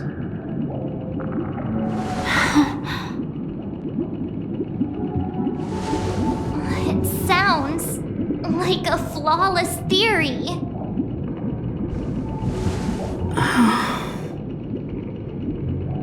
But what is the price to attain all this? The cost is minute, merely a personal and eternal sacrifice. If this paradise is to be maintained for everyone, someone must remain trapped in solitary awakening until the end of the cosmos. Awakening. Which means that this so-called paradise is still a dream. Stepping into this paradise means forsaking reality, correct? It is not forsaking, but transcending. Flesh, blood, sorrow, weakness. If the physical is the root of spiritual suffering, it is only logical that we defeat it. But in this supposed bliss, people won't have defeated their demons. The chance to overcome their tribulations would be forever lost to them. In other words, it is an escape. That's another way of understanding it. But there is no shame in escape. On the contrary, the seeds of escape exist in everyone's hearts. Don't you agree, Miss Firefly? And as for why life slumbers, it is because we are afraid to awaken from our dreams. But this is not in conflict with the grand plan. Only in acknowledging this can we truly understand the frailty of human nature, and from there, show compassion and protection.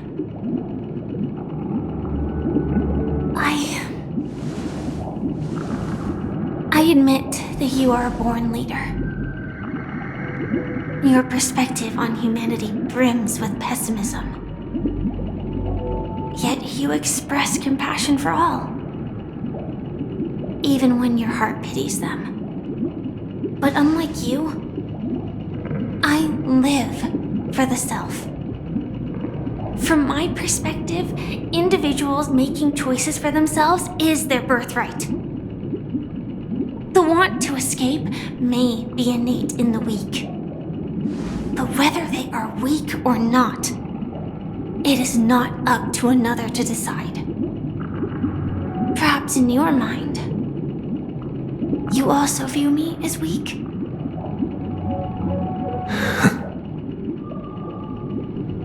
Because I don't think so. Since Miss Firefly has said her piece, the Astral Express will also naturally give you our answer. We'll leave it to you. Just as Mr. McHale instructed before. Tell him our choice.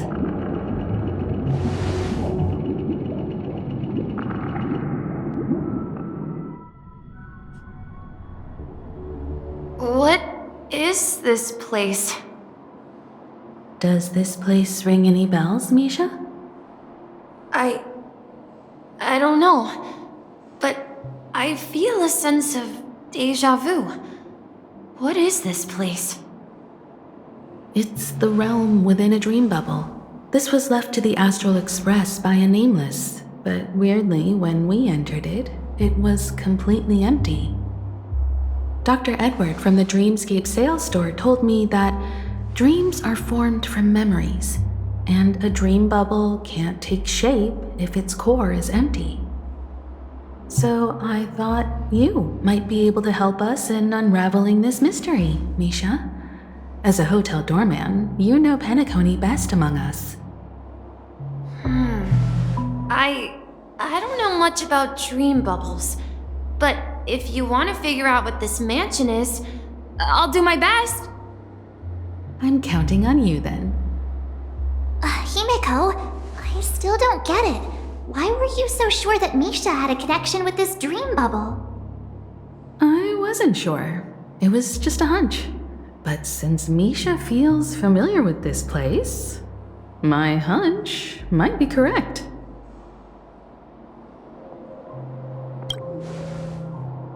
Exactly.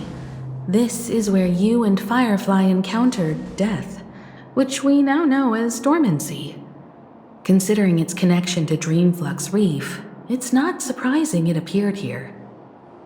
The question now is, who brought you here? Based on the clues we have so far, it's unlikely to be that masked fool, so identifying them is crucial to us. We're drawing closer to the truth once more. Let's give Misha some time, as I believe he'll unveil the secret of this dream bubble. Alright, but there are doors all over the place. Which one should we choose? Do you have any idea, Misha? I guess... maybe this way?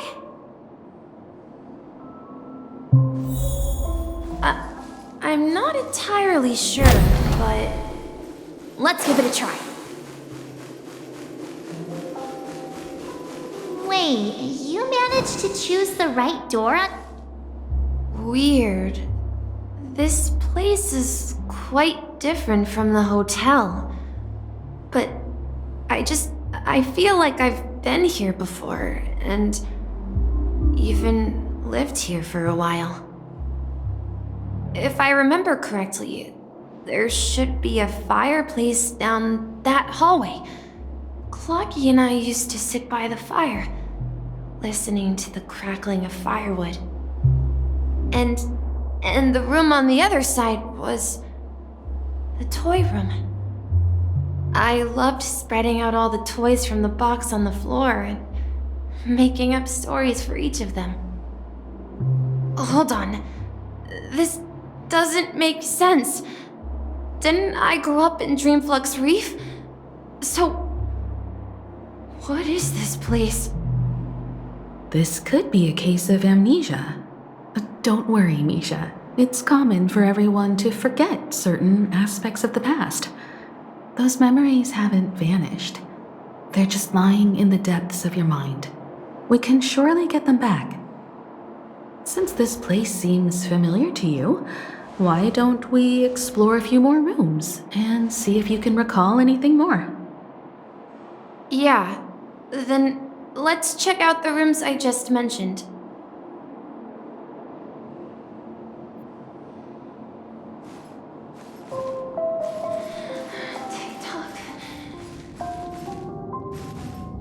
Mikhail, that's the name. Now we all know him as the Watchmaker. So, who is he talking to? Do Do you know anything about it, Misha? I'm sorry. I don't know much about the Watchmaker. But Mikhail...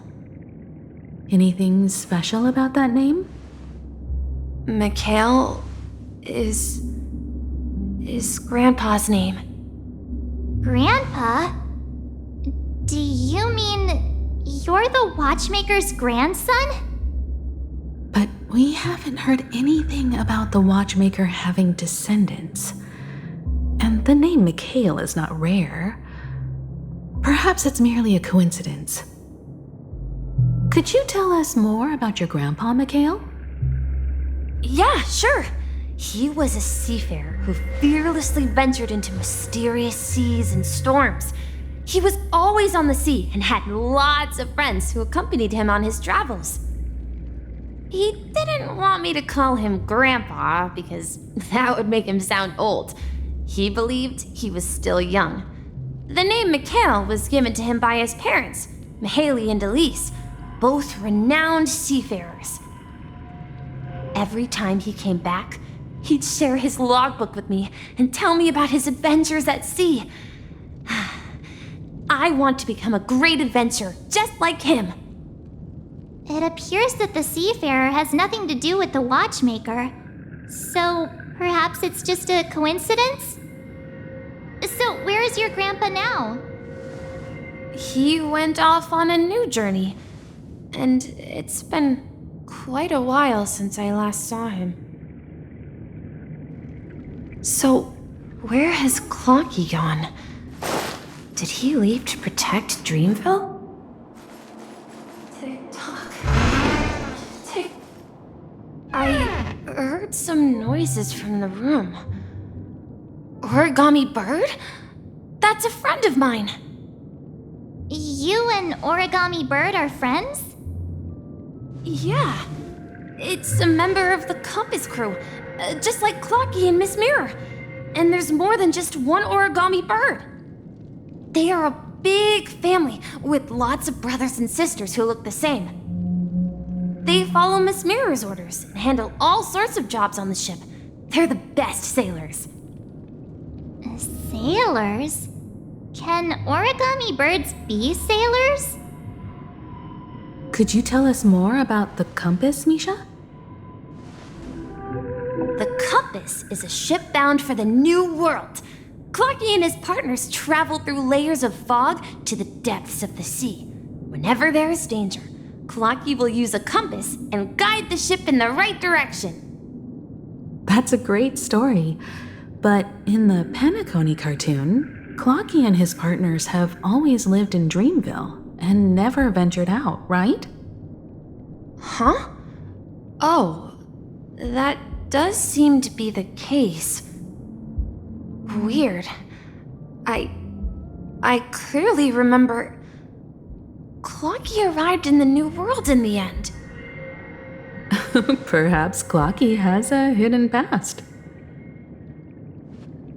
I think I hear the sound of water. You once mentioned there's a magnificent fountain up ahead.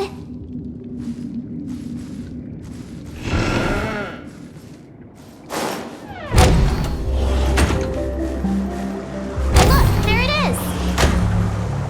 The water resembles a precious jewel embedded in the dreams of all seafarers. Every time I gaze at the shimmering lights beneath the waves, it feels as though I'm back in this place, standing by your side. Have you recalled anything, Misha? Yeah, I saw these sentences in Grandpa's logbook. He used to say that despite the perils of the sea, whenever he stood on the deck in the afternoon, overlooking the sparkling waves, he would think of this fountain in front of his house. He often said that those moments felt like returning to his family's side, and the difficulties at sea didn't seem quite as challenging. You know, I quite understand such sentiments.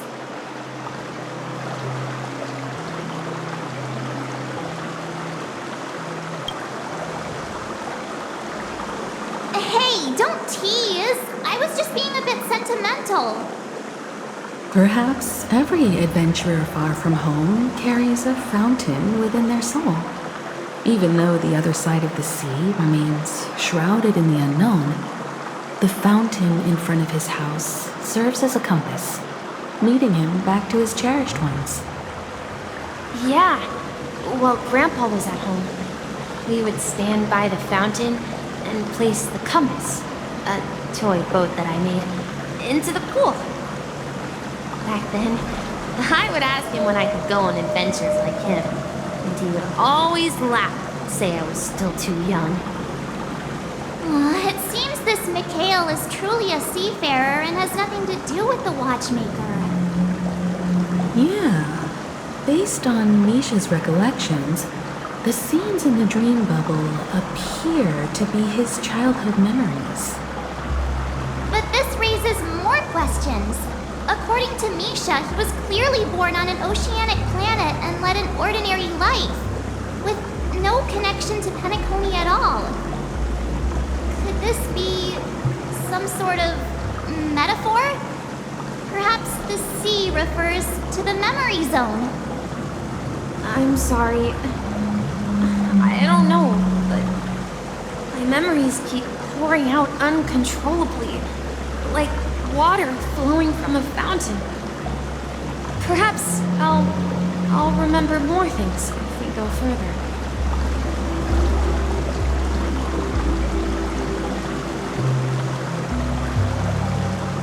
I wish to share your burden.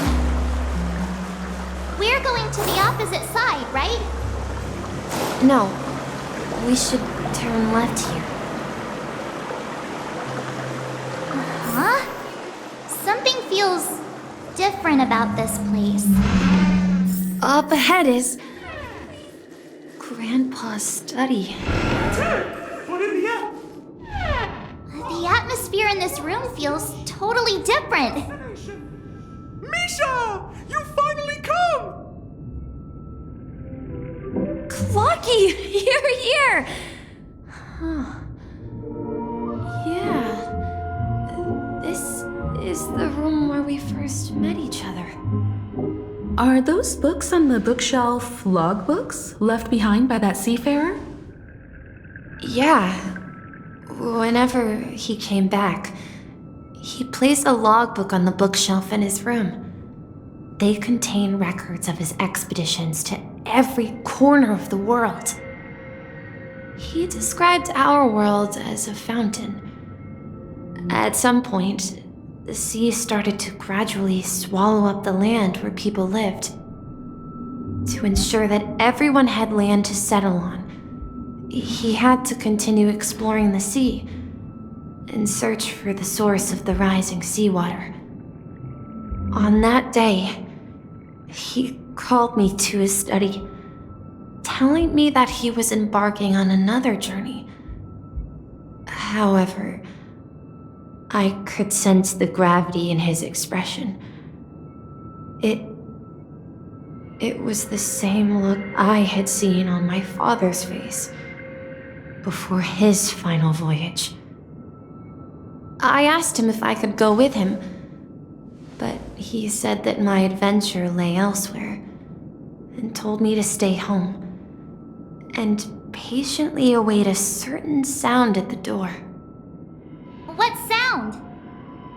He told me about a vast ocean in the sky, an ocean of stars. He spoke of a train that transports children with a desire to venture far away, traversing the sea of stars without ever stopping.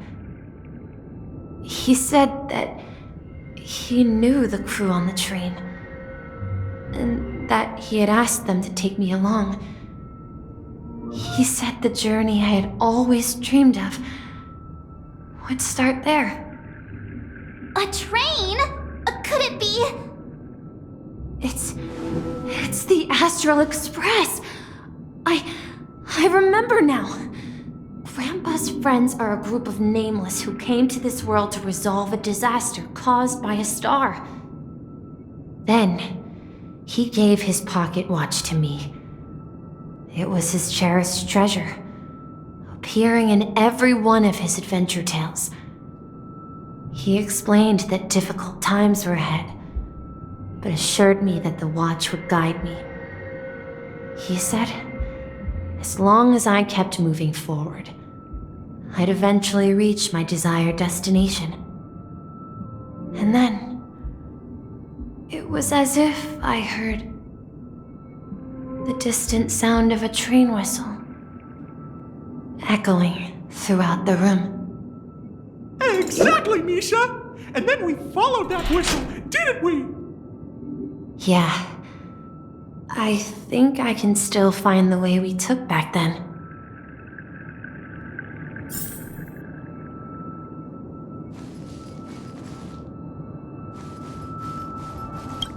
This is the dream jigsaw, right? So we're supposed to find the exit. But where can we find the last piece? Do you remember? You said you obtained a mysterious shard when you stumbled into this place. Hey, the shape seems to match. So this shard is also connected to Misha? Looks like we're just one step from revealing the truth. Let's get to the other side and investigate.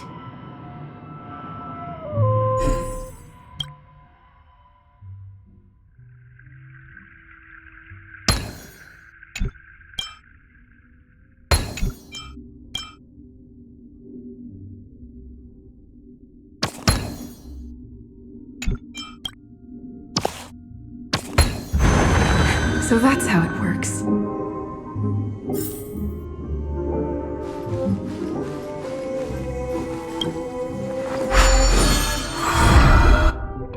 This is it. This is my room of clocks. While I spent my time waiting for Grandpa to return from his voyage, Walter gave me this workshop, and it became my secret base. Here, I learned how to repair clockwork and gears out of my fondness of precision mechanics. In my dreams, I was the captain of the compass, embarking on adventures with my companions, Clocky and Miss Mirror, in search of the new world. I was born and raised here. So, this building in the dream bubble is your childhood home? Yes, but not exactly. To be more precise, this dream bubble itself is my home. Looks like you've remembered everything now. Wait. Why does it feel like everyone else knows something I don't?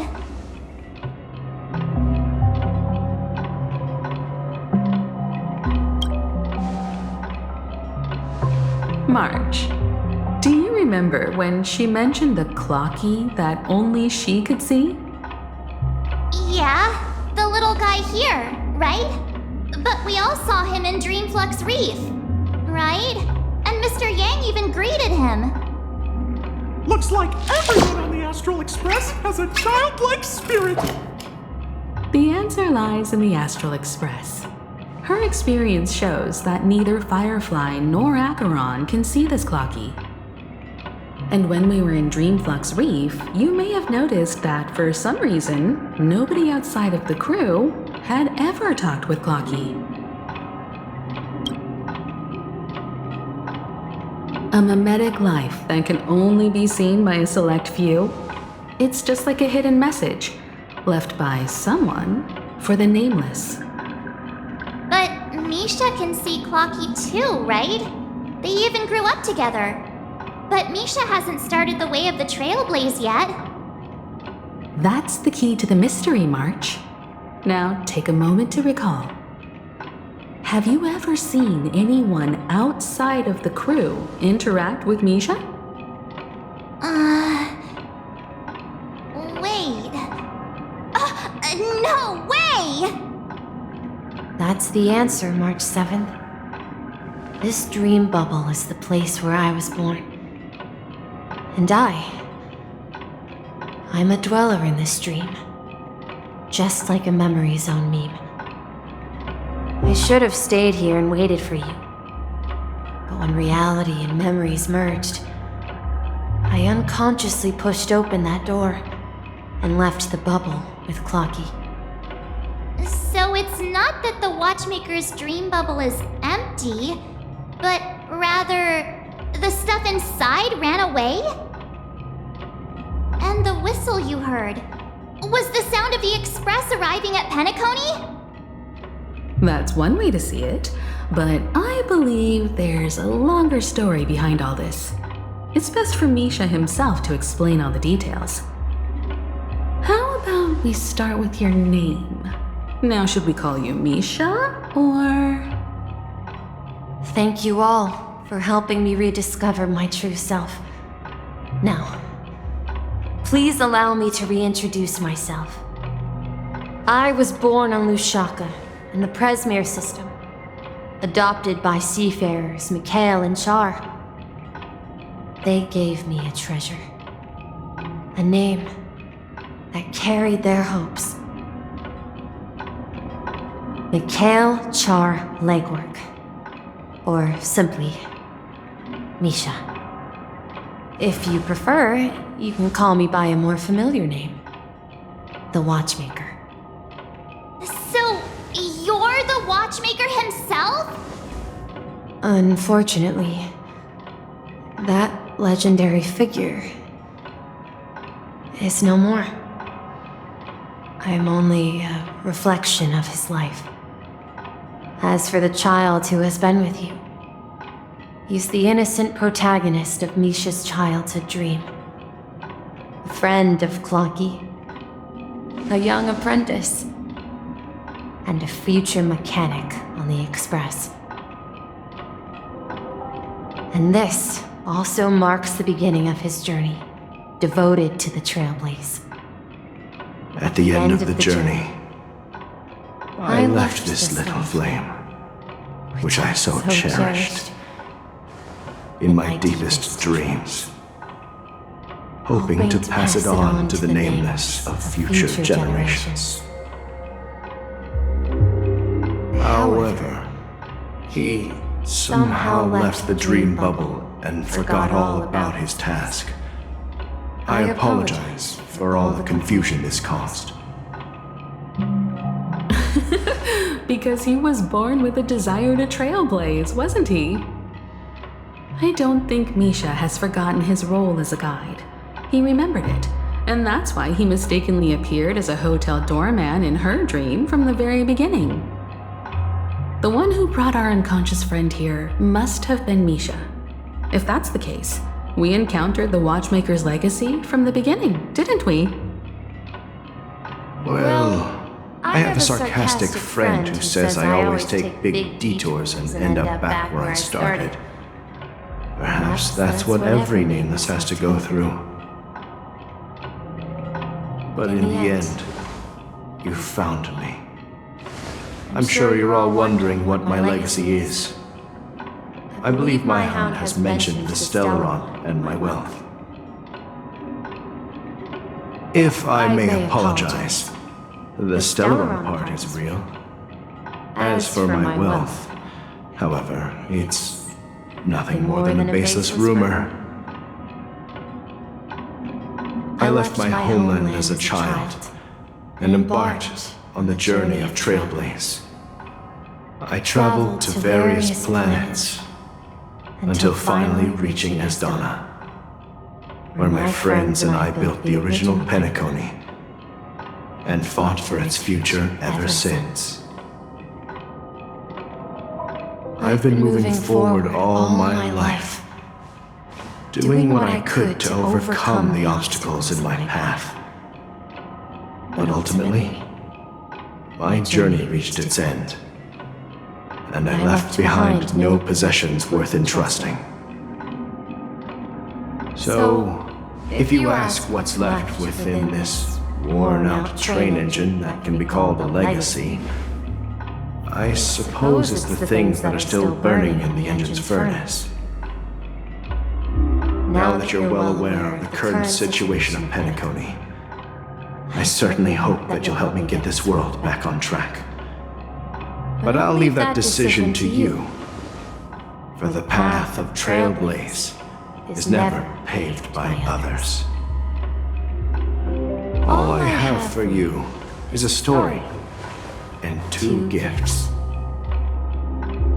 I want to give you my pocket watch. It has accompanied me throughout my long journey, guiding that naive child forward, and has been blessed with the presence of so many great people up to this day. And my hat, too. The one who navigated for me placed it on my head and planted a fanciful thought in my mind. The trailblazing expedition will never end. Now, it's time for you to make your choice. Once you've made up your mind, open that door and enter the long dream of an old man. I'll be waiting for you at the end of this corridor of time. All right, everyone, let's make a decision.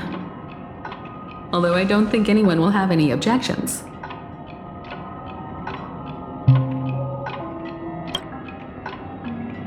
Of course. We've come this far. Surely there's no other option than moving forward. In that case, it's unanimous. Then let's proceed together to the end of this dream and tell Mikhail our decision.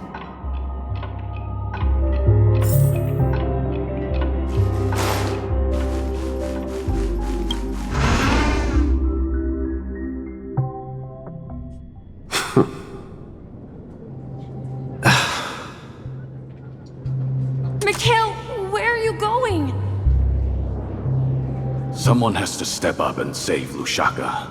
So why can't it be me, Misha? Please don't go. And if you must, please take me with you. Don't leave me alone. Even without me, you know how to proceed forward, brave Captain Misha. The compass is waiting for you. Haven't you always wanted to be a better adventurer than me? Now go! Board that train and start your journey! Where are you going, Mikhail? I'm going to clean the floor in the parlor car. I've promised the conductor. Wait, first tell me, did you fix this watch? Yeah? I know what it looked like before. Its chain was broken, the back case torn, and the marks on the dial all worn out. How did you manage to fix it? Well, it's hard to explain, but I knew it could be fixed. It's the hands, Mr. Amundsen. Its hands were intact and pointing in the right direction, so I knew there would be a way to fix the rest. I see. You'll work with me from now on. Haven't you always wanted to tinker with this train? You're its mechanic now. As for the conductor, I'll do the talking. But I only know how to fix watches. Don't worry. You've got what it takes. I'll teach you what you need to know.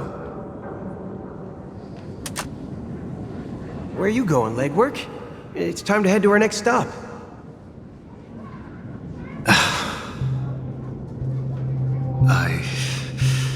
I'm staying in Astana with Rosalina and Tiernan. I see. This place reminds you of home. The people of Astana have only achieved a tiny victory and still have a long way to go towards true freedom. Hanunu needs us. Don't worry, not all journeys lead to the stars. Even if I leave the Express, our path of Trailblaze will continue. Yeah. I knew you wouldn't stay on the Express forever. Leave in peace, my friend. And, take this with you. This is Mr. Amundsen's hat. But why? When he departed, he said he would leave it to his best student. Well, I suppose the time has come. Farewell, legwork. Take care of Tiernan and Rosalina. And don't forget to write to us.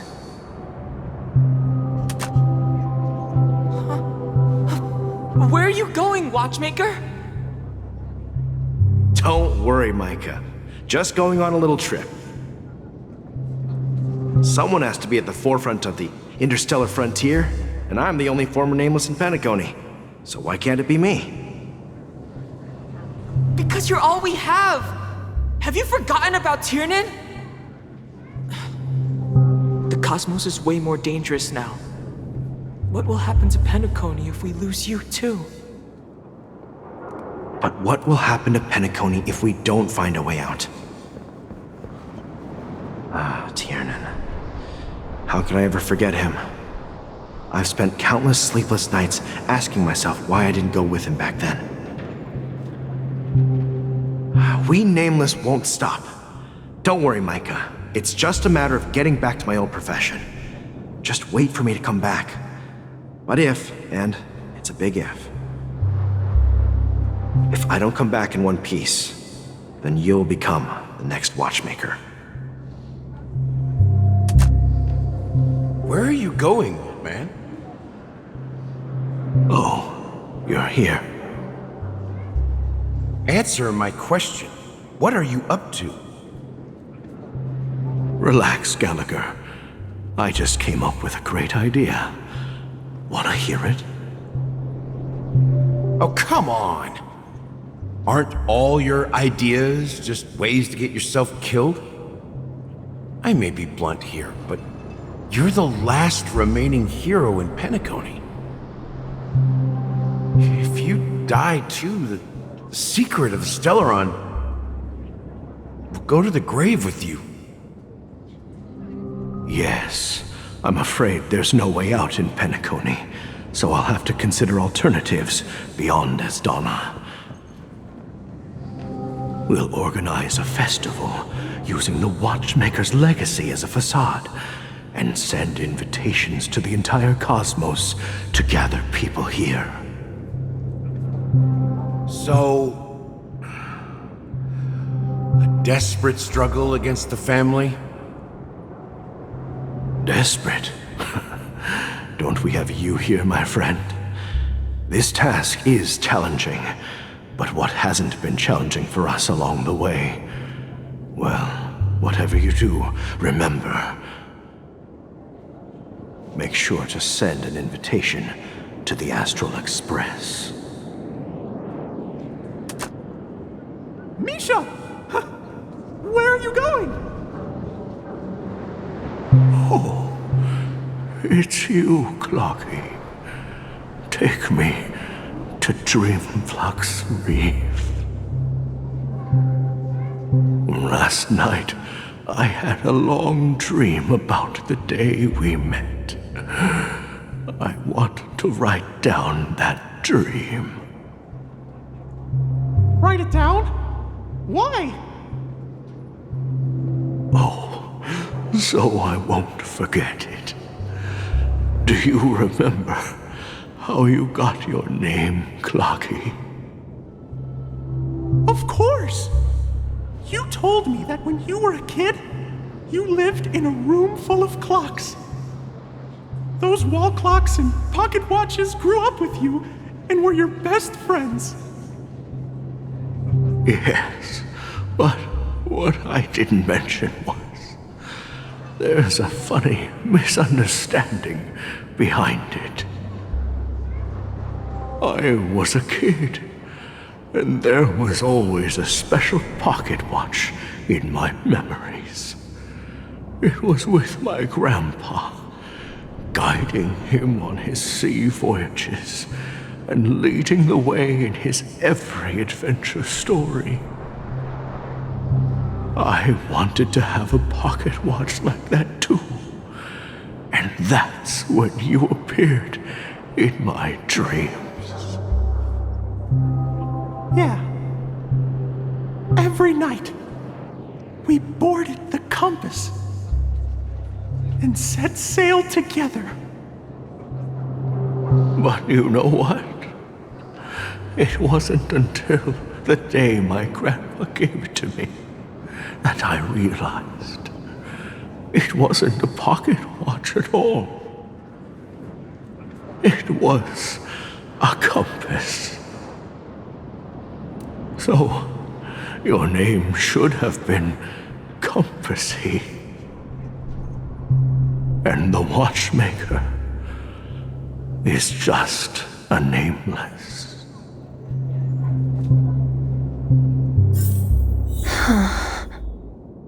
We've arrived at Dreamflux Reef. So, where to next? You know, Clocky, I don't think I'll be going anywhere else.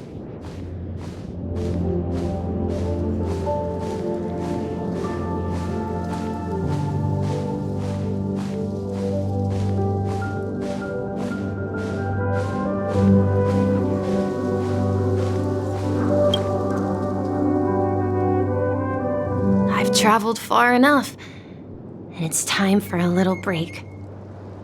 Oh. So, we'll set out again. When you're rested? No, I'll stay here.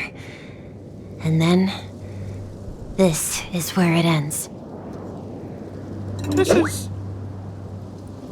where it ends? What do you mean, Misha? You told me that the trailblazing expedition would never end. Yeah, that's what I said. So now, it's up to you to decide your next destination. My next destination? What's that supposed to be? I've been following you. Misha? You're acting weird today. If you're feeling down, we can just do what we usually do. With the clockwork. No, I'm not feeling down. As for clockwork, yeah, it resolves all problems in this dream. So, do you know what clockwork actually is? I'm not quite sure. Well, everyone gets lost at times. They may hesitate and doubt which way to go. That happens in this dreamscape and beyond. But don't worry. Everyone goes through moments of uncertainty and hesitation. Eventually, they gather the courage to make bold decisions. Whether it's calming, happy, angry, or sad, all they need is a little nudge to take that step toward where they truly belong. I'm leaving that little nudge with you, and I hope you'll share it with others. Such is the essence of clockwork, the will of the Trailblaze.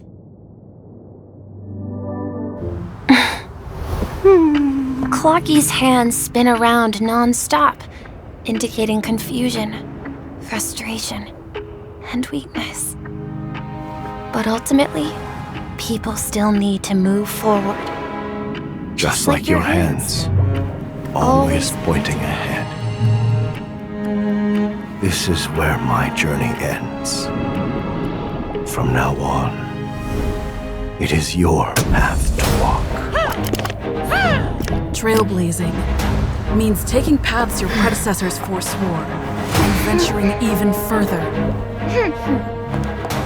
The Penacony in Mikhail's dreams does not belong to order.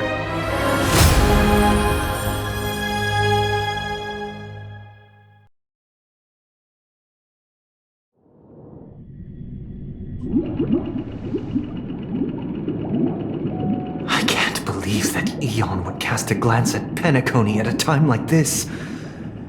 Is it because of the resonance from the legacy of the Trailblaze?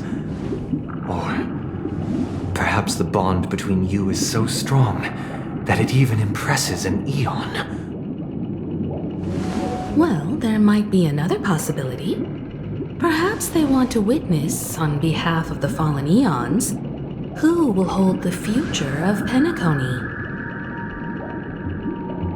If that's the case, on behalf of the Dream Master of Penacony and the 107,336 members of the Oak family, I'm extending a formal invitation to all of you.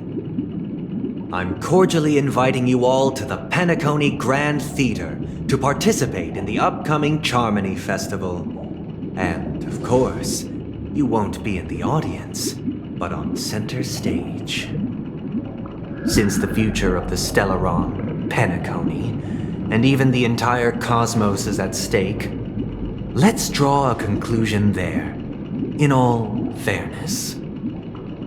If you truly believe in Akavili's path, then show me their courage and determination.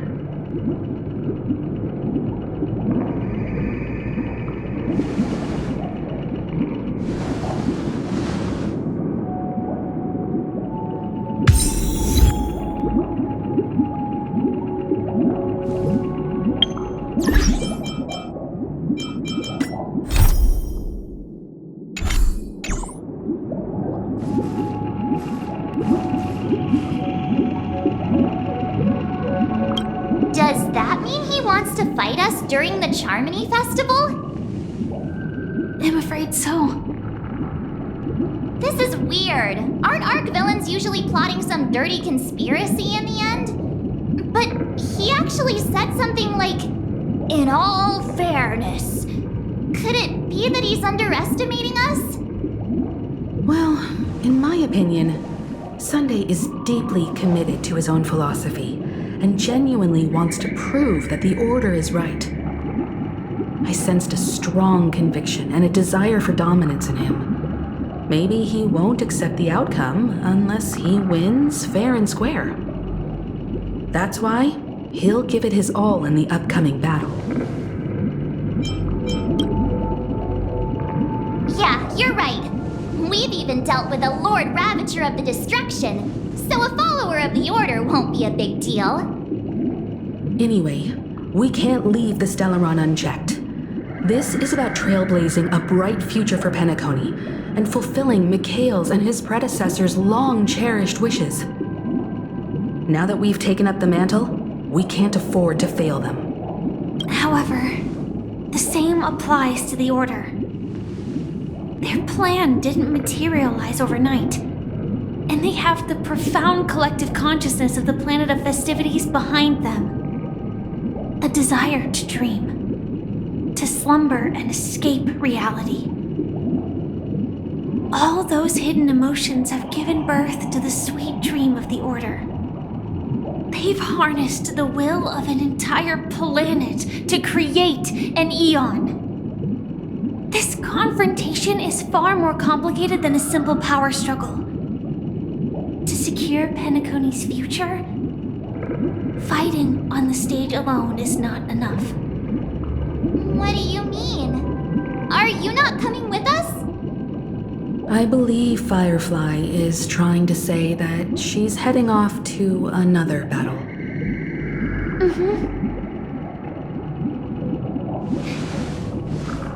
Before I left, the Destiny Slave told me that this journey would bring unforgettable rewards. Even though the script he gave me only had a few lines, I couldn't ignore them. Because one of the lines said, "I'll experience death 3 times in the land of the dreams."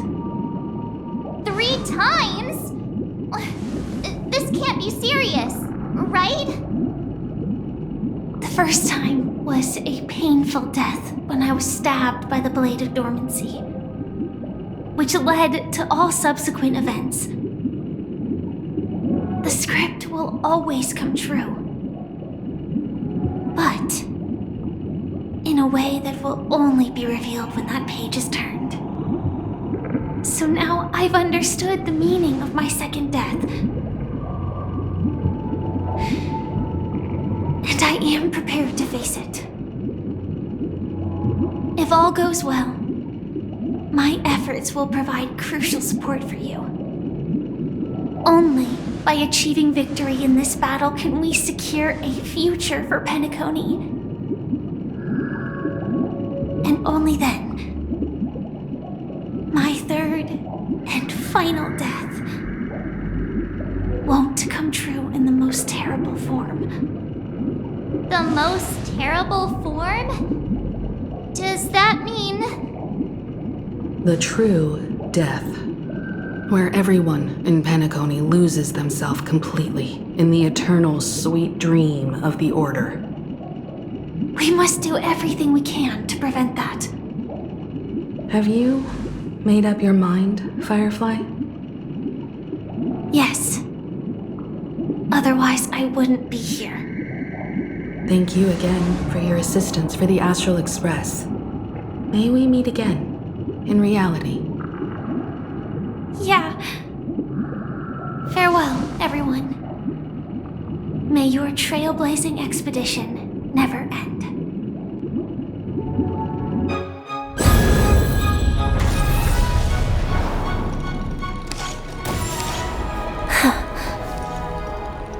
I dreamed of a scorched earth. Everyone, are you ready? A new shoot sprouted from the earth. It bloomed in the morning sun and whispered to me.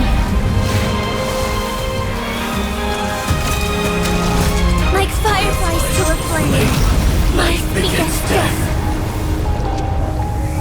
May we meet again in reality.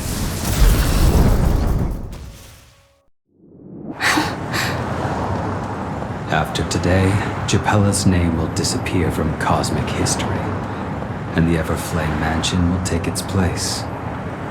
In the not-too-distant future, you'll receive an invitation. That's your next stop.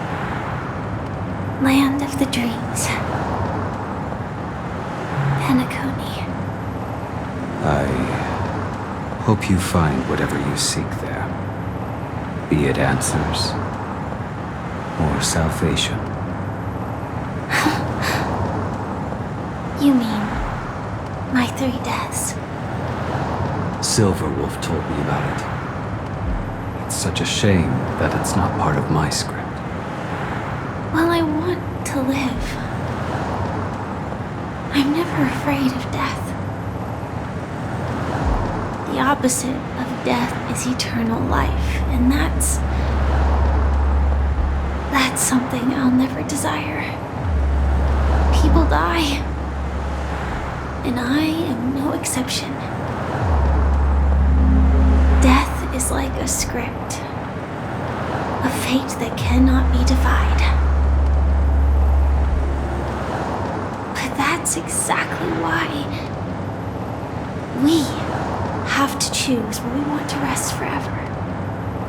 Do you exist just to perish? Are you not the same, Blade?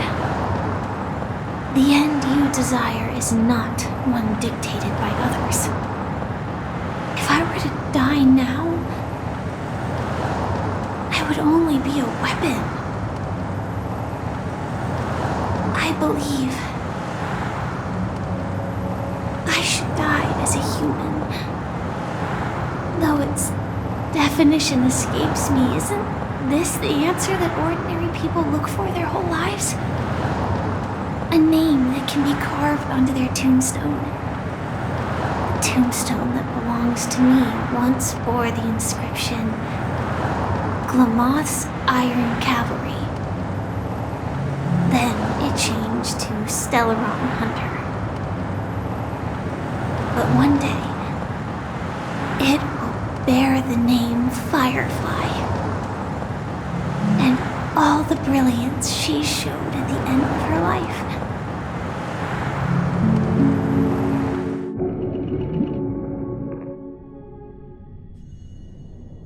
That's quite unexpected, old man. Who would have thought your crazy plan would actually work? Do all you nameless fools just act on a whim? I can sense that this false sweet dream is coming to an end. The nameless may be young, but they had the ability to achieve this goal. Just like you did in your time. It's a shame you won't be able to see it firsthand. Maybe I won't either. Once something fictional is seen through, it ceases to exist. Yeah, not just those nameless. Even Mr. Wings is just like you. Stubborn, won't listen or give up, no matter what. Well, fate is unpredictable, I guess.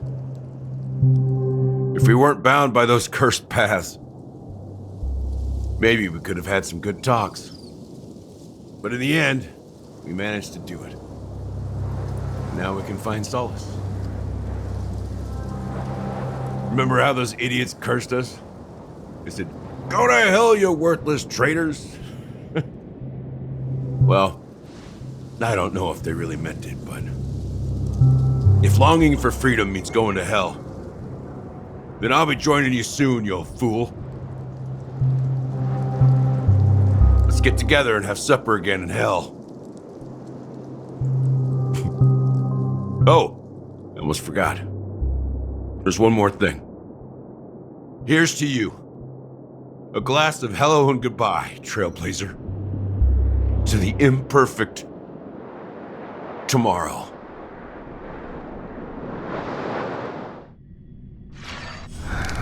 It's warm here, isn't it? You're lucky to have found shelter from the rain. Let alone fresh berries in this desolate place. I was just following the scent of life. It's particularly strong in a place like this. It's a shame these berries don't have much flavor. Seriously? In case you didn't know, this fruit is pretty juicy. The only downside is that when you chew it, it becomes extremely spicy.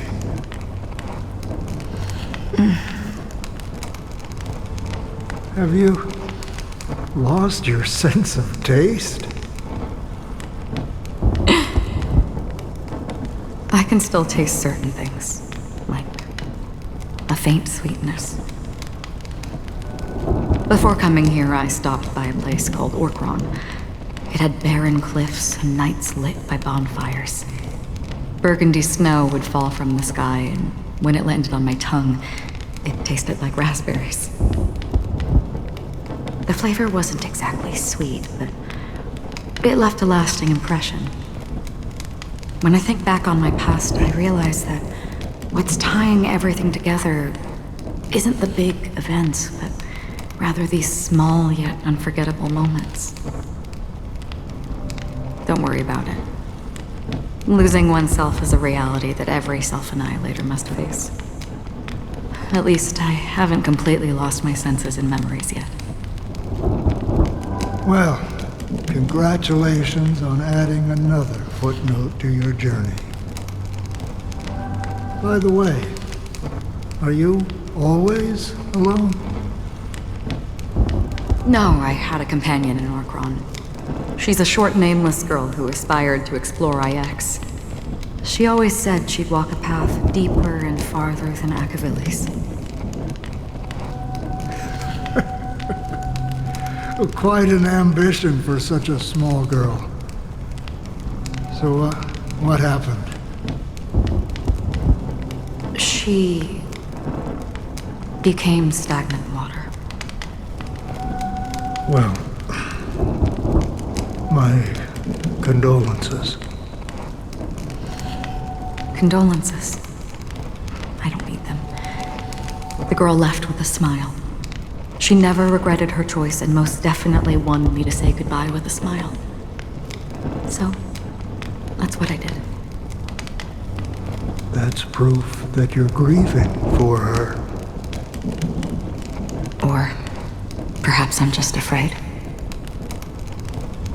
Afraid? I rarely sense that emotion from you. What do you fear? I'm afraid I'll forget the 30 days I spent with her, just like all the other days in my life. Most of them have already washed away with the rain, disappearing into an unseen realm. I fear that those vivid red memories will fade away too. There isn't much color left, and besides this faint, warm red, there's almost nothing. Hard to imagine. A ranger accustomed to bloodshed, destruction, and chaos finding warmth in the red color. Because I have experienced this warmth many times. Long ago, I promised someone that I'd bring it to more people. And that for every remaining moment of my life, I'd strive for a better ending for all. As long as this red color still lingers, I have a chance to fulfill that promise. It represents a burning fire, a blooming flower, the berries in this cave, and life itself, fleeting yet still dazzling. In the end, it will lead me beyond the horizon of existence. And on the other side, I will cut off nihility. The one blessed by the sleeping and shapeless is considering how to kill them. That's truly pure nihility. But you're right about one thing. After spending so much time near this stagnant water, only when I look at this vibrant red fire do I realize that I'm still alive. When will this rain ever stop? Perhaps when the sorrows of the departed have finally quieted down, the sky will clear up.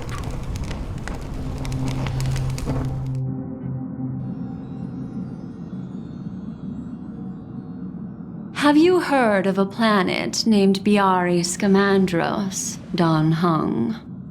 It's one of the paradises under the influence of the Harmony, a sought-after wonderland for the inhabitants of the Dardanum Major and Minor systems. Half an Amber era ago, the family held an unprecedented festival there. And after that, everyone on the planet became part of the family. Do you think the same thing will happen on Penacony? Yes. Or how else can we explain it? The family deliberately used the Watchmaker's invitation to keep all the Pathstriders here, but banished the Emanator of the Nihility. Because of the Nihility, I'm rarely affected by the power of other paths, but somehow I can unconsciously infiltrate them. Maybe that's the risk they're trying to avoid. I would disagree. Biari Scamandros is not part of the credit system or connected to the Silver Rail. It's nothing more than a remote civilization sheltered by the Harmony. But Penacony is different. If the family messes with Penacony, that would be like declaring war on almost half of the factions in the cosmos. They have no reason to do that. No, they don't. If they truly serve the Harmony, that is. What do you mean? The path in Penacony is impure. The Harmony here has impurities. Do you remember the Ancient Swarm disaster? Tazeront, the propagation, brought endless havoc to the universe, and it eventually evolved into a fierce battle among all eons. Two paths lost their eons in that war. The propagation and the order. Coincidentally, their downfall is related to a certain eon. Shipe, the Harmony. Legend has it that they participated in the crusade against the Imperator Insectorum and devoured Anna the Order for unknown reasons. Holy forgaroni. So you're saying that the two leaderless paths are working behind the scenes? But I don't see any descendants of the propagation in Penacony. Could it be that the remnants of Beyond the Sky Choir are hiding within the family, trying to resurrect a fallen eon? I can't say for sure, but they're definitely planning something for the Charmony Festival. Now, this is getting way too complicated. Is this why you want us to leave Asdana right away? Are you giving up? The Charmony Festival will start soon. There's one thing that I need to confirm no matter what. A warp jump is the best way to do so. Time is running out. I have another plan.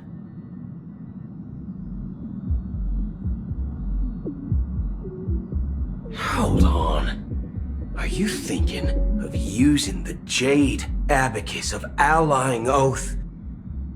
Exactly. The assistance from the Lawful Cloud Knights would be enough. Think it over carefully.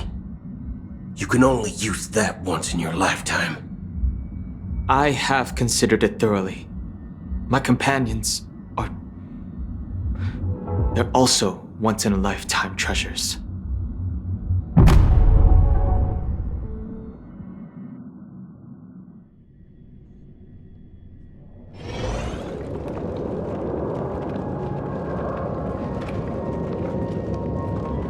Are you the only one here, my child?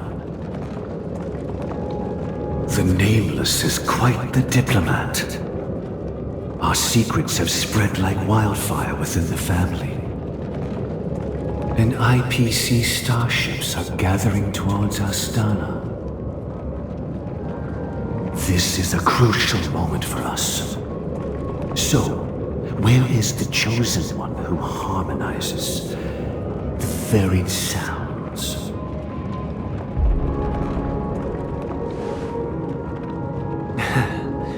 What do you mean, Master?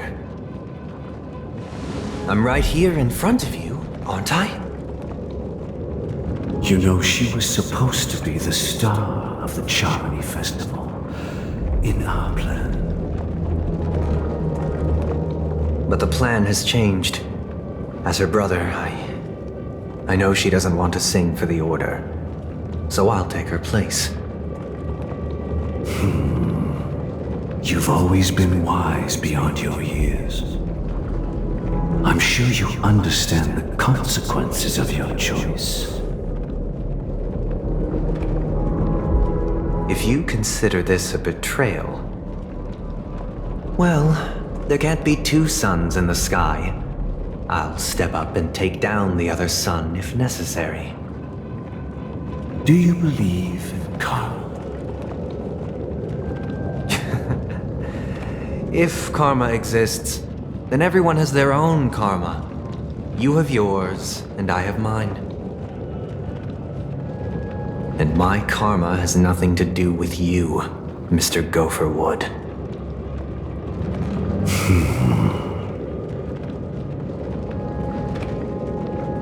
All right. Since you're willing to sacrifice yourself for her, I'll grant your wish. Well, the compromise came sooner than expected. Why? You and your sister were born as twins of the Order. And one of you is destined to follow this path to the end.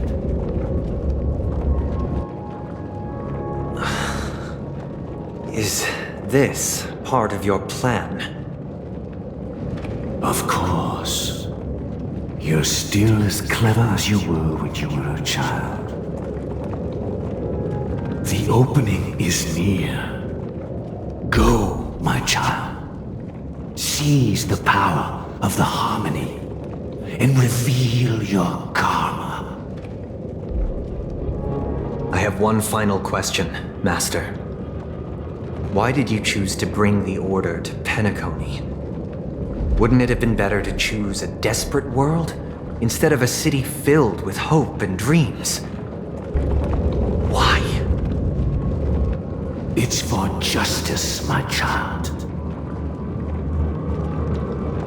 If we lose justice in our hearts, we'll make the same mistake as the Harmony did. So, it's not you who manipulates the dreamscape with the Stellaron, but... Well, that's where our conversation ends. Go ahead. The 107,336 souls of the Oak family have dreamed of this moment too many times.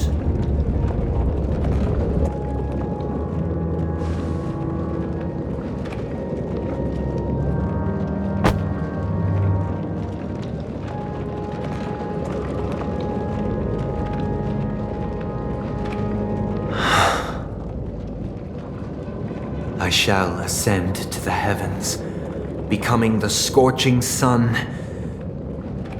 Bathed in my light, my people shall flourish, while all evil shall be eradicated. This is the interior of the Penacony Grand Theater. It's quite exhilarating to be flushed into the air by Soulglad. But why is the venue still closed when the Charmony Festival is about to start? And not only that, the entire theater is eerily quiet. No audience, no staff, no one around.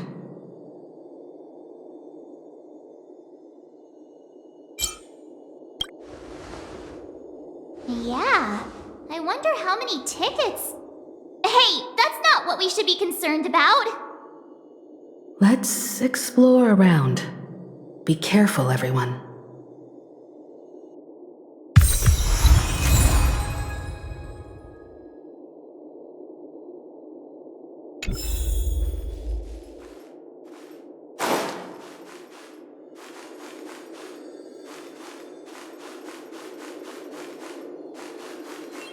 Gosh, the atmosphere here is so creepy and unsettling. Even if there's no audience yet, there should be some staff around. Why is it so silent?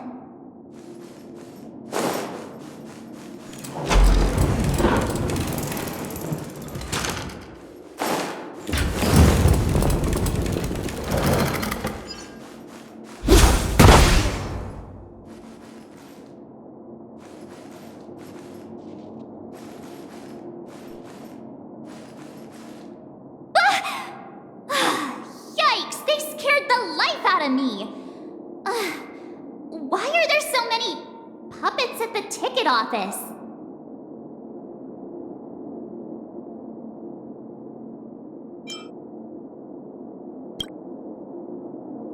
I can't believe you're in the mood to crack jokes.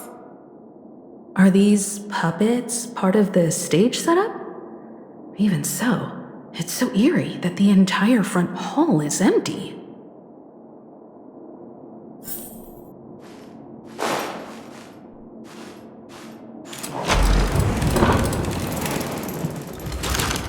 Something feels off.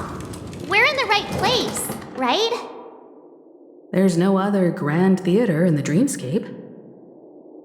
So Sunday's messing with us? He said we'd have a final showdown on the stage, but why is there no one here? My apologies for the delay, March 7th. You scared me! Where are you now? I'm waiting for you behind the curtain. Following the Asdana tradition, I invite you to enjoy a stage play in 3 acts before the festival begins. History is a mirror reflecting the universe's true essence. Let's use this opportunity to delve into the rich history of Penacony and the eons. Within it, naturally, the future takes shape. Let us commence with the dawning of the world. After the Dusk Wars, darkness veiled the sky, and chaos consumed the earth. Enna the Order emerged, destined to restore all existence.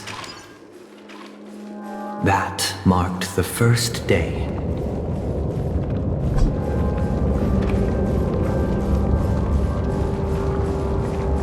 They gathered nebulae and forged them into picks, thus creating a grand lyre with black and white keys. Strike the white keys and the sun rose. Strike the black keys and the moon rose.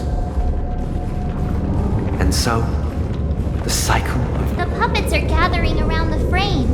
Are they expecting us to enter it?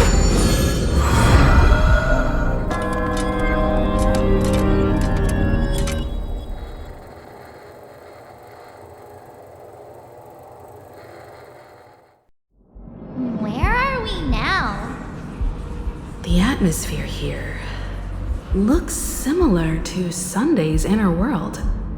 Perhaps this so-called stage play is created with his abilities.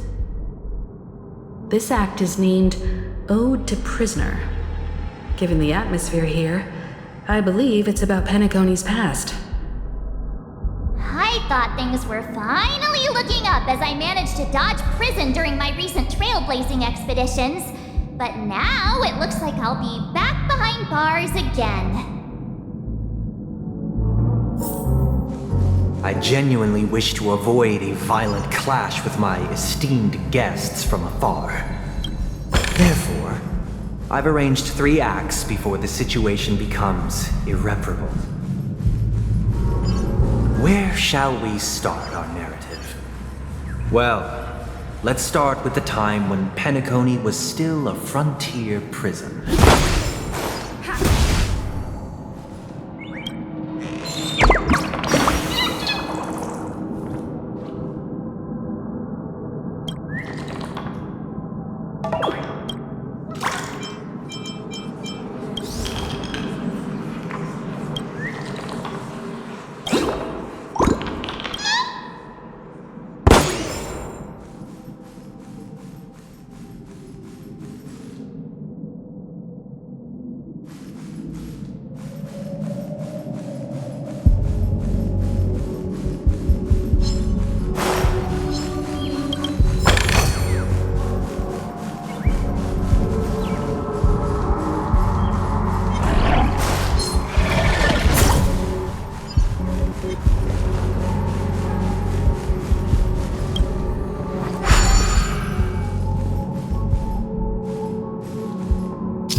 In 2147 AE, a prisoner named Hanunu ignited a struggle for liberty and emerged triumphant.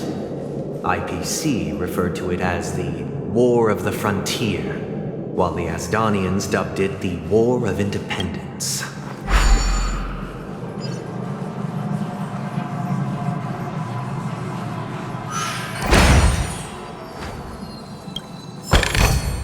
Is that all?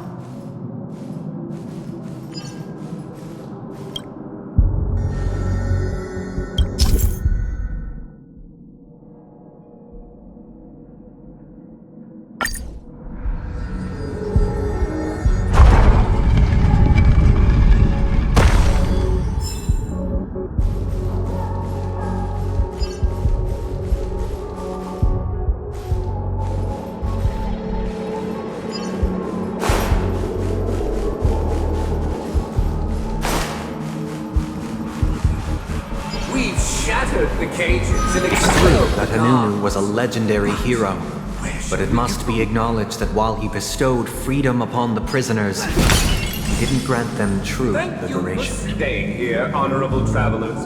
The three nameless stayed on the planet, endeavoring to spread the tenets of trailblaze throughout the frontier prison. Alas, their efforts proved futile.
It'll take more than that.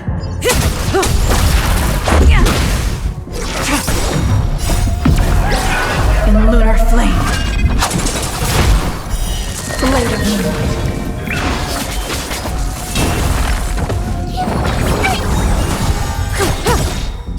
Time to say bye. Boom.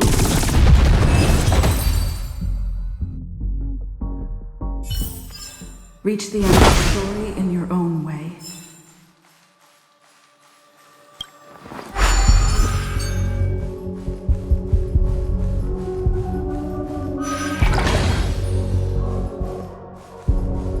Let's build another prison, not within the physical. Once again, as Dana was engulfed in war, this time the enemies originating from within.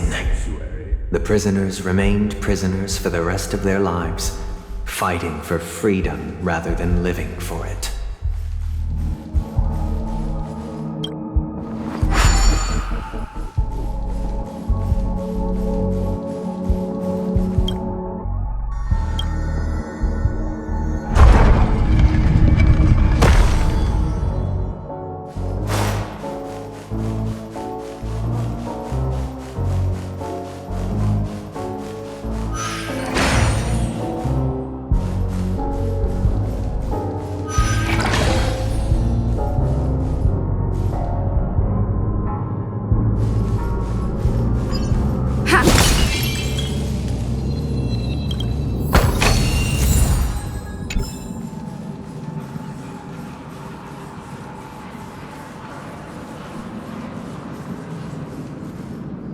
I hope you like this land of freedom on a scorched earth.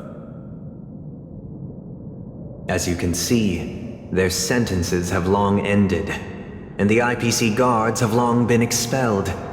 Yet, these prisoners remain enslaved, not by external forces, but by the confines of their own minds. Freedom permeates every corner, except fragile souls. It gives solace only to those who believe in its existence. Prisoners, this is my order. Learn the essence of freedom and teach your fellow prisoners to fight for their lives.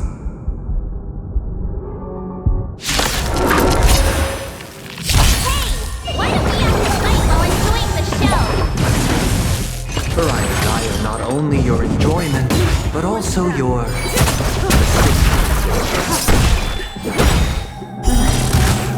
Rules. are made to be broken.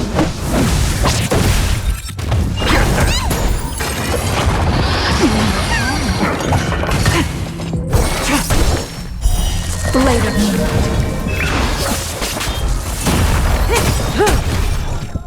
Time to say bye. Boom.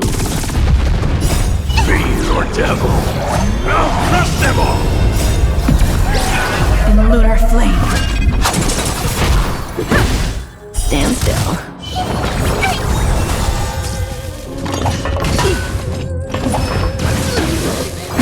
Someone your own shot! Relax. Get them!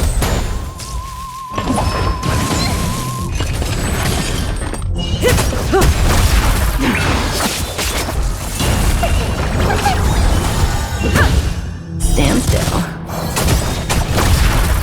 Time to say bye. Boom. Relax. Fiend or devil, I'll crush them all! Rules are made to be broken.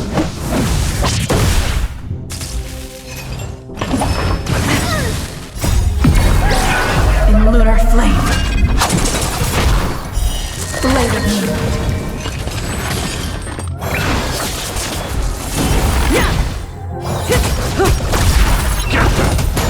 Stand still.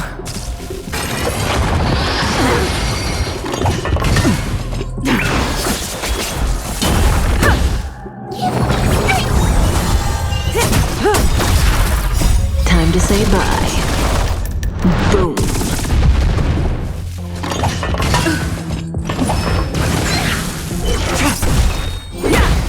Relax.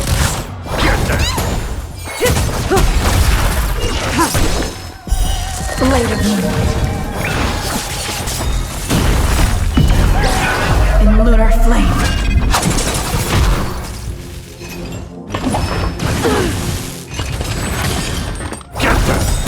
Stand still. Fiend or devil, I'll crush them all! Rules are made to be broken.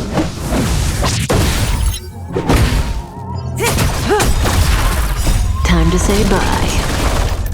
Boom.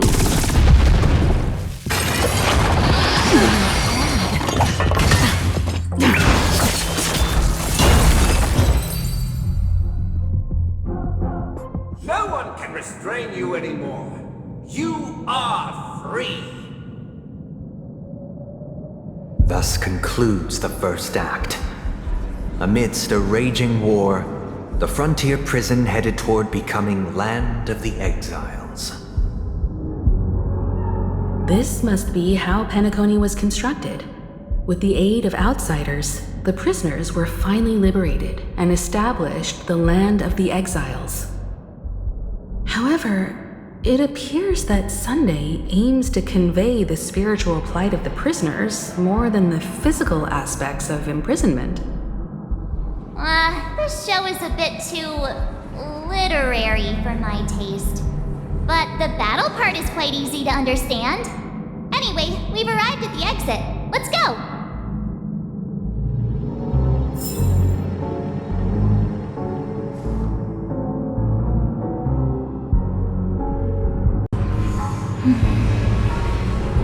These puppets. Where are they guiding us this time?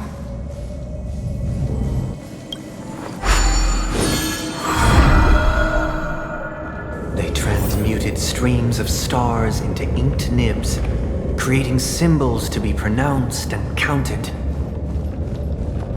They molded stardust into flowing rivers, assigning the righteous upstream and the unjust downstream. Thus, all things were marked, and the world learned to discern between good and evil.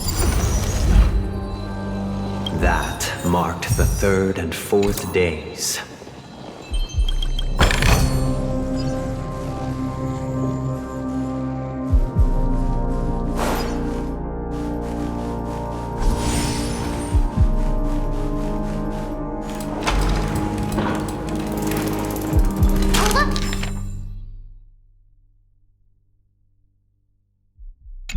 Another frame!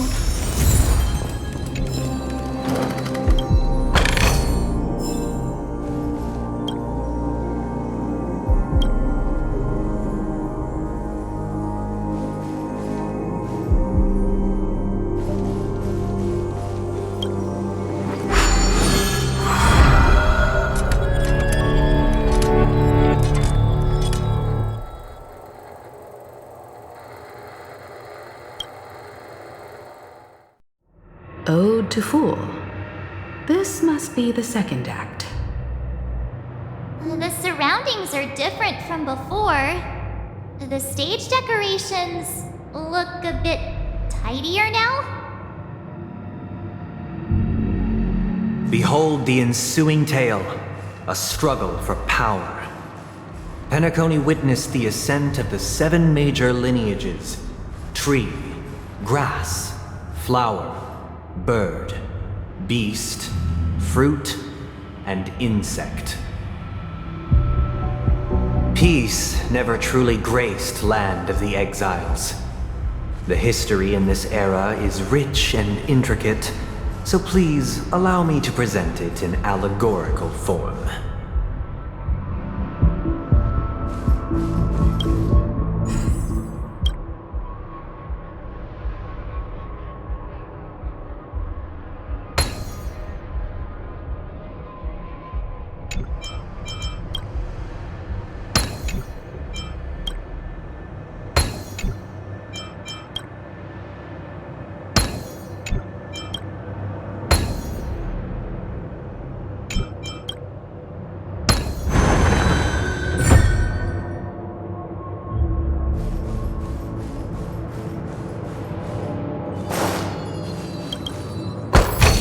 Looks good. Land of the Exiles was in disarray, besieged by both internal and external perils. Though the 7 major lineages appeared united on the surface, each harbored their own ambitions, leading to ceaseless conflict.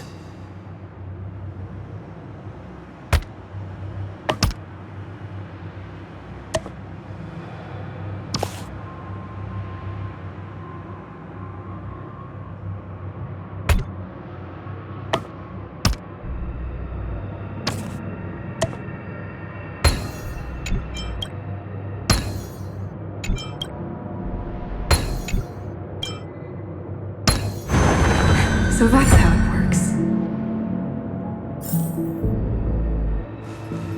Accountant, we are the pillars of this mansion. The Black Plum family was the first to fall. They withered away in the White Desert event, orchestrated by the Alfalfa. Because Master shaped you from clay, my child, you did not serve the old The master. leader of the Alfalfa family sought to defect to the IPC, trading freedom for survival. However, his eldest son slew him in the name of righteousness and ascended as the new family head.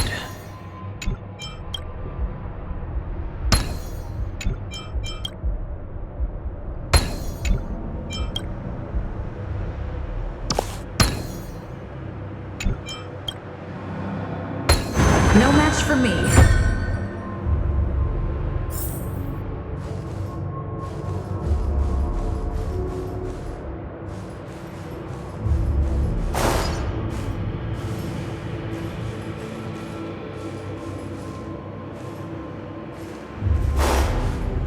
Those intense. Is that all? The Lamp Moth family endeavored to extend the...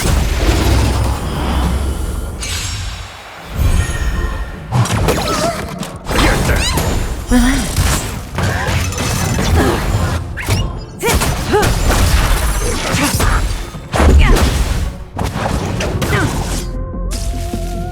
Just a scratch.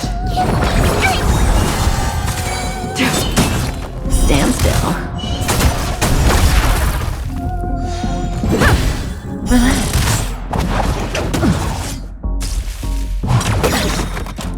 Time to say bye. Boom.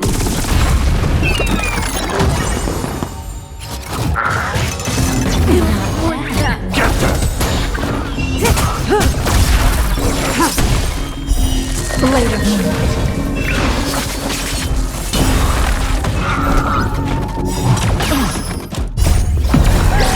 In the lunar flame.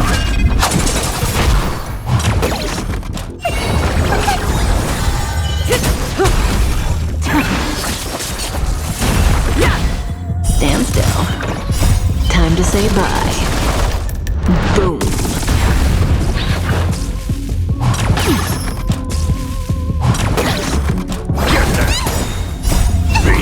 devil! I'll crush them all! Rules are made to be broken.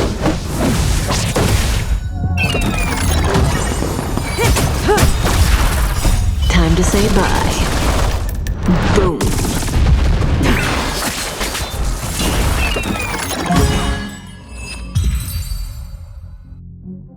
The lamp moth family endeavored to extend the silver rail left by the express, only to be eradicated by the remnants of the swarm, leaving nothing in the unforgiving cosmos.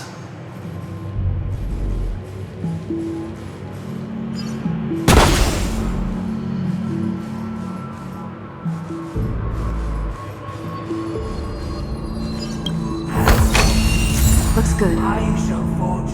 Only when Gopher Wood led the family to land of the exiles and earned recognition from all 5 major lineages did Penacony earn its new name, the Land of the Dreams.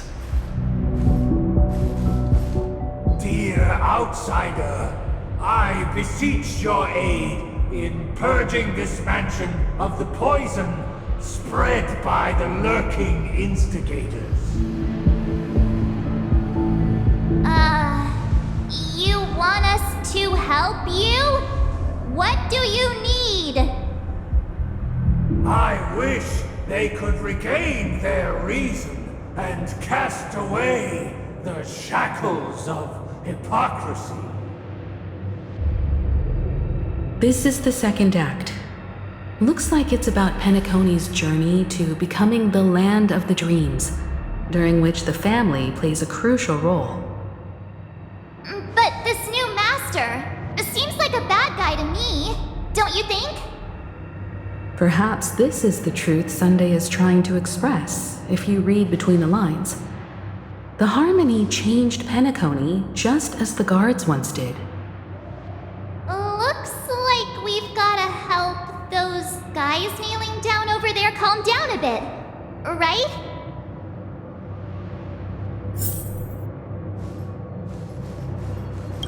Either I shall be my own master, or I shall return to my former master.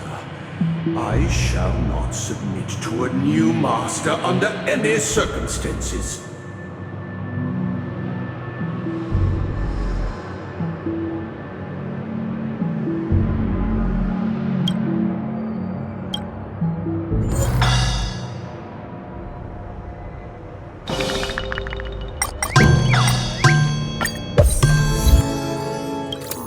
Without a master, who can grant me true freedom? Master is no longer here. I thought I'd be free, but I'm not. Now, without my master's command, I'll have to seek guidance from the blind.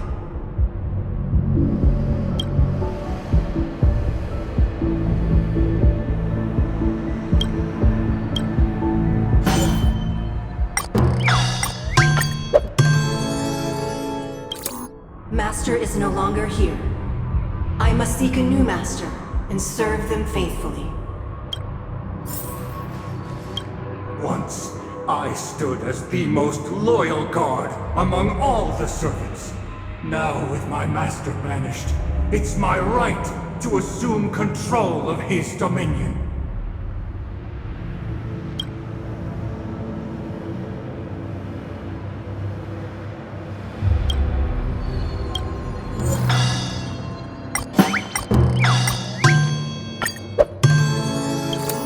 My former master has long departed, but why do I still fear the remnants of his creation?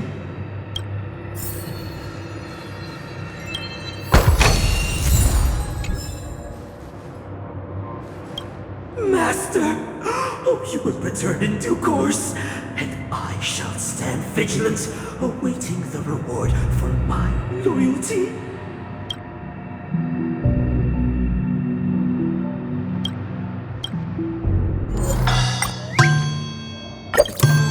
Master, now that you have gone, I shall wait no longer for my reward. I shall seize what is rightfully mine. In the absence of my master, I am free. But without their guidance, for whom shall I sing?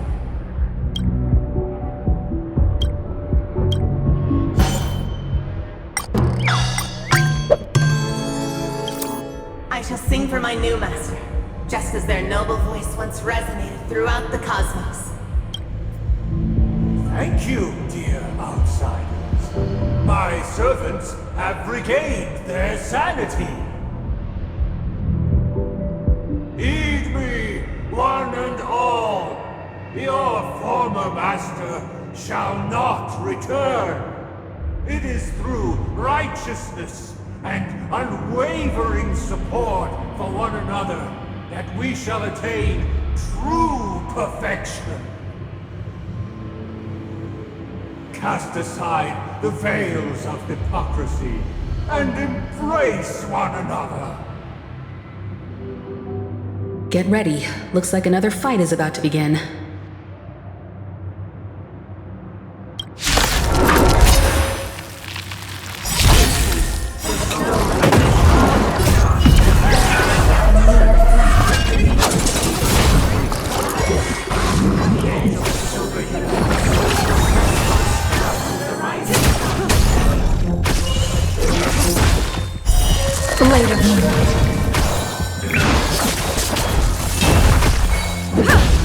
Stand still.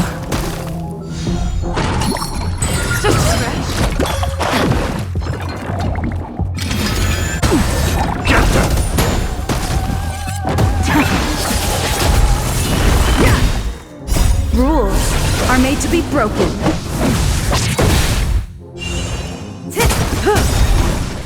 Time to say bye. Boom.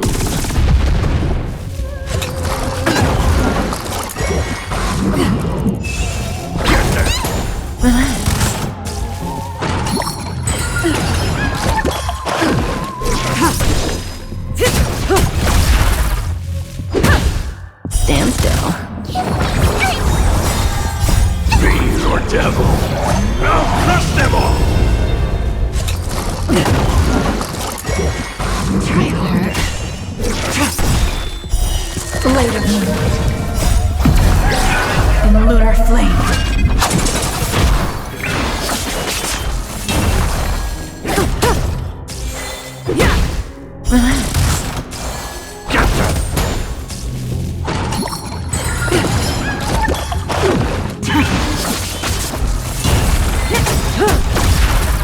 Time to say bye. Boom. Stand still. Just a scratch.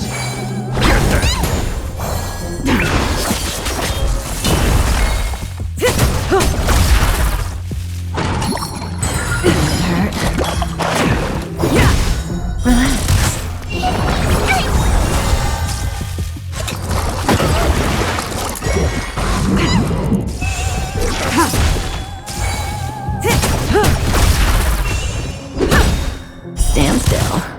Rules are made to be broken. Fiend or devil, I'll crush them all! In the lunar flame. Later.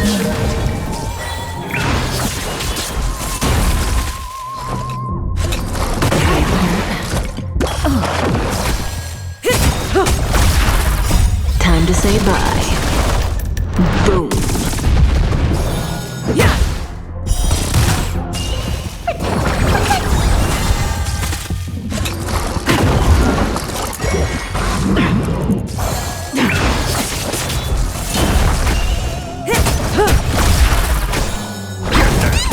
Stand still.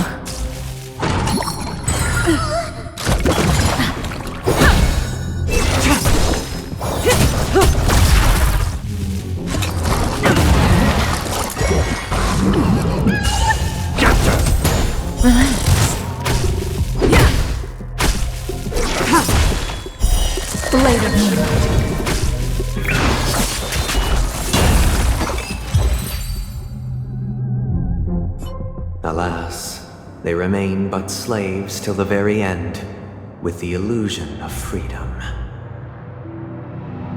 Thus concludes the second act. Amidst an illusory harmony, Land of the Exiles charted its course toward becoming the planet of festivities. This is how Penacony fell under the family's control. Since the arrival of the Harmony, the Land of the Exiles has undergone dramatic changes, not all of which have proven beneficial. This guy really loves dramatic scenes. Bet he comes from a whole lineage of stage performers.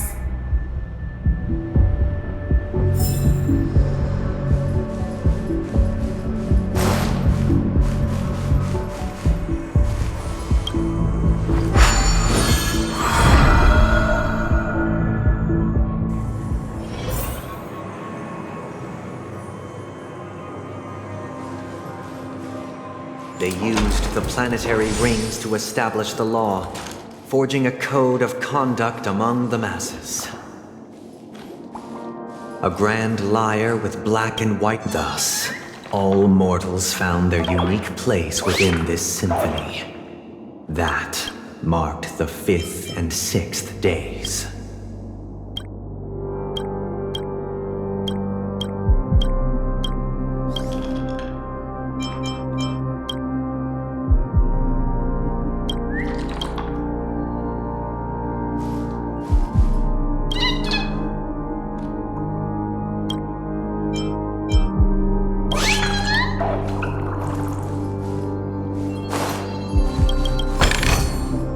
Is that all?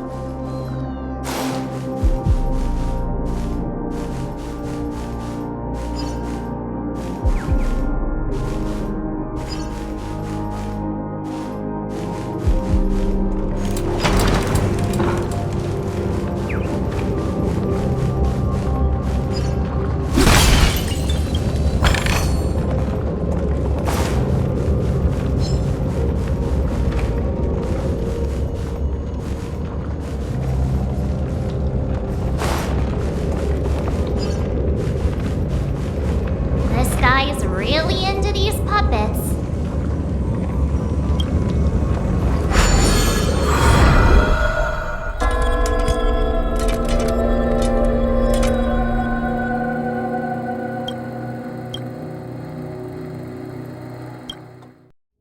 Oh, I get it now. The last scene is all about singing the praises of the Order. And the atmosphere here is completely different from the previous two scenes.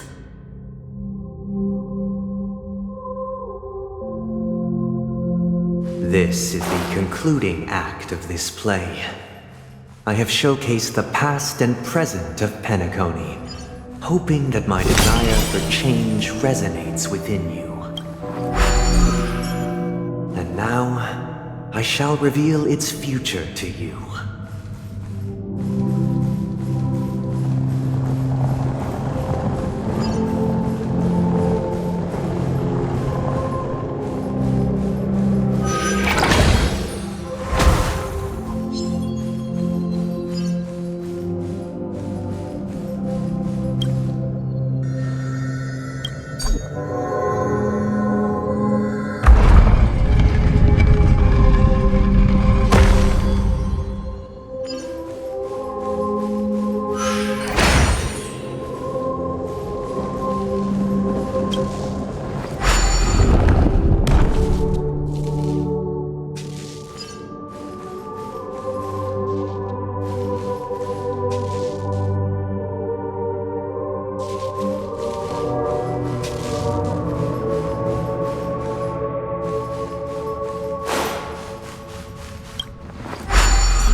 Without a king, who shall bear responsibility for the people?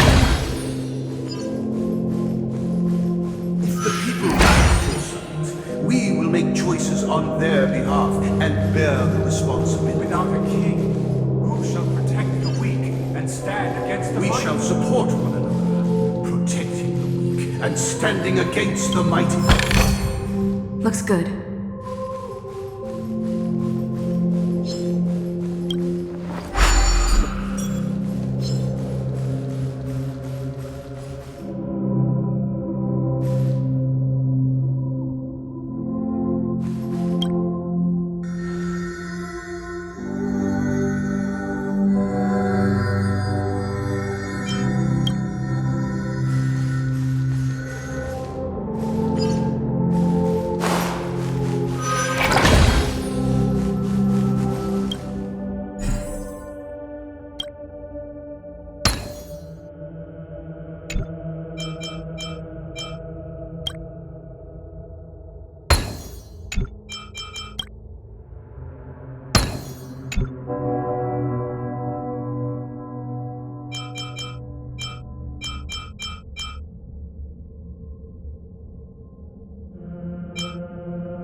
No match for me.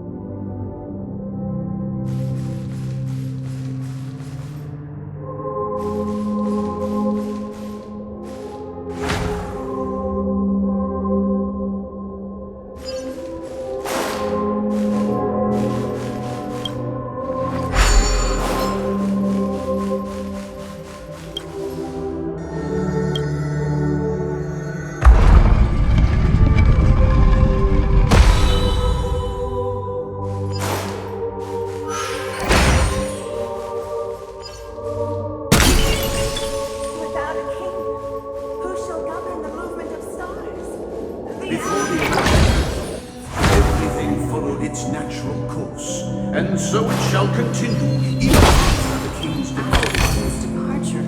We no longer have need for a king, for we have become kings of all things.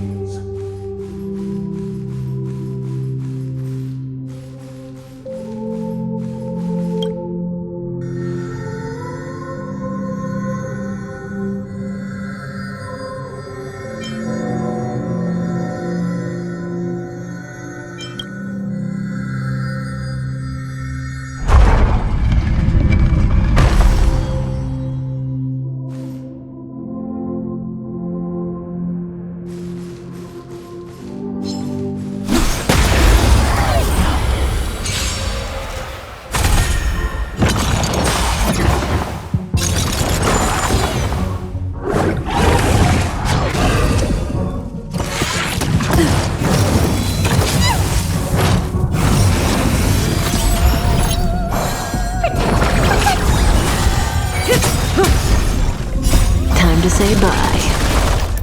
Boom. In the lunar flame. Blade of moonlight. Stand still. Rules are made to be broken. Fiend or devil, I'll crush them all!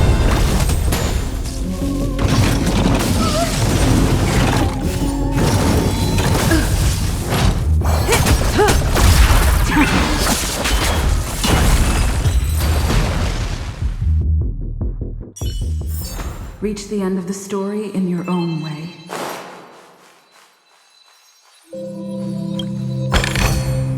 Looks good.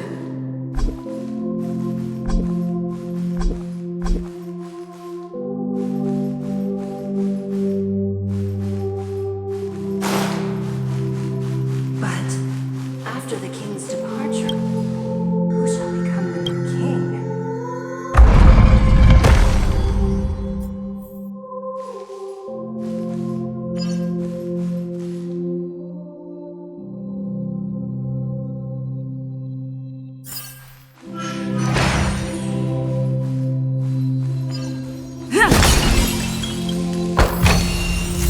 Is that all?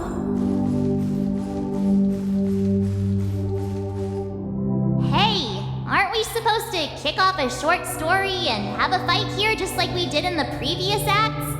Why aren't any of these puppets saying anything? Perhaps we'll need to complete the story ourselves, just like we did before. So, do you think their mind needs tinkering or something?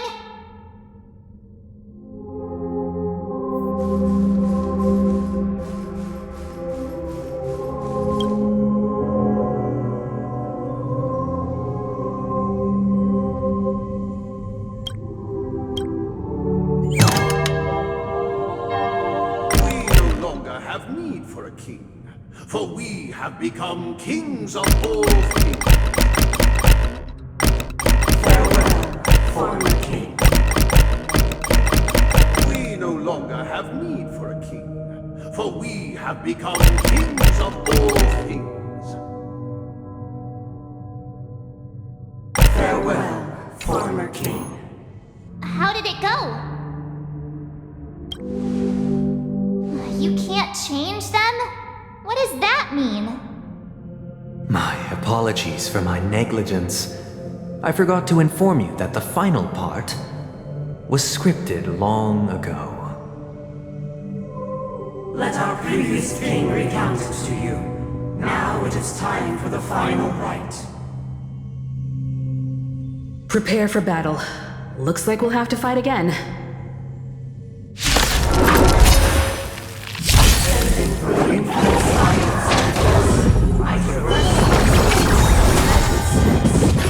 No need to remember. My mind.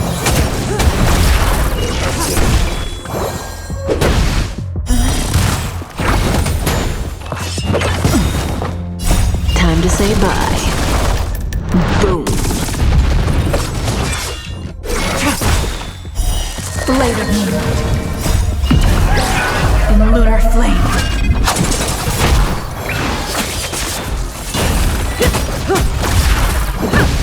Stand still.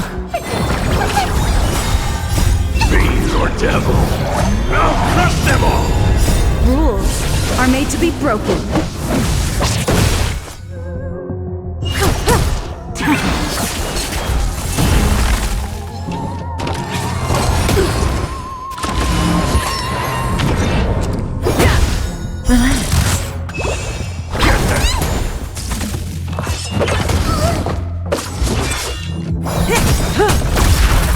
Time to say bye.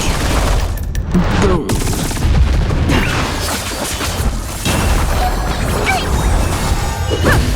Stand still.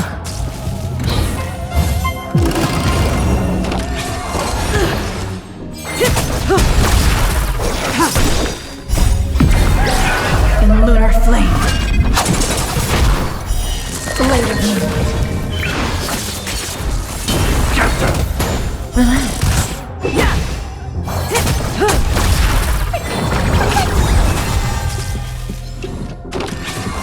Try harder. Fiend or devil, I'll crush them all! Stand still. Time to say bye. Boom.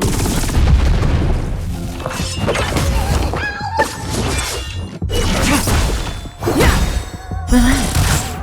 Rules are made to be broken.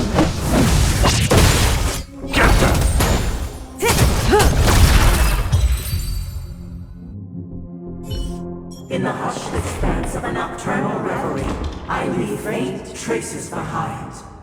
No need to remember me, or to recall the essence of dreams. What is mine shall wane, while you shall transcend its delicate nature.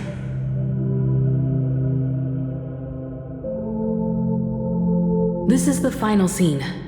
It's much more straightforward. He wants to expel the harmony and establish an empire based on the order. Let's go. Once this stage play concludes, it'll be time for the main event, the Charmony Festival.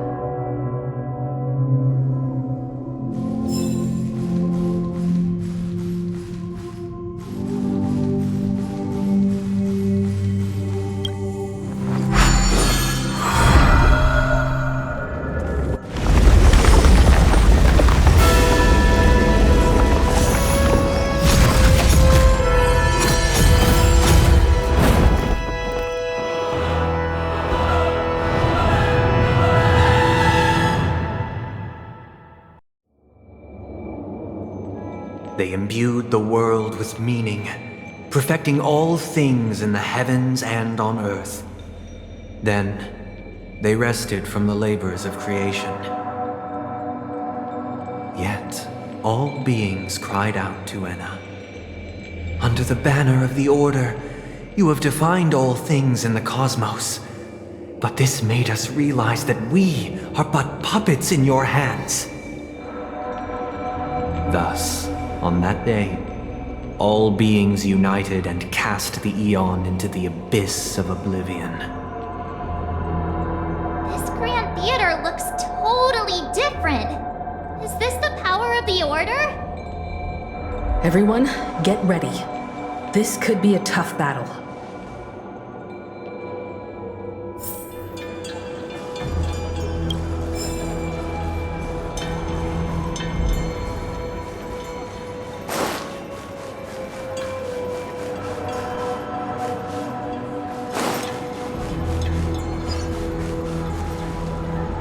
That marked the 7th day. Cheers and chants reverberated in the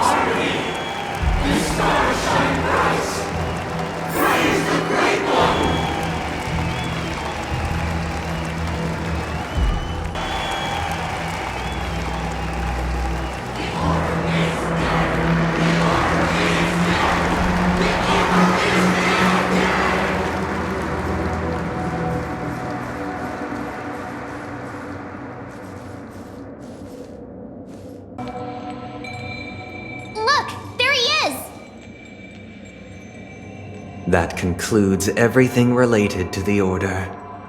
What are your reflections on this, my dear guests? Nevertheless, this is but a trivial blip in the annals of galactic history. What truly matters is the course this river shall take in the days to come. You've arrived at the perfect moment.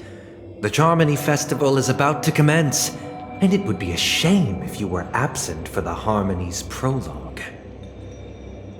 Allow me to extend my warmest welcome once more. Welcome to Penacony Grand Theater, the very core of the Sweet Dream, the abode of the Stellaron, the grand stage of the Charmony Festival, and the very place where the future of Penacony shall be determined through conflict.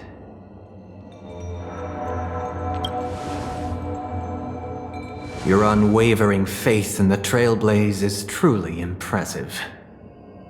True goodness can only be achieved through faith.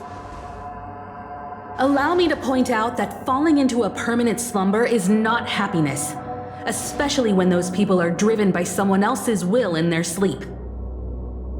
Do you still believe that the Order only seeks to control the universe as their puppet, Himiko? No matter how perfect your vision of paradise may be, a cage remains a cage. People will never achieve true happiness in a world like that. They would just be toys for the Eon. It seems you have misunderstood my intentions. Allow me to clarify. My desire is not to resurrect a fallen Eon, or become one myself. My sole objective is to create a paradise free from Eons, where the Order ensures the dignity and happiness of all humanity. A paradise exclusive to us human beings. That's not the case. If people are to live with dignity, there must be nothing and no one above them. In your so-called paradise, you would be the one reigning supreme. Looks like we won't be able to convince each other. Now that our conflict has been destined, let's unveil our paths and reveal to the universe the true path. However, before the prelude to the future begins, please take a moment to ponder the questions I've posed. Is darkness equal to daylight? Are sinners equal to the righteous? If you are born weak, which god should you turn to for solace?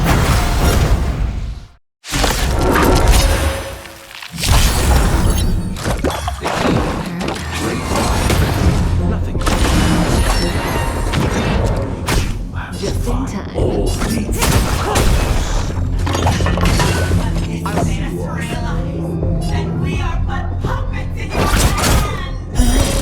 Let's make it quick. I have something for you.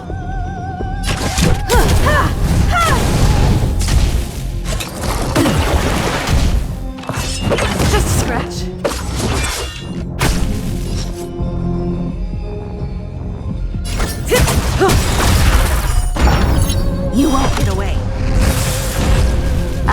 something for you.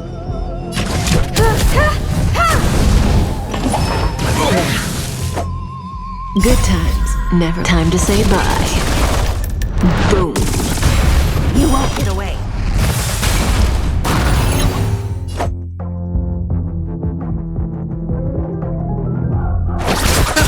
You won't get away. Stand still. Move. Much better. Eternal sleep is not the end. The dead return!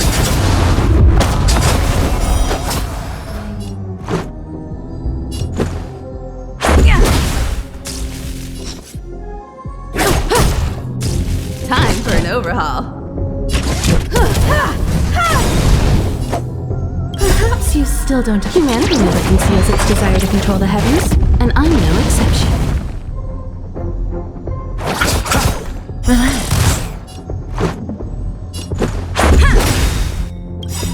Rules are made to be broken.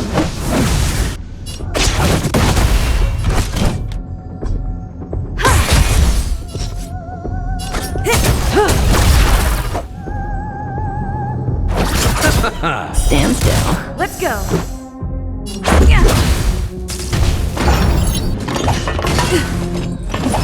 I underestimated you.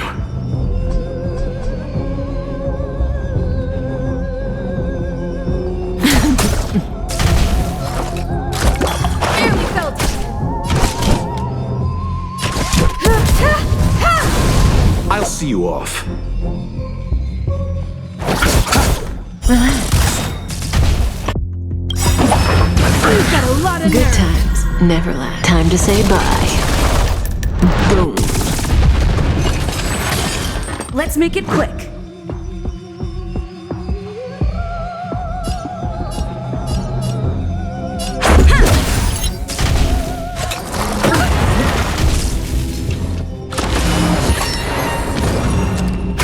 May as well kill them all.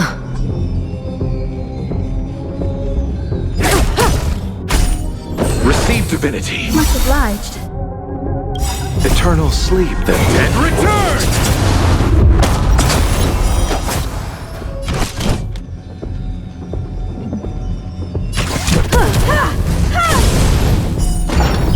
You won't get away.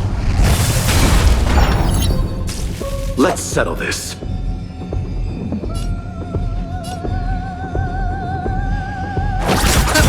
You won't get away. Stand still. Didn't hurt.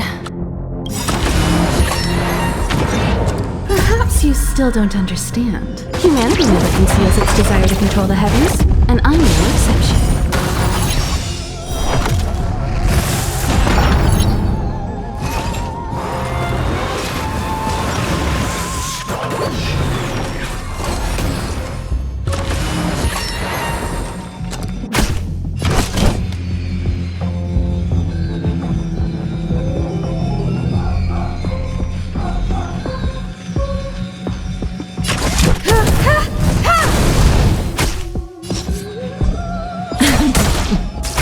You chose the wrong enemy.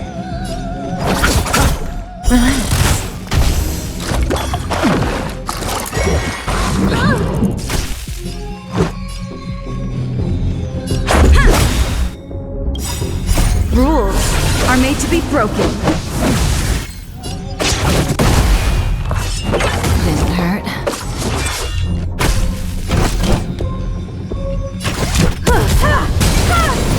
You won't get away. Cut in the net.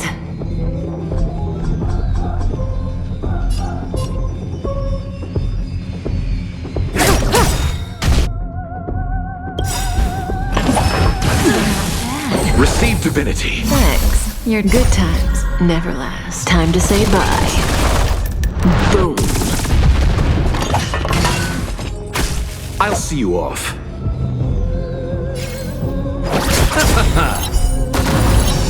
You won't get away. Stand still. This is our chance. Eternal sleep. The dead return!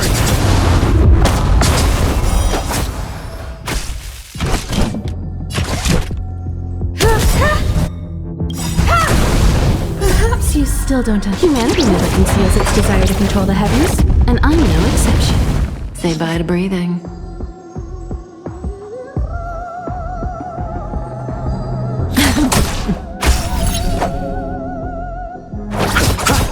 Relax.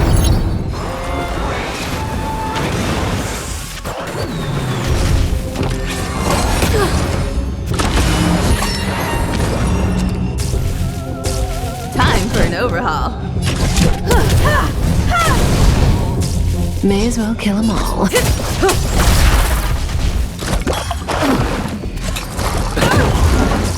You chose the wrong enemy.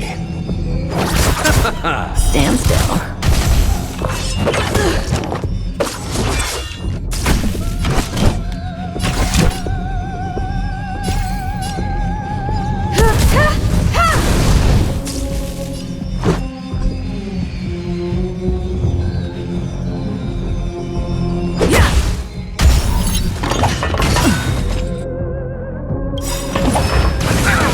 Good times never last. Time to say bye.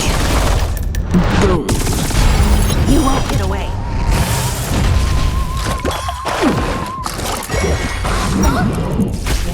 Receive divinity. Thanks. You're too Eternal good to sleep, me. the dead return! Cutting the net. I'll see you off.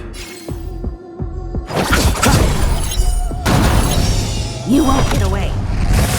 Relax. I have something for you.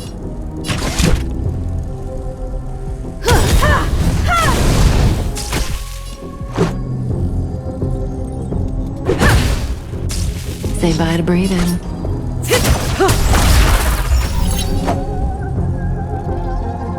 Perhaps you still don't. Humanity never conceals its desire to control the heavens, and I'm no exception.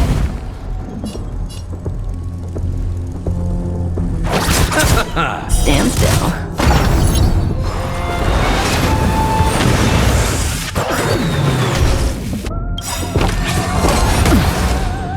Rules are made to be broken.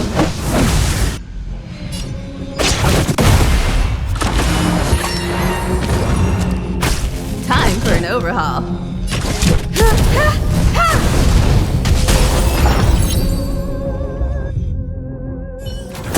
I already know your decision.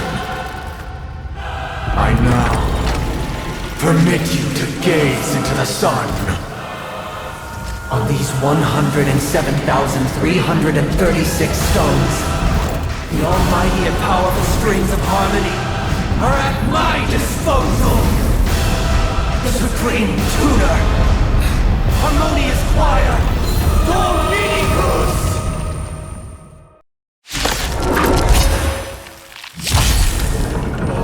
Lost souls, come and meet your master!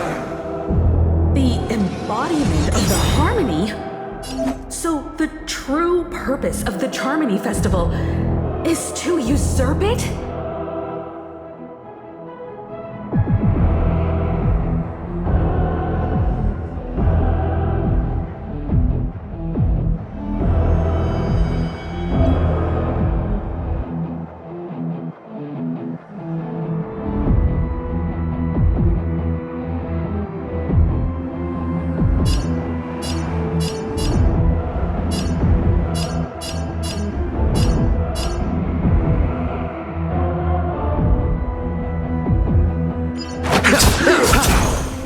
Relax. That breathing sensation, remember it. Good times never last. Time to say bye. Boom.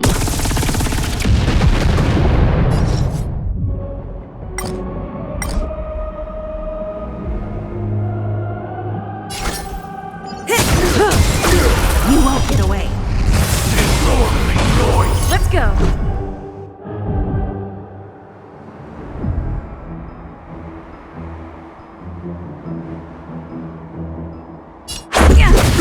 I have something for you.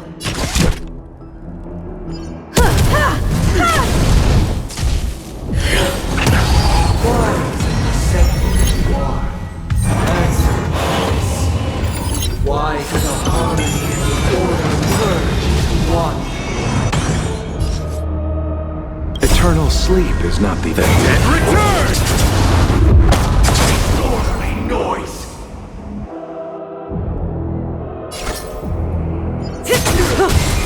You won't get away.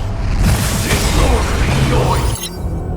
Perhaps you still don't understand. Humanity never conceals its desire to control the heavens, and I'm no exception. I'll see you off. Thanks. You're too good to me.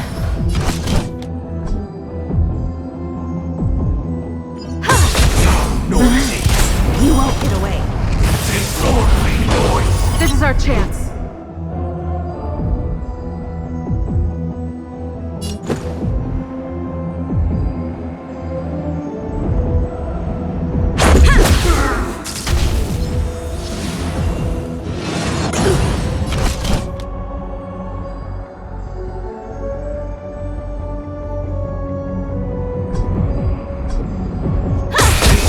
May as well kill them all.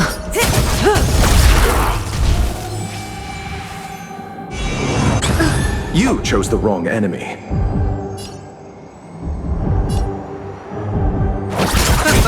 Stand still.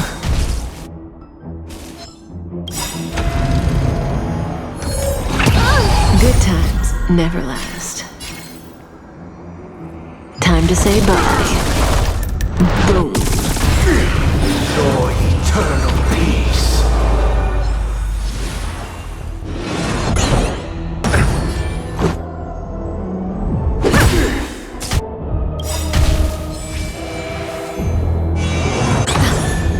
Rules are made to be broken.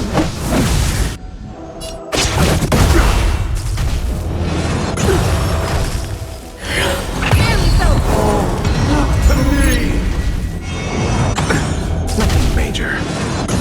Say bye to breathing.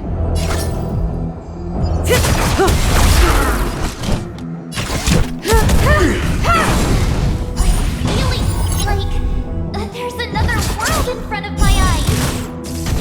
It's the power of tuning. Don't let the song distract me. Because neither side could tolerate discomfort.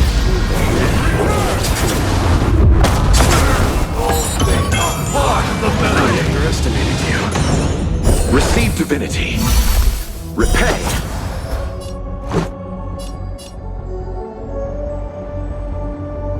How noisy. May as well kill them all. You won't get away. Disorderly noise. Perhaps you still don't. Humanity never conceals its desire to control the heavens, and I'm no exception.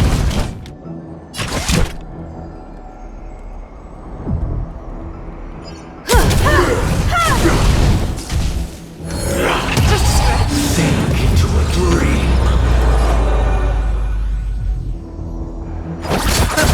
You won't get away. Disorderly noise. This is our chance.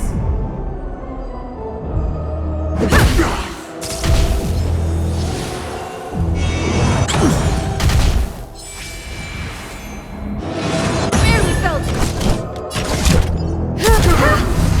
Disorderly noise.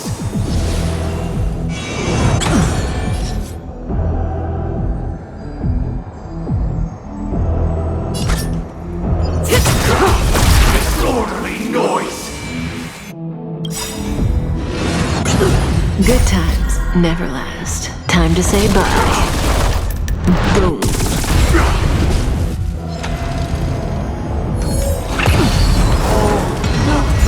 I'll see you off.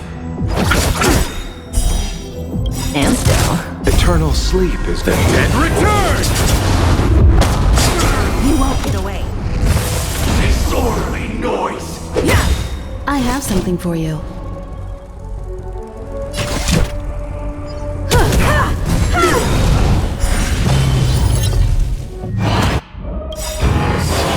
Nobody resonated. Perhaps you still don't. Humanity never conceals its desire to control the heavens, and I'm no exception. Part of the melody. Say bye to breathing.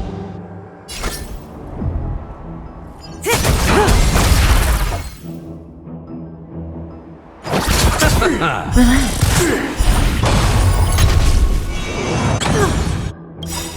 rules are made to be broken. Disorderly noise! Nothing major.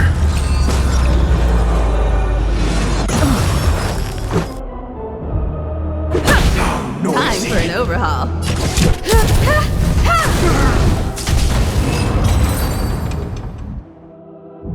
The time has come. Creation will be reborn from the remains of the gods. Dan Heng?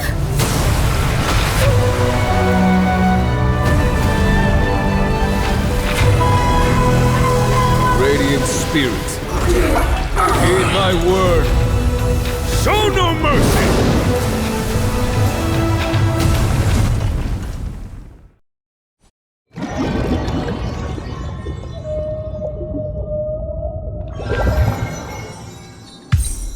Wake up! Wake up! Hey, wake up! The sun's frying your butt! Are you alright? Can you hear me? Do you remember your name?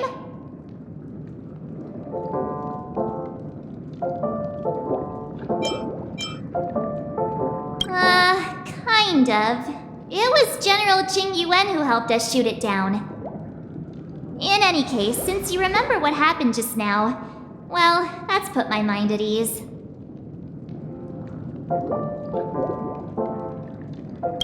It's a long story. Simply put, Dan Heng used the Jade Abacus of Allying Oath when we were in the middle of a fierce battle and summoned the General to help us just in time.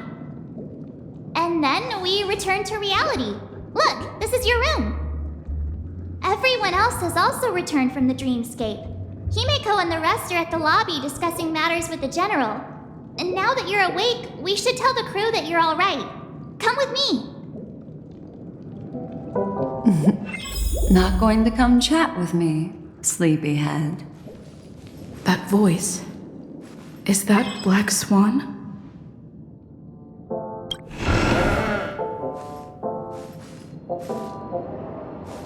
Hey, where are you going? Hey, we meet again, sleepyhead. What's Miss Black Swan doing here? Nothing, Miss March. I noticed she was awake and wanted to check to see how she was doing. Though the strike from the General was timely, its destruction was also immense. When emanators collide, ordinary people inevitably suffer. But, luckily for them, the dreamscape is my home turf. Thankfully, I managed to get everyone out before the harmonious choir collapsed. Oh, so that's what happened! Thank you, Miss Black Swan! Don't mention it. After all, I wouldn't want to see such precious memories vanish. You're heading to see your friends, aren't you? Would it bother you if I walked with you for a short while? Of course not. But you're not planning on doing something like last time, are you? Why would you think that? I've never harbored any ill intentions. Well, not when you are around, anyway. Himeko and Mr. Yang are probably still busy. Let's go look for Dan Heng first!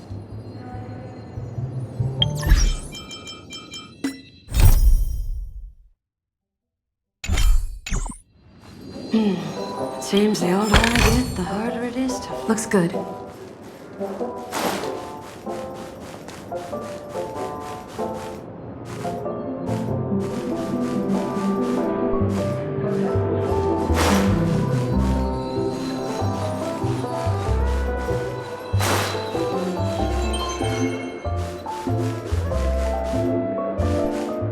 Look, he's still talking to that cowboy. One peach sold. You're awake. How do you feel? Well, fork me. You must be that Stellaron they were talking about.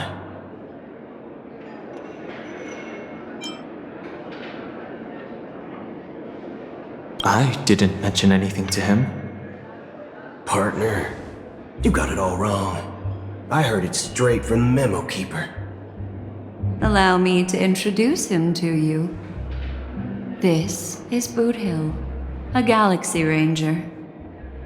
During our pursuit of a certain person, we crossed paths and just so happened to uncover a shocking plot being concocted by Mr. Sunday. Which is why we sought you out, to help the Astral Express save the world together. No need for thanks. The Galaxy Ranger's principle is correct every injustice one sees. That's how you lot in the Cienjo put it, right, Don Hung? More or less. Wait, hold on a sec. This is the first time I'm hearing about this certain person. Who are you chasing? And why would that lead you to the Express? Good question. It's, who was it again? Don Hung. Do you remember? No, that ain't it. I just can't seem to recall. Weird. My neurochip hasn't registered any malfunctions. I can't seem to remember either. What's going on? Heck. Forget about it. If it slipped all our minds, reckon that person was just a minor scoundrel. Unimportant. Ain't gonna stop us from piecing together the story anyhow. Yes, when the dust settles, I'll just think of a way to recall it in the memory zone. Everyone, let's hurry up and look for Miss Himiko, shall we? She's now a minor star on Penacony, and the entire hotel's concerned about her well-being. You're right. Let's head to the lobby then. Feet soul glad, shaken, not stirred.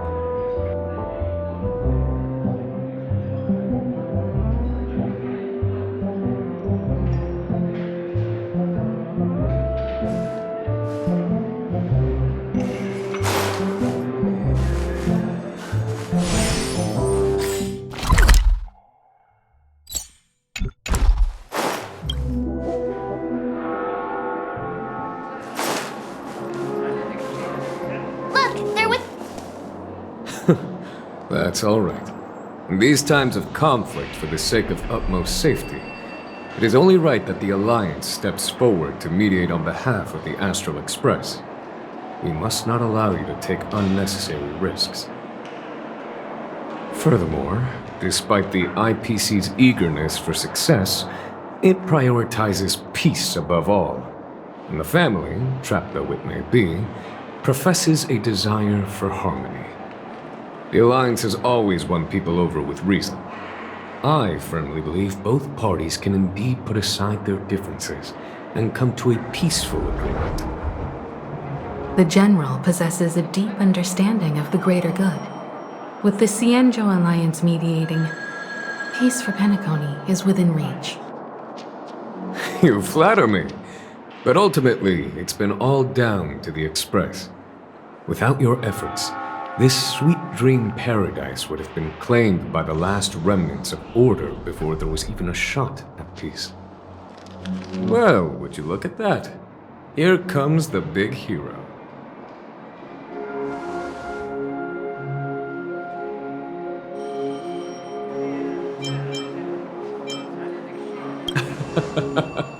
If it isn't the galactic baseballer, a true hero who dares to take action. Are you okay? I heard you couldn't wake up. Are you feeling unwell? Don't worry, Mr. Yang. There's nothing wrong with her. She practically burned through a lifetime's worth of jokes on the way here. What about you, Mr. Yang? I heard that even Miss Robin wasn't spared. And that guy locked you both up. It's a long story. But at least Mr. Sunday took it easy on us. He used an ability called tuning to connect our consciousnesses with his. In other words, he imprisoned us within his consciousness. Thanks to General Jing Yuan's destruction of the Harmonious Choir, we were able to escape. He used that tuning on us too. Does that mean that we were almost imprisoned as well? I can confidently say now, he was truly after a fair fight with us. Had he wanted, he could have easily taken us down, without so much as lifting a finger. Speaking of the Oak family head, where is he now? It's complicated, but in a nutshell, he's now the former Oak family head. The IPC has named him the key figure in the family's Penacony split, citing a threat to cosmic peace. He must represent the family and answer for the unrest caused. His trial is set to take place at Pier Point. The family quickly labeled him and the remnants of the Order as enemies, declaring the turmoil an internal rebellion. This move effectively barred the IPC from intervening in family affairs on both moral and rational grounds. Everyone really has their own agenda, after all. Then, what's going to happen to Miss Robin? She and Sunday won't be able to deny their involvement in the Charmony Festival. They're siblings, after all. Why the sigh, General? I can only say that this incident is an unexpected mess for the girl. The Alliance will try to persuade the family to consider this matter carefully during mediation. It's time, everyone. The IPC's key members and I have agreed to consult one another before the upcoming negotiation. Do any of you wish to sit in? Given the General's invitation and the matter's significance to the universe, the crew will naturally accept. However, if the IPC has any reservations... Why, of course you're welcome. They've mentioned that your team is a trusted ally of the IPC in Penacony, so there's no reason not to welcome you. Besides, if there can be reliable observers from the Astral Express present, discussions will go more smoothly. So, what do you all think? Well then, we shall oblige. I'm kind of allergic to those types of situations. I think I'll just head back to my room and start packing. Not to worry. Himiko and I will take care of things. I'm afraid I'll also have to return to the Express first. The conductor is worried about us. It's best I go and explain the situation. Thank you. What about you, Will you join Welt and me? Or have you got other plans?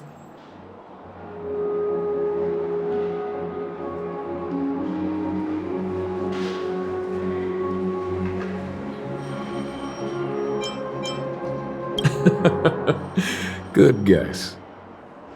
Although I'm not too sure of the reason, the representatives from the IPC have insisted on her presence. Allow me to lead the way. Follow me, please. The negotiation will commence at the hotel lobby. Everyone, please follow me.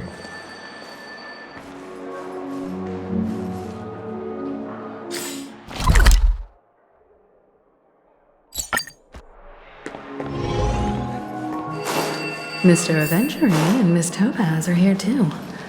Oh, and who is that over there? The Intelligentsia Guild's Dr. Ratio. This assembly is quite something.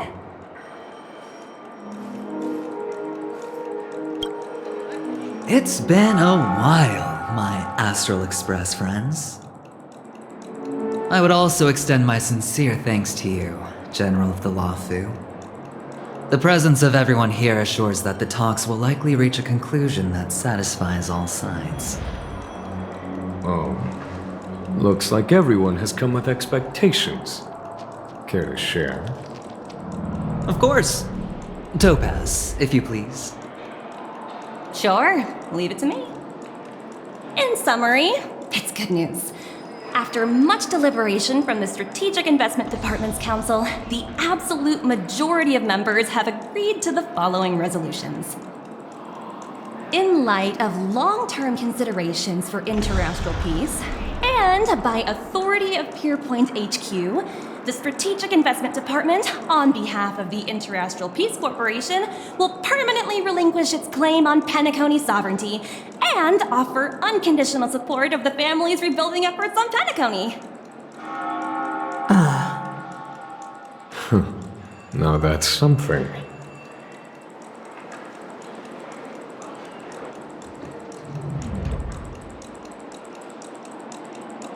All in the name of peace. That's our motto. Has the IPC finished sharing all its thoughts? Then it's our turn. The Guild, much like the Genius Society, has taken a keen interest in the recent calamity in Penacony. Ultimately, both parties have agreed to a comprehensive collaboration, offering technical support for the reconstruction of Penacony. The floor is yours for the finer points, Mr. Skrulum. Enlighten us, please. Organic life's unrelenting search to understand the realm of inner spirituality is something I both admire and envy. Inorganic life has no mechanism to evoke dreams. But when my mechanical impulses are activated, my inspiration circuits will start to operate, and I will enter a state defined as imagination. Every time, within the realm of imagination, there emerges a fire from the shadows. It is warm, bright. I frequently ponder this flame might represent the essence of intelligence. A cluster of inspiration ignited by high temperatures. The future direction of the universe may well lie within it. Alas, they are nothing but projections of my thought system to me. Desired, but unattainable. But after learning of Penacony's accomplishments, I have come to realize that the flame is not beyond my grasp. After deliberations with my partners, we have decided to defer the progress of the Simulated Universe project, and instead assist the Intelligentsia Guild as technological consultants in the research of the Dreamscape and Memory Zone, so that these assets may be better used to serve humanity. Not only that, we've also established contact with the Garden of Recollection through the IPC, and they've pledged their support for our research endeavors. I'm truly happy for the Dream Chasers on Penacony. The cosmos' brightest and, let's admit, dimmer intellects are now at their service.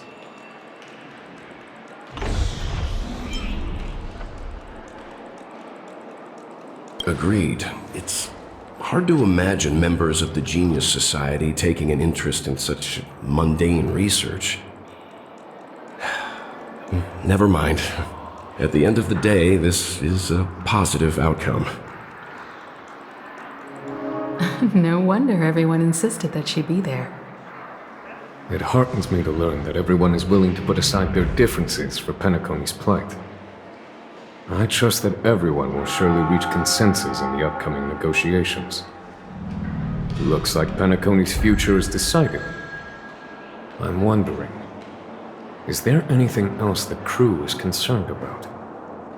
Peace is our greatest wish. Beyond that, we desire nothing else. Well, that's good. Now that everyone's minds are at ease, I shall take my leave. You may now depart with peace of mind. The Alliance will deal with all subsequent procedures. If that's the case, it appears that we have nothing else to worry about on Penacony. Looks like it's time for us to embark on a new voyage. Sounds good to me. You two head back to the Express first.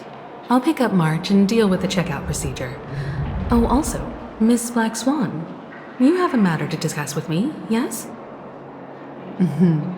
Nothing escapes your attention, Miss Navigator. You've been with us this whole time, huh? In any case, she and I will be waiting for you in March on the Express. Let's go. Our time on Penacony has come to a fruitful end. Penacony's journey ends here. I guess it was pretty fruitful.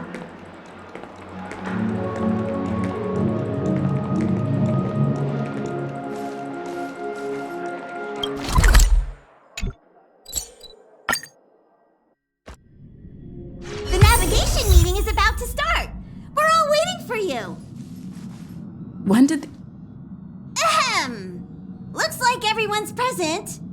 Let the navigation meeting commence then. This a meeting to decide our next stop? How we doing this? By show of hands. Hold your horses, cowboy.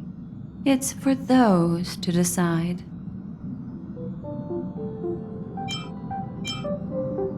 Allow me to explain. Mr. Boothill and Miss Black Swan submitted a request to temporarily travel with the Express for their own personal reasons. As you all may know, the Astral Express never declines any passenger whose heart yearns for the distant stars. Therefore, they will be traveling with us for a while until they reach their destinations. Whoa, the Express is going to be much livelier now.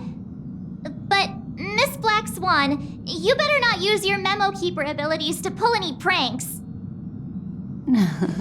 Understood, Miss March. I promise you, you'll never see me in your room while you're taking a break. Don't! You're freaking me out. All right. Now that everyone's met everyone, we can continue our navigation meeting. Firstly, Pom-Pom wishes to thank everyone.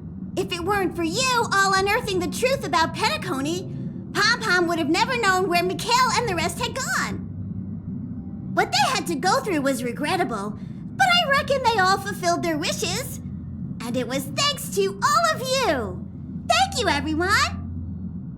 Now then, we come to the crux of this navigation meeting. We must decide on the Express's next stop. Let me introduce our current options. The first choice is from Himiko, the oceanic planet of Lushaka, a planet composed entirely of water. Many aquatic races reside there.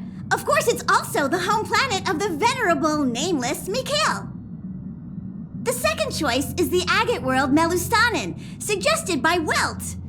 It's famed as one of the initial sites of the Stellaron disaster, and the place where the beauty Idrilla ascended. Today, it's celebrated as a planet of undying allure. The third choice is Edostar, a planet nestled within a vast ion storm region, currently under assault by the Antimatter Legion. However, the distress signals from there have recently ceased, prompting the IPC's wish for us to check in on the situation. The last choice, courtesy of Black Swan, is the glass belt Petravia, a massive belt of asteroids that was turned to glass by the Lord Ravager Zephyro. These days, it's apparently known to house one of the branches of the Morning Actors Troupe. Ooh, so many options. I'm seeing stars already. Next up, everyone will select the destination that they wish to visit, and then we'll put it to a vote.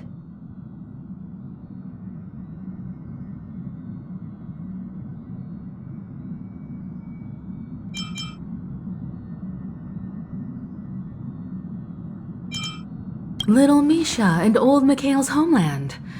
Having been through so much in Penacony, as an aspiring nameless, I believe a visit to his homeworld is a must. Count me in. Still, I imagine that planet must have changed entirely after the Stellaron disaster. I've heard that its land masses no longer exist and the native population has completely changed. I'm not against Miss Himiko's choice, but Edostar sounds like it's in danger. As nameless, should we not extend a helping hand? March is right. Though the fact that the distress signals have ceased means we're probably too late. But I still think we should investigate the situation there. 3 votes for Lushaka, 2 for Edo. Looks like we have a winner! Next up, Lushaka, the ocean planet. Then this navigation meeting is adjourned. I'll go check the warp jump coordinates. Everyone can catch up on some rest in the meantime. When it's time to make the jump, Pom-Pom will make an announcement. There's still some time before the jump. What should I do?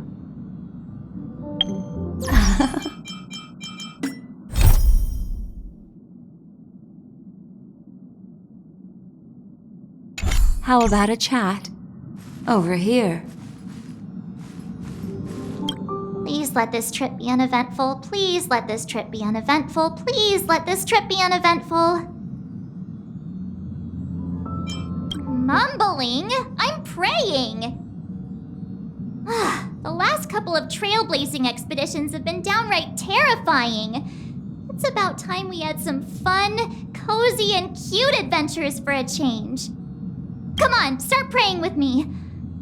Please let this trip be uneventful. Please let this trip be uneventful. Please let this trip be uneventful.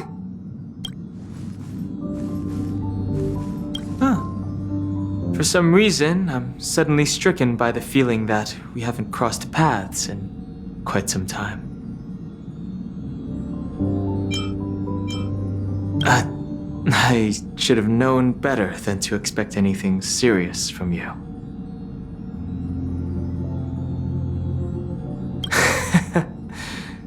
Got it.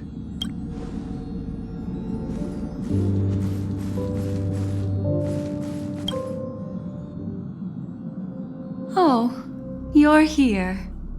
Seeing your reflection among the stars in the porthole really does seem somewhat surreal. How about it? This journey of beautiful dreams. Was it to your liking?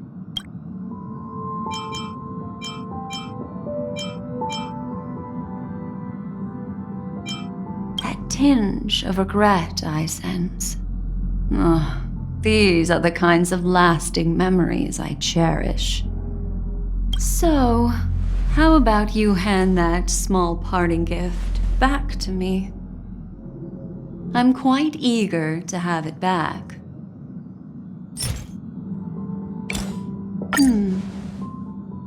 Oh? Never mind. I just stumbled upon a particularly fascinating spot in your memory. Before I explain, I would like to apologize to you. This farewell gift I gave you isn't really a compass from the memory zone, but merely an empty light cone.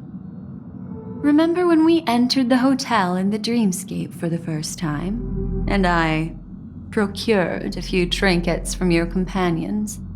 Their functions are similar.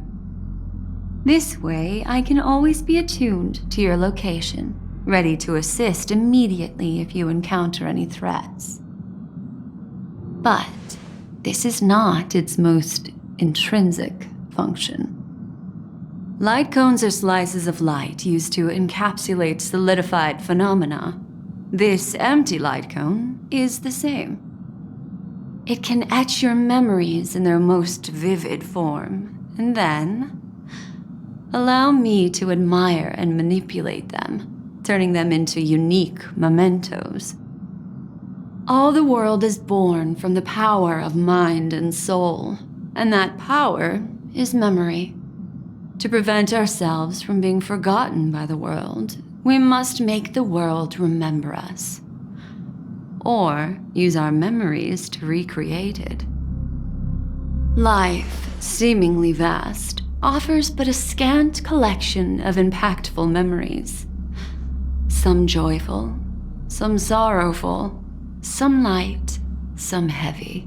But you are different. Memory is a reflection of the future. Within that reflection, I see your unparalleled worth. You have the power to craft memories that can captivate the world. Your memory can illuminate the universe's future path. And that memory will be as scintillating as the star clusters you see in this porthole. Precisely. But do you know the deeper meaning behind it? The reason is simple. In this grandiose and ostentatious dream of the families, only you personally experienced the entire course. Patience, my friend. I will reveal the answer to you, but that time is not now. Turn around and take a look at your friends. Every one of them is reveling at the arrival of their next destination, all filled with hopes and expectations of their own present and future. Revealing everything at this moment would be a bit of a buzzkill, wouldn't it? I'm looking for an opportune time, a time when you're totally at ease. Perhaps when the night grows hazy and you're about to drift off would be the most opportune. How about one fine night? I will prepare the candles, aromatics, and even a cushy couch to create a cozy dreamland for you. And then I will tell you the answer in the form of a little bedtime story to lull you to sleep. Ahem. Hi. Hello. Attention all passengers. The express is about to make the jump. Please be seated and hold on. It looks like we're finally about to set off. There are countless gleaming memories out there waiting for us. Why don't we just leave it at that for now? Ah, that's right. As a small token of compensation for playing that little trick on you with the empty light cone, I will gift you with some words. They hold great significance to me. Life is akin to a winding labyrinth where memories serve as our sole companions. You'll remember these words dearly, won't you? In the year 2158 of the Amber Era, the first year of the new epoch, the universe resumed its intended trajectory. The kindling of conspiracy smoldered in Penacony, the land of the dreams. Failing to erupt into a blaze, it instead flickered briefly on Klapoth's anvil, before vanishing in the blink of an eye.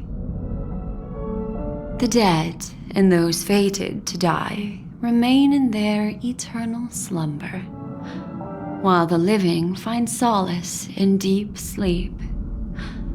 All clamored in a cacophony of silence, and then went about their own ways. The cosmos emanated a vitality characteristic of a new era, all for the modest price of a brother and sister's mild grief. Babies are born as stars extinguish. The silver rail unfolds.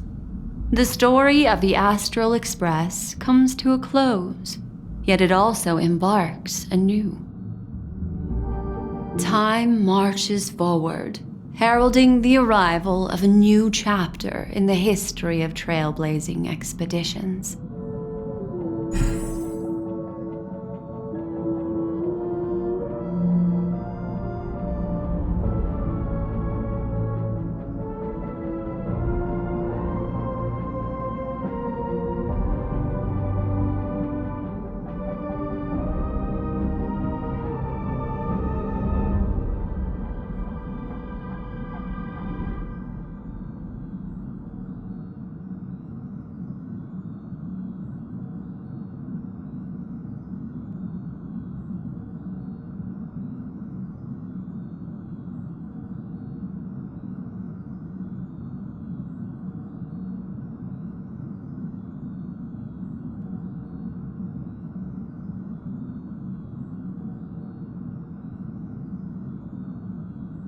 Countless shooting stars streak the sky tonight.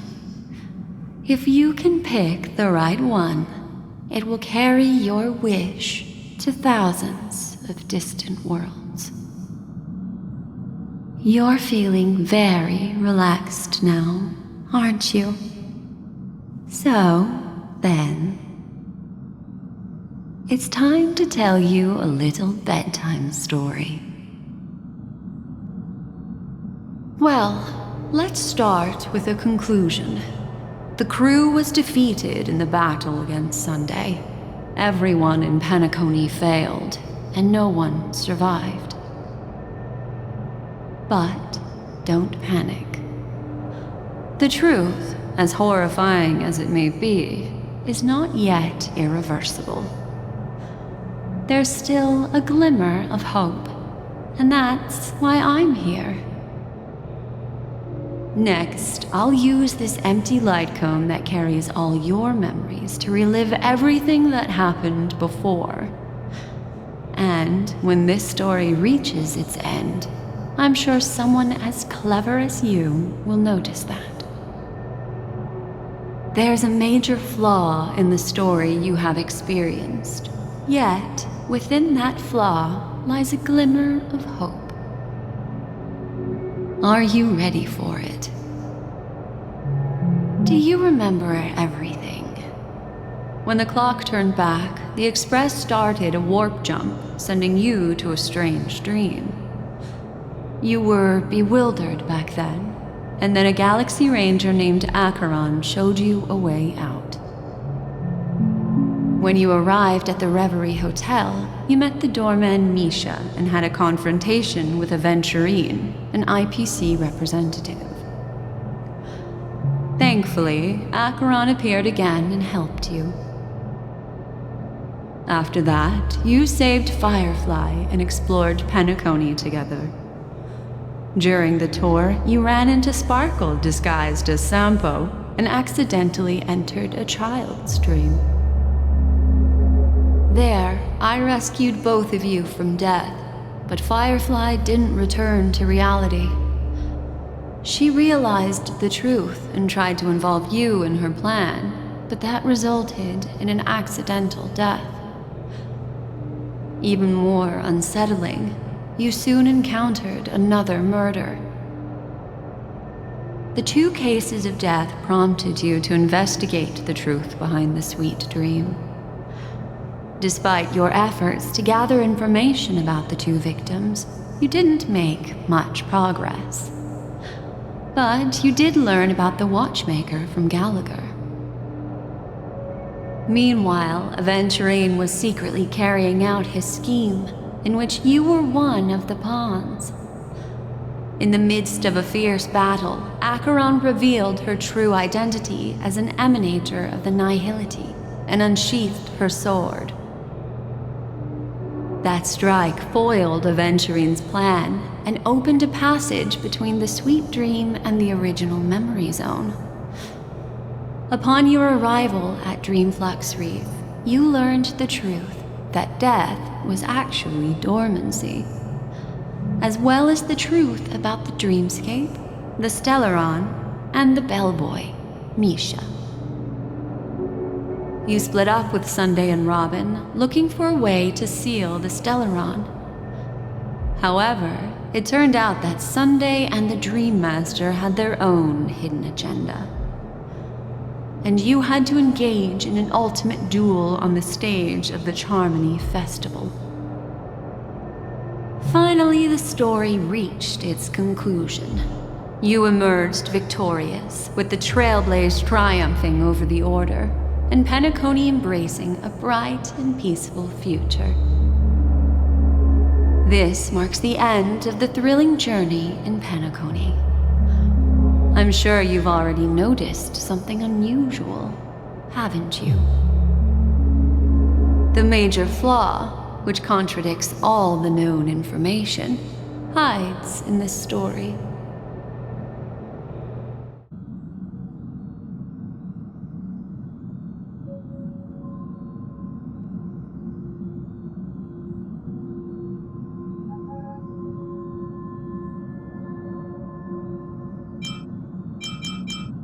It is true that Gallagher is a history fictionologist, but he didn't lie in this matter. In addition, death and dormancy do arise from the same concept, don't they? This is not the fatal flaw in your adventure. Take your time and think it through.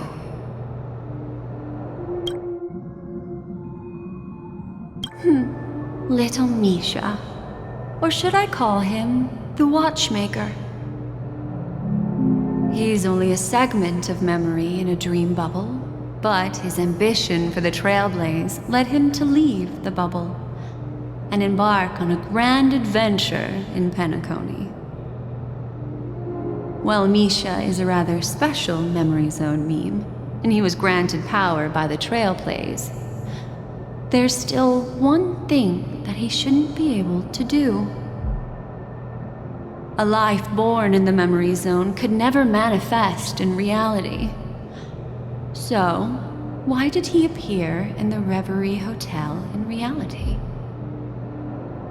The answer is simple.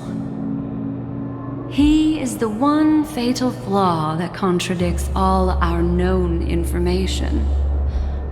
This means that you, who wholeheartedly believe in this memory, are still trapped in the dreamscape at this very moment. Wake up, sleepyhead.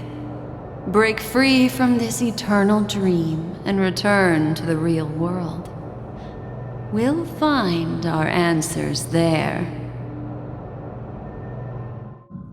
The train is about to make the jump. 5, 4, 3, 2...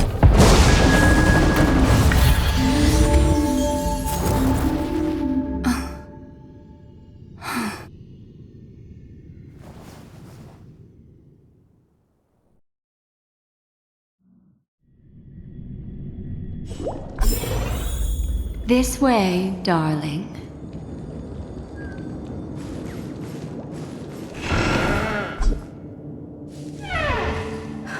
Not another one. Thank you so much, Black Swan. Finally, I can breathe a sigh of relief.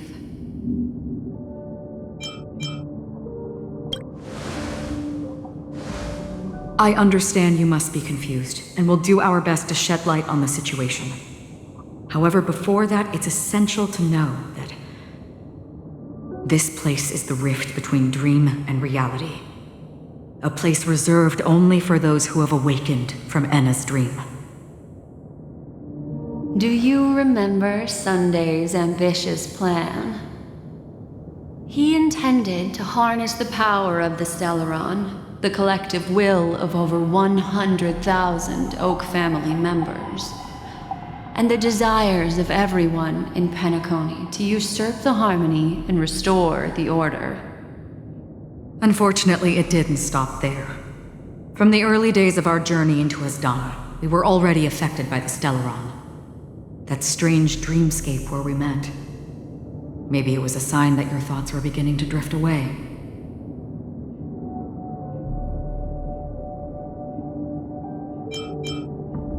I don't think the goal of the Order was to put everyone into a deep sleep. Quite the contrary. They used the Stellaron to catalyze the leakage of Asdana's memoria into the material world, allowing the dreamscape to blend with reality. And that included a lot of memoria from the Beyond the Sky Choir. As time came and went, the dreams eventually became indistinguishable from reality, and reality became an illusion. People think they are awake, but their spirits have long since stepped into the Temple of Order. This is what makes Anna's dream so powerful. In this paradise governed by the Order, everyone indulges in their delightful dreams and lives happily ever after. I believe what you experienced in the sweet dream, except for that flaw, was real. Only in this way could you reach the destination, lifting the crisis in Penacony and embarking on your next trailblazing expedition. If it wasn't for Acheron's plan, we might have been trapped in this dream forever. Fortunately, while the path of the Order governs all things, it can't affect the Nihility. I came to realize this when the Dream Master tried to expel me at any cost. This is also why you felt a sense of peculiarity when traveling with her. Well, I'm not as fortunate as she is. Even if I'm a memo keeper, I was still influenced by the power of the Order and fell into hallucinations. However, thanks to your memories, now we still have a chance to turn the tide. For mortals, even if they possess the great power of a path, they can't create a flawless world like gods do. That's why there was a flaw in your dream. In other words, once you have realized the world is not real, you'll have a chance to break free from the dream.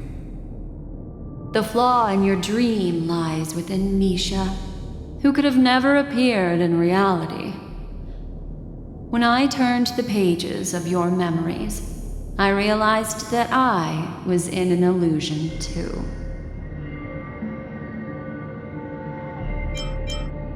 Now Sunday has usurped the power of the Harmonious Choir through the Charmony Festival. Asdana has thus fallen into Enna's dream, transforming everyone equally into the notes of the Aeon. Failure doesn't mean weakness. Only the strong can gather the will to resist the Order and try to break free. We still have a chance, though. To make it happen, please, Black Swan, guide us to those with a strong will. All right, please come with me. These people are... They're the ones who accept Enna's dream and indulge in their happy illusions. We have no means to wake them up now. Not even your clockwork will do the trick. However, there are still other things we can do. Let's keep going.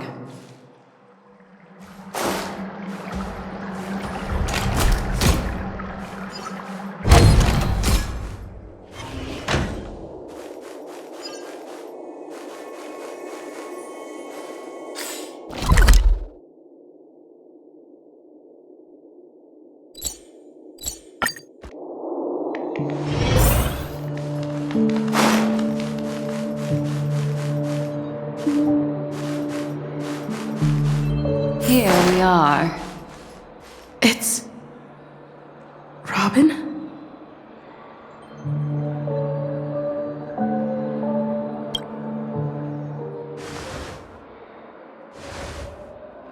Finally, you've arrived. Let me introduce you to Robin. She woke up from Enna's dream by her own will, and it's this tough lady who led us here with her song. I woke up for the same reason as all of you. In the dream, I experienced something that could never occur in reality. Are we going to lock it up in a cage? I want to see it fly freely in the sky. Without us, this bird would be too fragile to survive on its own. Do you want it to die? No, but... Then let's take care of it together until it can return to the sky. Huh? Birds have wings because they're meant to fly. Even if they may crash on the ground one day, they shouldn't be trapped in a cage. Birds belong to the sky, so we should help them return there, right? The illusion was so impossibly blissful that I realized it was just a dream. And this is our final hope. Enna's dream is founded upon the Harmonious Choir, namely everyone's shared wishes.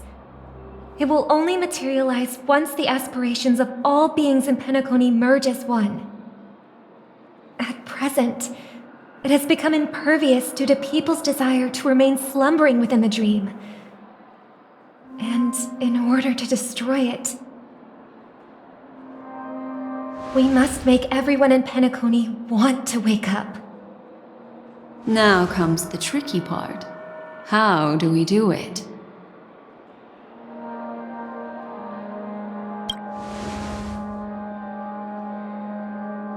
Humans yearning for sweet illusions borders on obsession, leading them to subconsciously resist the harsh reality.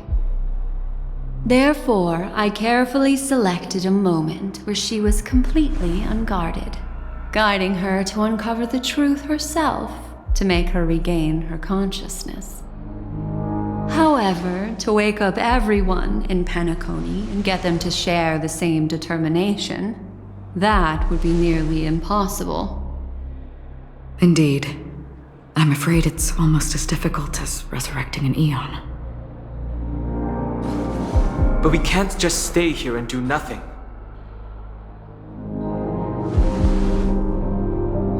This is a critical moment for the whole universe. Who cares about some dumb number?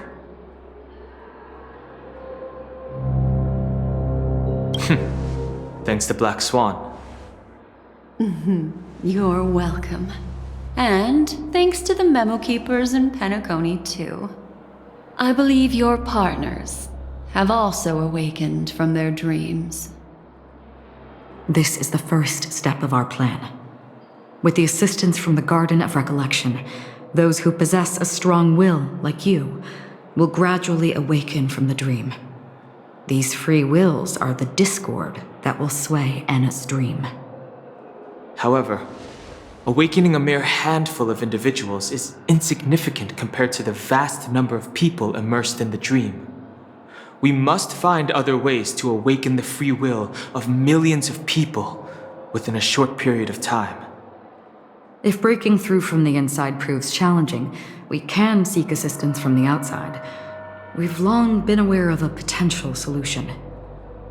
Asdana is a galaxy known for its abundant memoria and the remarkable phenomenon known as synesthesia dreamscape. When people first enter this place, they often find themselves and others sharing a collective dream. At this very moment, there is only one dream encompassing the entire Asdana system. So, you mean, if we can attract a large number of outsiders to this system, their free will would intertwine with this dream and shake it to its core. However, those outsiders might also succumb to the dream and become the foundation of the Order instead. The real challenge is, how can we gather a huge number of people as determined as you within a short period of time? Looks like the Jade Abacus of Allying Oath will be the only solution. No need for that. Keep your once-in-a-lifetime treasure. We don't need to bother the Cienjo Alliance for such a tiny request. You want thousands of people with unwavering free will? That's easy. Just leave it to us Galaxy Rangers. You can gather Galaxy Rangers? Outsiders may see Galaxy Rangers as elusive and disconnected individuals, and actually, they're right. And that's why we have a tacit understanding among us. Do you know what it is, Acheron? It's the relic I returned to you. Exactly. Its owner must have told you that it's meaningless to anyone other than a Galaxy Ranger, and that it can only fulfill its purpose when returned to its rightful owner. Because it's a burial artifact, worthy only of a hero who has served the Galaxy Rangers with honor.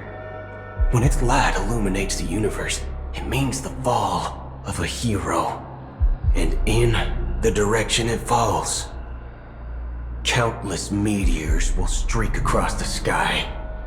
Those meteors are Galaxy Rangers, coming from all corners of the cosmos, driven by a shared purpose, without questioning the cause or counting the cost. Because we abide by a bottom line. The shooting stars of the hunt only descend on the longest night, and with them comes the dawn. We've stayed silent for far too long. Now, it's time to remind all the cowards, oppressors, and villains of the universe of our presence. I'll be the one to ignite the first spark. Once the dreamscape is swayed, I'll complete the second step. I'll fine-tune the slumbering souls with the Song of the Harmony, interrupting them with the discord of Trailblaze, and guiding them towards reality. It's true that some people are born strong, and others are born weak. If the Trailblaze is the target of heroes, then the Harmony will guarantee that the strong help the weak. Only the people of Penacony themselves can be the saviors of their homeland. Their path of happiness should be forged by themselves. While I may not be a nameless, I'm willing to instill courage in all those who need it. This includes my brother as well. Anna's dream is too cruel for him and everyone else. Your plan sounds well conceived, but still, it appears somewhat idealistic and romantic. The flaws rooted in human nature can't be eradicated overnight. Do you believe these efforts alone are enough to convince everyone to choose the right path? I agree with you, Black Swan. That's why the most critical aspect of this plan is not to convince everyone to choose the right path, but to inspire them to save themselves. So, you're the key in the end, I assume? The Harmonious Choir possesses the power of an emanator. To overcome it, you'll need the same level of power. The final step in destroying the sweet dream will be my responsibility. That's a relief to hear.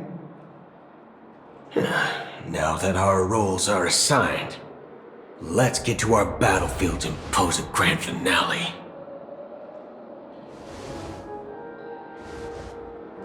May I have a moment alone with you? There's one more thing I need to explain to you. This grand festival is drawing to its close. This is the starting point for the ultimate stage of our journey, just as it marked the beginning of all the stories in Penacony.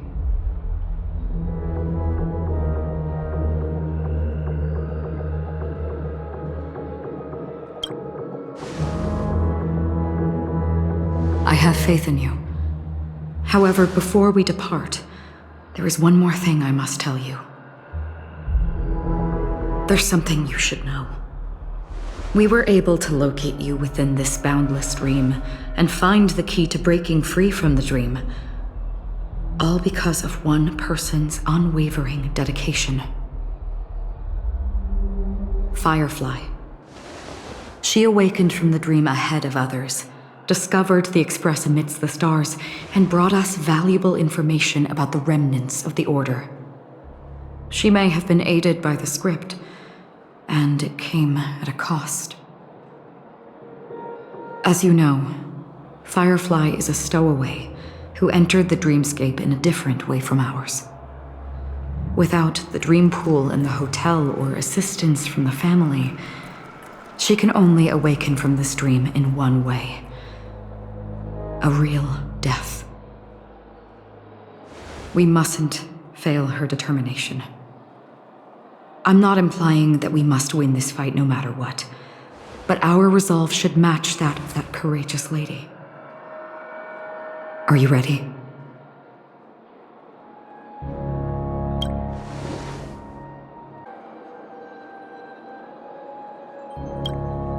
Are you ready?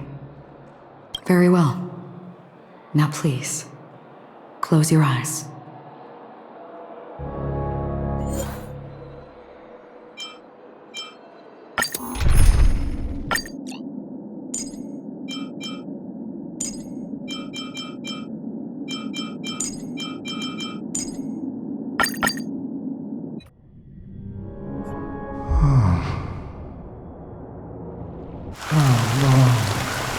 this reign been ongoing?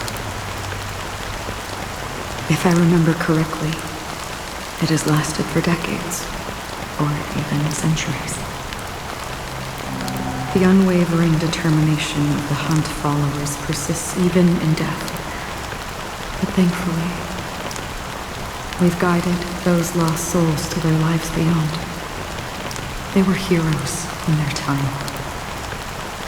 And they won't be reduced to puppets of the Nihility in their death. You see, the shadows on the sea have vanished. Do you remember? He once said that the sky would clear when the regrets of the departed had faded away. But it's still raining. I know. So, why is all this? Why did this rain choose me? Because someone's regrets haven't been fulfilled, perhaps. Mortals who walk the paths are like sailors on a vast ocean, leaving behind a trail that creates countless ripples of possibilities. These ripples last longer than the fleeting lifetimes of heats. And for some, my presence leaves such a strong mark that it's reflected in the waves. Sin-thirsters, the obsessions of the Pathstriders. They emerge from the depths of Ix, seeing themselves as masters of their own destiny, unknowingly repeating the actions of their past lives. They emerge from the Nihility and head toward it, leading purposeless lives. However, these hollow phantoms, they have journeyed with me for such a long time.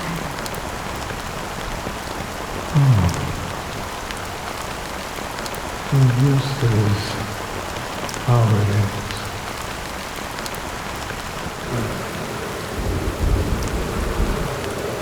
I'm already dead. Yes.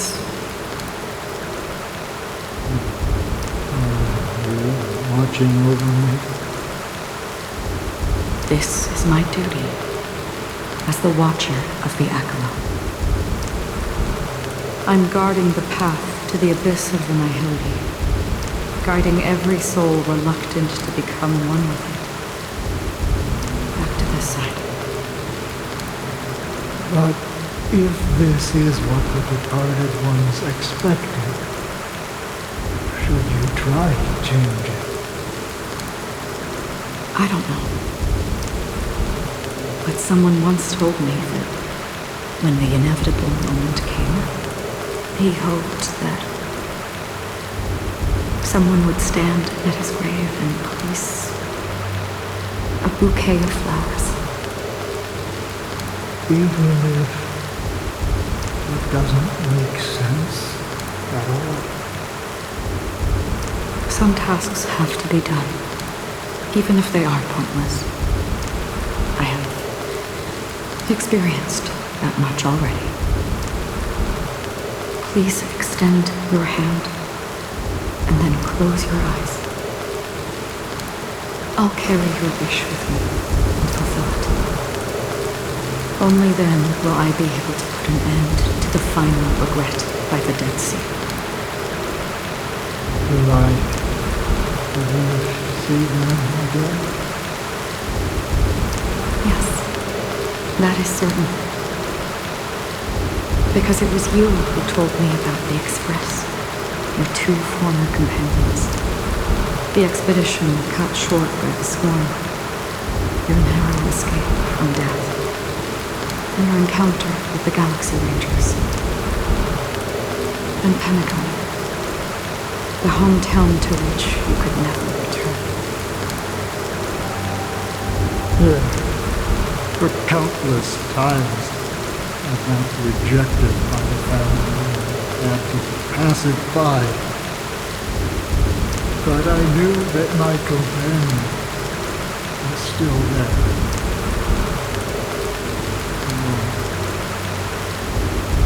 Okay. Are you still there? Take my hand and come with me. We will leave this place. You'll embark on a long, long journey, shrouded in darkness. But fear not, as a touch of red will be awaiting you at the end of the path. That's the color of existence. Follow it, and it'll guide you and illuminate the way out. By doing so, you'll eventually reunite in the warmth of the sunlight. Thank you. May death be the end of your boundless dream, guiding you back to the waking world. Welcome to the horizon of existence. This place is one of the thousands of manifestations belonging to the sleeping and shapeless. And it's also an exit out of the nihility for the awake ones. Let's bid our final farewells here.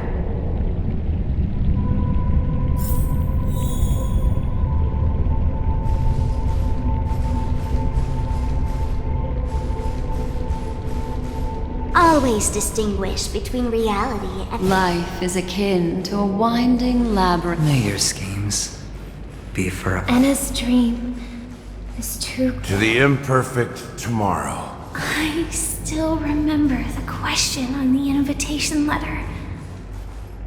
Why does life slumber? We don't know the answer yet, but we're about to awaken from this dream. Or perhaps such is the answer itself. Leave this place, return to where you belong, and awaken Penacony from this dream.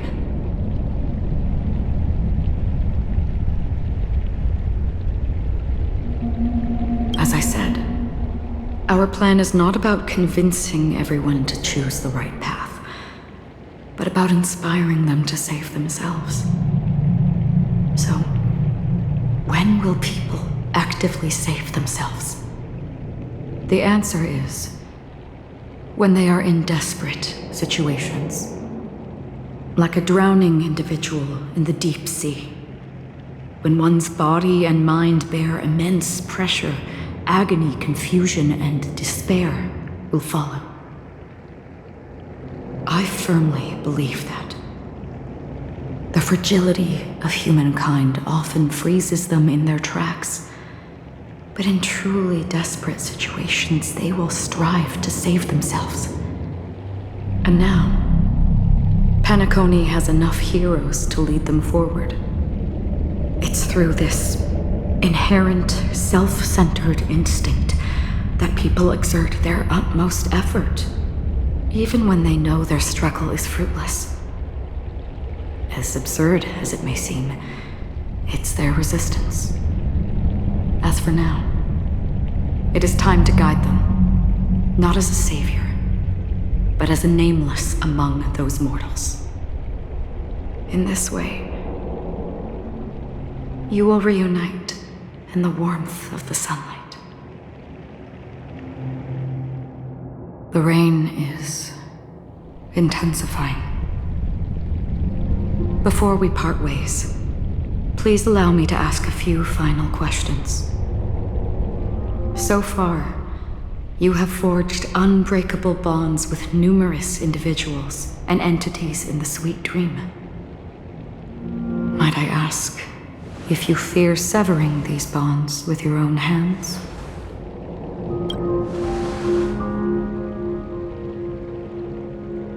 If there is a vast, lifelike dreamland that is virtually indistinguishable from reality, a realm without death, where everyone can attain the happiness and fulfillment they deserve, living blissfully ever after.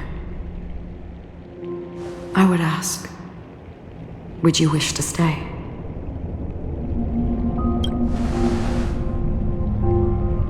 Imagine if this splendid dream were fated to fall apart. Friends, family, strangers, followed by the gentle breeze, soaring birds, the stars, and ultimately yourself. Everyone, and every face they remember. The joy and the heartaches, the vows sealed and those left hanging. All will inevitably march towards a predetermined ending. If you had grasped the journey's finale right from its inception, I would ask, would you still embark on this journey?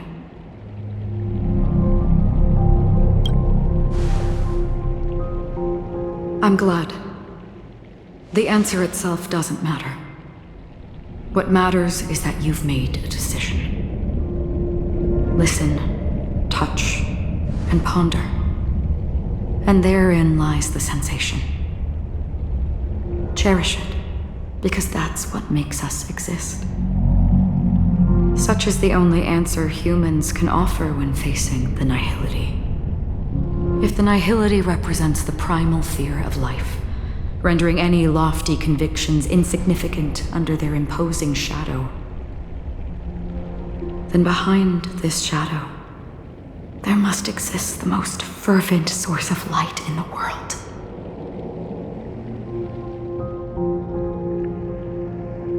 Just as every life that edges closer to death fervently approaches the end of the nihility, we must pursue that primordial light.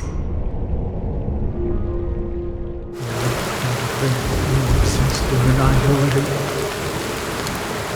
and you watch over others to depart it, such a task is absurd and meaningless.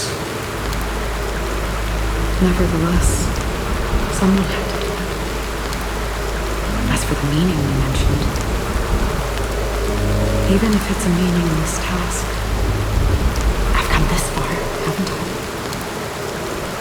Even if the future you forge may not even belong to you.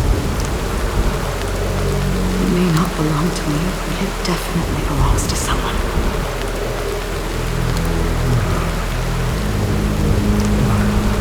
Hardships you must have experienced.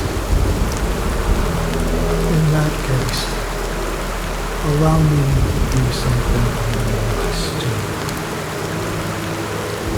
Please, do remain.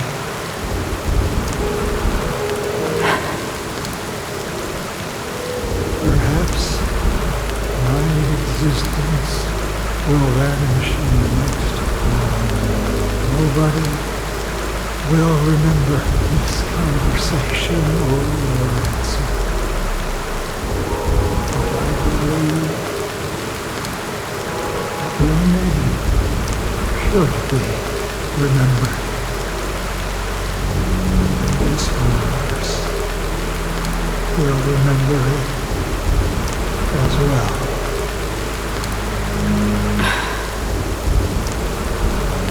For me, some things are difficult to recall, yet there are others that I find challenging to forget. Such is memory, a creation of the past that blossoms into significance in the distant future. I remember that marks the start of my journey, the origin of the vibrant red hue in my life, and the most fervent element amidst every tempest. That's my name. Raiden Ozenmori May.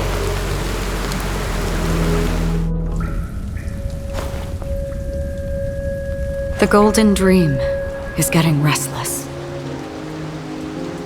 In the coming long nights, I'm afraid you will face many setbacks and witness many tragedies. And in the end, you will only see in black and white.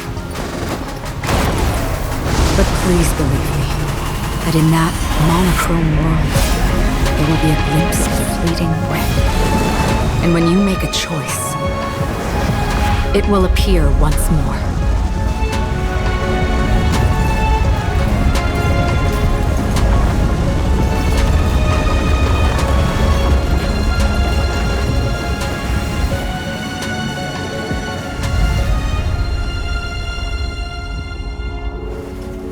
What you must do is ponder its significance, then return to the waking world.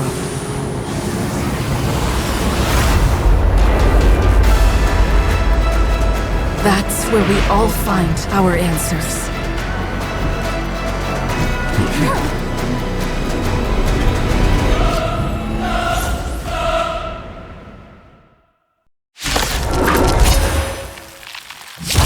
Broken free from the dream of order. We've done enough sleeping already. Let's show them a wake-up call.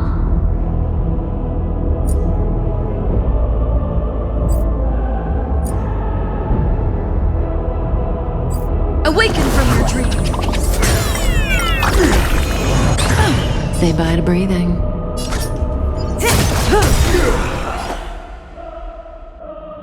Good times, never last. Time to say bye. Boom. You won't get away.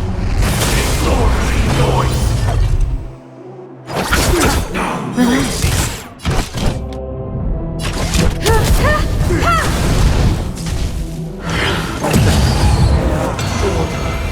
How can the weak be righteous?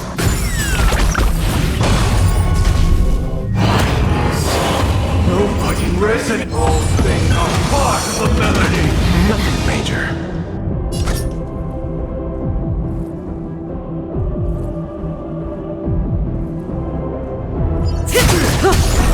Time for an overhaul.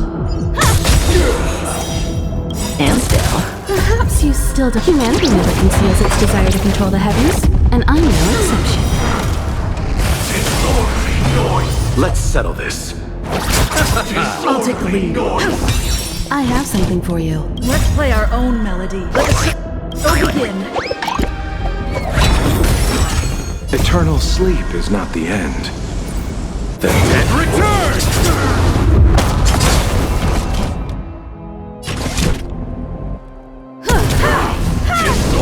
May as well kill them all. You chose the wrong enemy.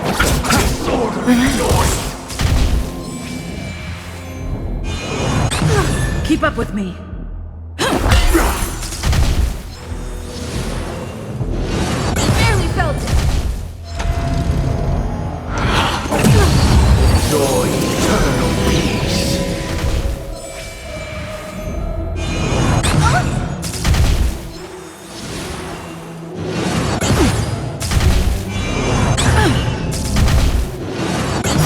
I'll take the lead. Good times, never last. Time to say bye. Boom. Noisy. Great teamwork. Repay. Barely felt it. You won't get away. Noise. Stand still.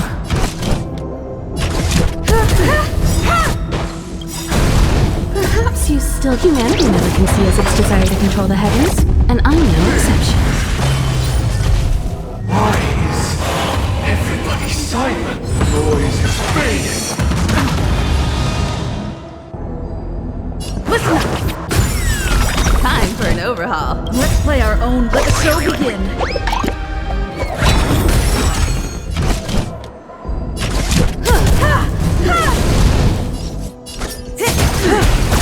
You won't get away. Let's settle this. Eternal sleep. The dead return!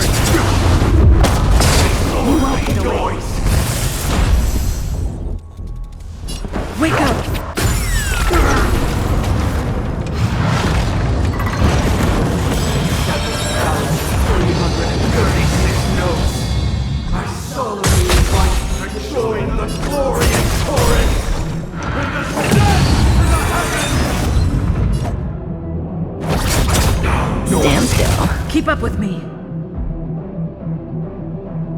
Good times never last. Time to say bye. Boom.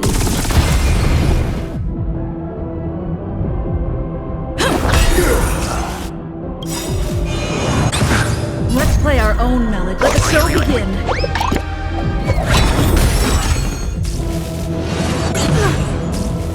All things are part of the melody. Bloom. Indistinguishable from reality. Can it still be called an illusion?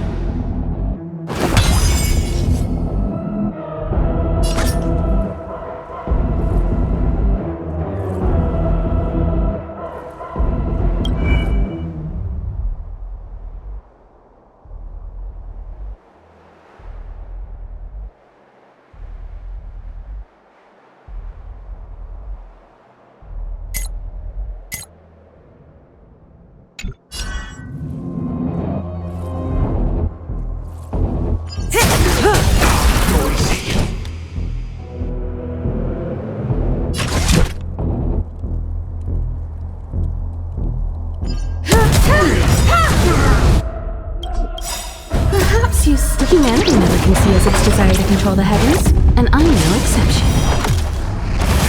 You chose the white enemy. Receive divinity. Much obliged. Pay. Eternal sleep. The dead return!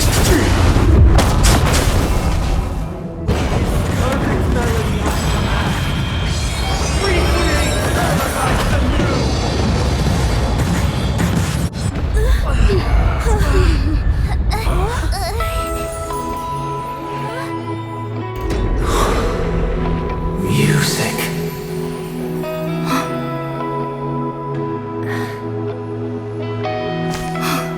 There seems to be another kind of sound coming into the Order's symphony.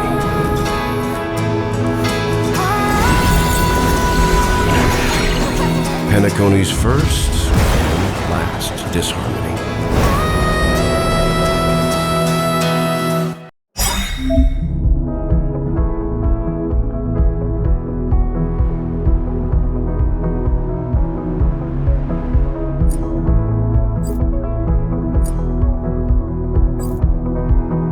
Those imprisoned in their dreams are awakening for freedom. Disorderly noise! Robin, is that you singing? Brother, you have heard their cries. This is not the paradise they hoped for. Even so, they don't know where they should be heading. That's why I had to become the lone star in the sky to guide them. Even if that star must hang in a perpetual night of solitude. Disorderly noise! Let's play our own melody. Let the show begin.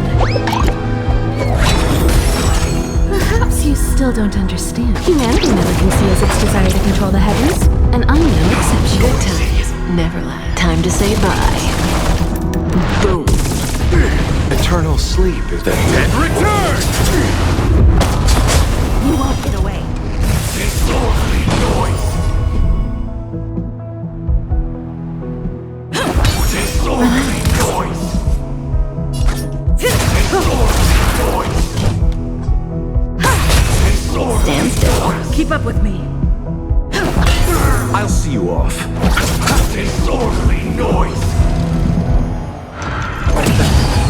Wisdom comes from I'll take the lead. May as well kill them all. Not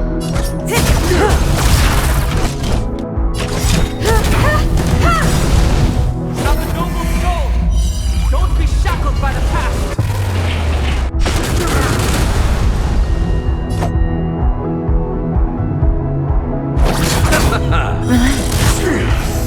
All things are part of the melody. Sing into the dream. Keep up with me.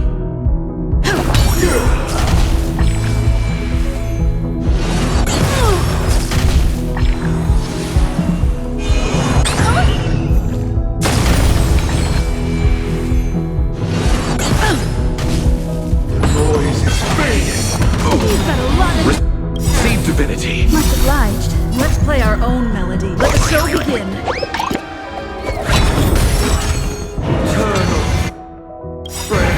Eternal sleep. The dead return! I have something for you. Perhaps you still don't understand. Humanity never conceals its desire to control the heavens, and I'm no exception.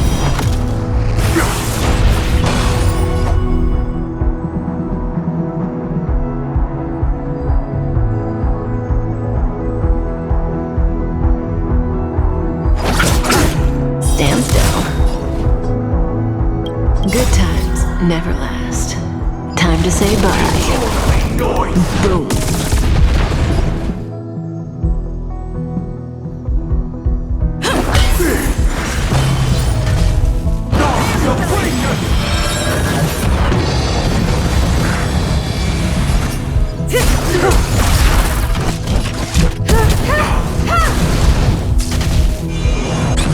I'll take the lead.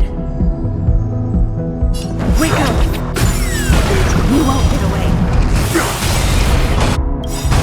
If we had never experienced solitude, how could we have embarked on different paths? Now, our final talk has concluded. All the work of creation has been completed. The inevitable day has arrived. The embryo of philosophy will reshape for us all of reality. If your paradise can save more people, sever my path with your hands. Play our own melody. Let the show begin.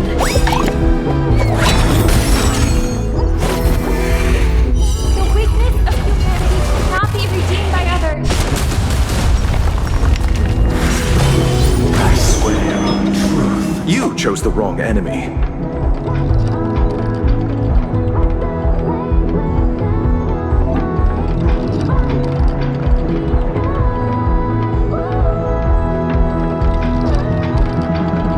What is it we're waiting for?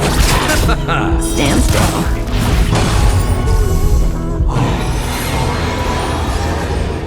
May I honor you? I swear on words.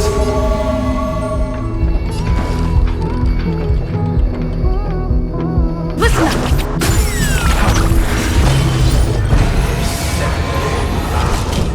I command you to heed my summons. I have a bad feeling about this. Relax. It was not you who created all things. It was humanity that created you.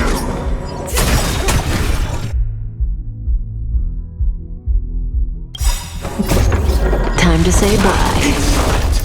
Boom.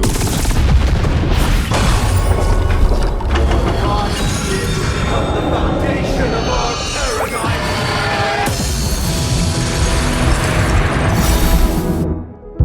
Eternal sleep is not the end. The dead Return!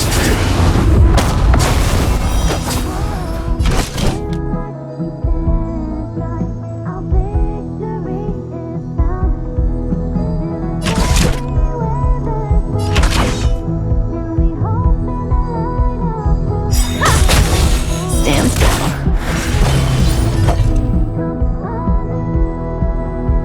Perhaps you still. Humanity never conceals its desire to control the heavens, and I'm no exception.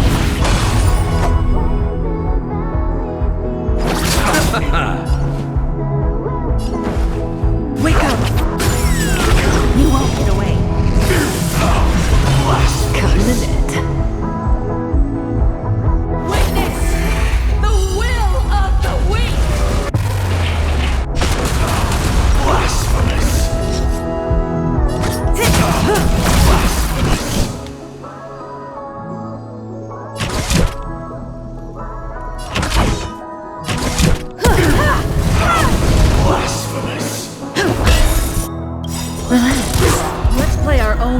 show begin. I'll see you off.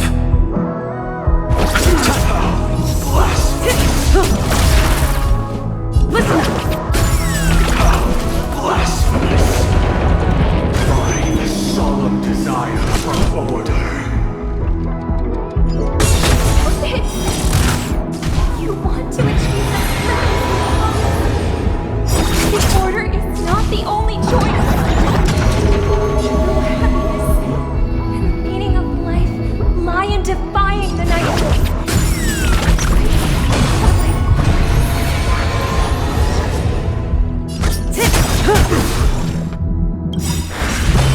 Good times. Now time to say bye. Boom. I swear on rules. I'll see you off. Relax. I swear on meaning. I have something for you.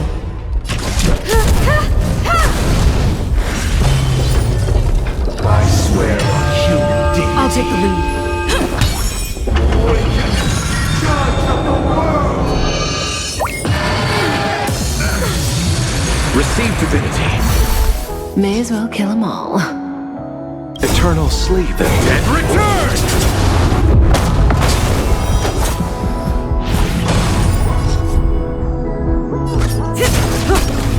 I swear on truth. Keep up with me. Stand still. I swear on the calendar.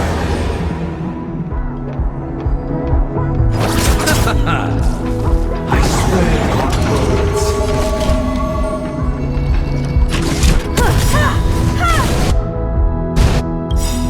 Perhaps you still humanity never conceals its desire to control the heavens, and I'm no exception. I swear on knowledge.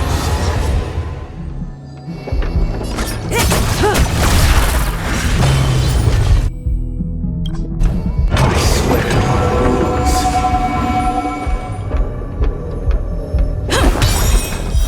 Relax. Let's play our. Let the show begin. I swear on meaning. I swear on human dignity. Time for an overhaul.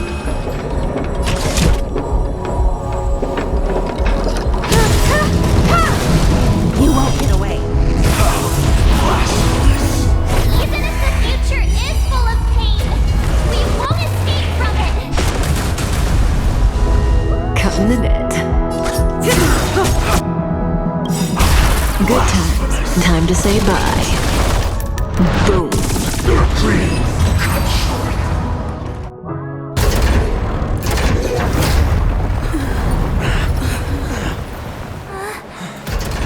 So, why does life slumber? Because someday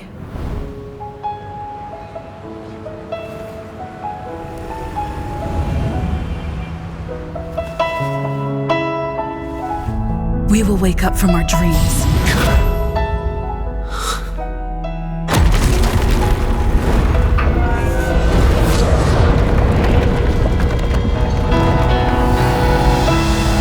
The night is still too short.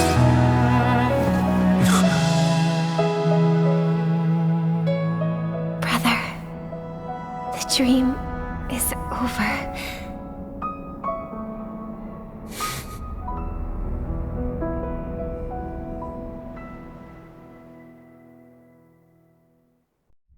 In the first year of the AE 2158, a fiery conspiracy erupted in the land of the dreams, but soon faded in chaos and destruction. Whispers carried the tale of those fateful 48 system hours, when a sun teetered on the precipice of collapse. A paradise stood on the brink of destruction, and a world was poised to surrender to its new master. Amidst it all, a body decayed, a pack of vultures gathered, and a brother and sister were doomed for long separation. And so, an eon succumbed to slumber once more. Some celebrated this fall, while others mourned. Among the insignificant witnesses, mere specks in the vast tapestry of the universe, it was said that this time, the Eon met their demise with dignity. As the cosmos bathed in the radiance of a pure dawn, a tempestuous storm brewed on the horizon. The chant of "All for the Amber Lord" grew ever louder. Yet, no matter how one contemplates it, time inexorably swings Klopot's colossal hammer in eternal cycles. The tale of the Astral Express reaches both its conclusion and a new beginning.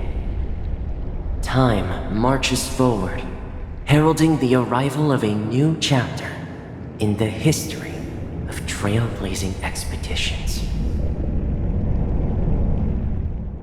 Brother, do you think the stars will fade away? Where did that come all of a sudden? Because the constellation that looks like a bird, the Torrent Eagles, looks a bit dim lately. It's the Torment Eagles. Don't worry, it's still there. It's located in the inner ring of Penacony and can only be seen when spring and summer overlap. As for the question you asked, I think stars do die, just like people. But do you know, sister? No star actually belongs to the present. The light we see from them is from a long time ago. Even after the stars perish, their light will travel millions of light years, spanning countless years, to illuminate the night sky of another world. In our paradise, I believe there will be a star like that, shining with the same light. Its radiance will last forever, and its name will be happiness. No, not just one star. We should have 2 stars, or maybe even more. Yeah, you're right. It's a deal. It's a deal then. This is our promise, and nothing will sway our ideals. Yeah, you bet.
Pleasure to hear your voice again.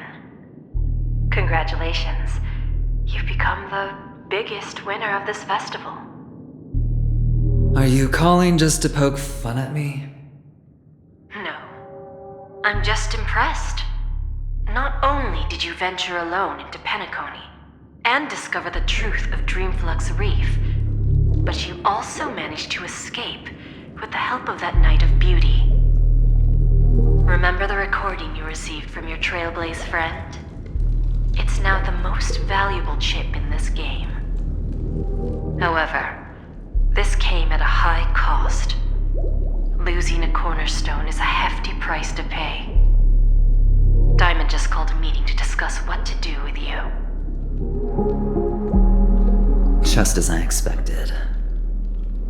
So is Diamond planning to demote me, or kick me out of the 10 Stonehearts? Why don't you take a wild guess? Well, alright. Then I'll guess. He's going to promote me to P46. Alright. What will you wager?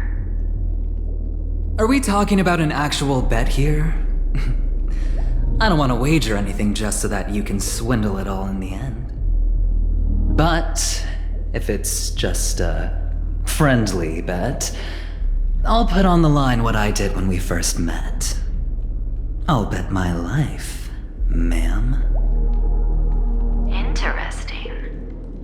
But since it's Diamond's call, no one can predict the outcome. I'm on my way to Penacony. Once everyone is settled, we'll return to Pier Point for the final showdown. Sounds like I'll be out of the action for a while. Finally, a chance to kick back and relax. Yeah. Leave everything to me and Topaz, child. Thanks to you, as soon as the Jade Stone was delivered to the family's compound, we finished up our preparations. The seeds we planted have taken root. Soon, it'll be time to reap the rewards. Huh?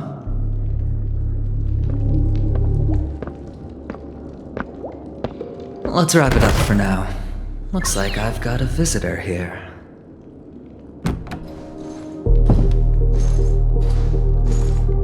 Oh, so many surprises today.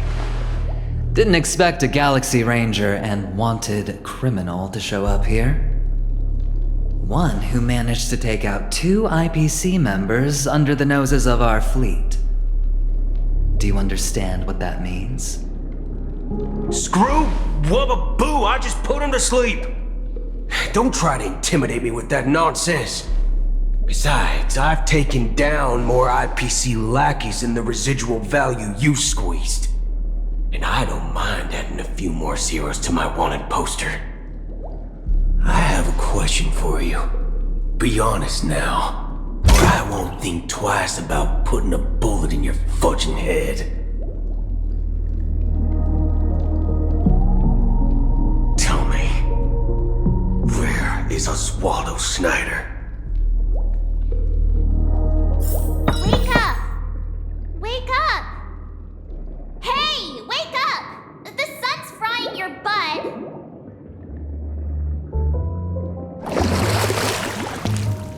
Are you okay? Can you hear me?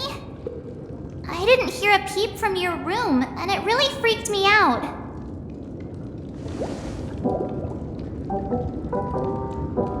You're not dreaming. We're in the Reverie Hotel. In the real world. The Order's dream is over. Even though it's been a day, I still break into a sweat when I think about it. Our trailblazing expedition almost ended in Penacony. I'm so jealous that you got a good night's sleep. I was traumatized and too scared to even close my eyes. I thought if I fell asleep, I'd never wake up again. The Stellaron was sealed while you were sleeping. The ordinary people in Penacony have no idea what happened. They just feel like something's missing from their memories. The family's official statement was like, The Charmony Festival was attacked by an unidentified Stellaron and came to a halt. After all, they can't just reveal the truth about the Order. Now, all the major lineages, except for the Oak family, are dealing with the aftermath. The family has invited the crew to the Radiant Feldspar as witnesses for an important meeting. Everyone's waiting for you, so hurry up and pack. We're leaving as soon as you're ready.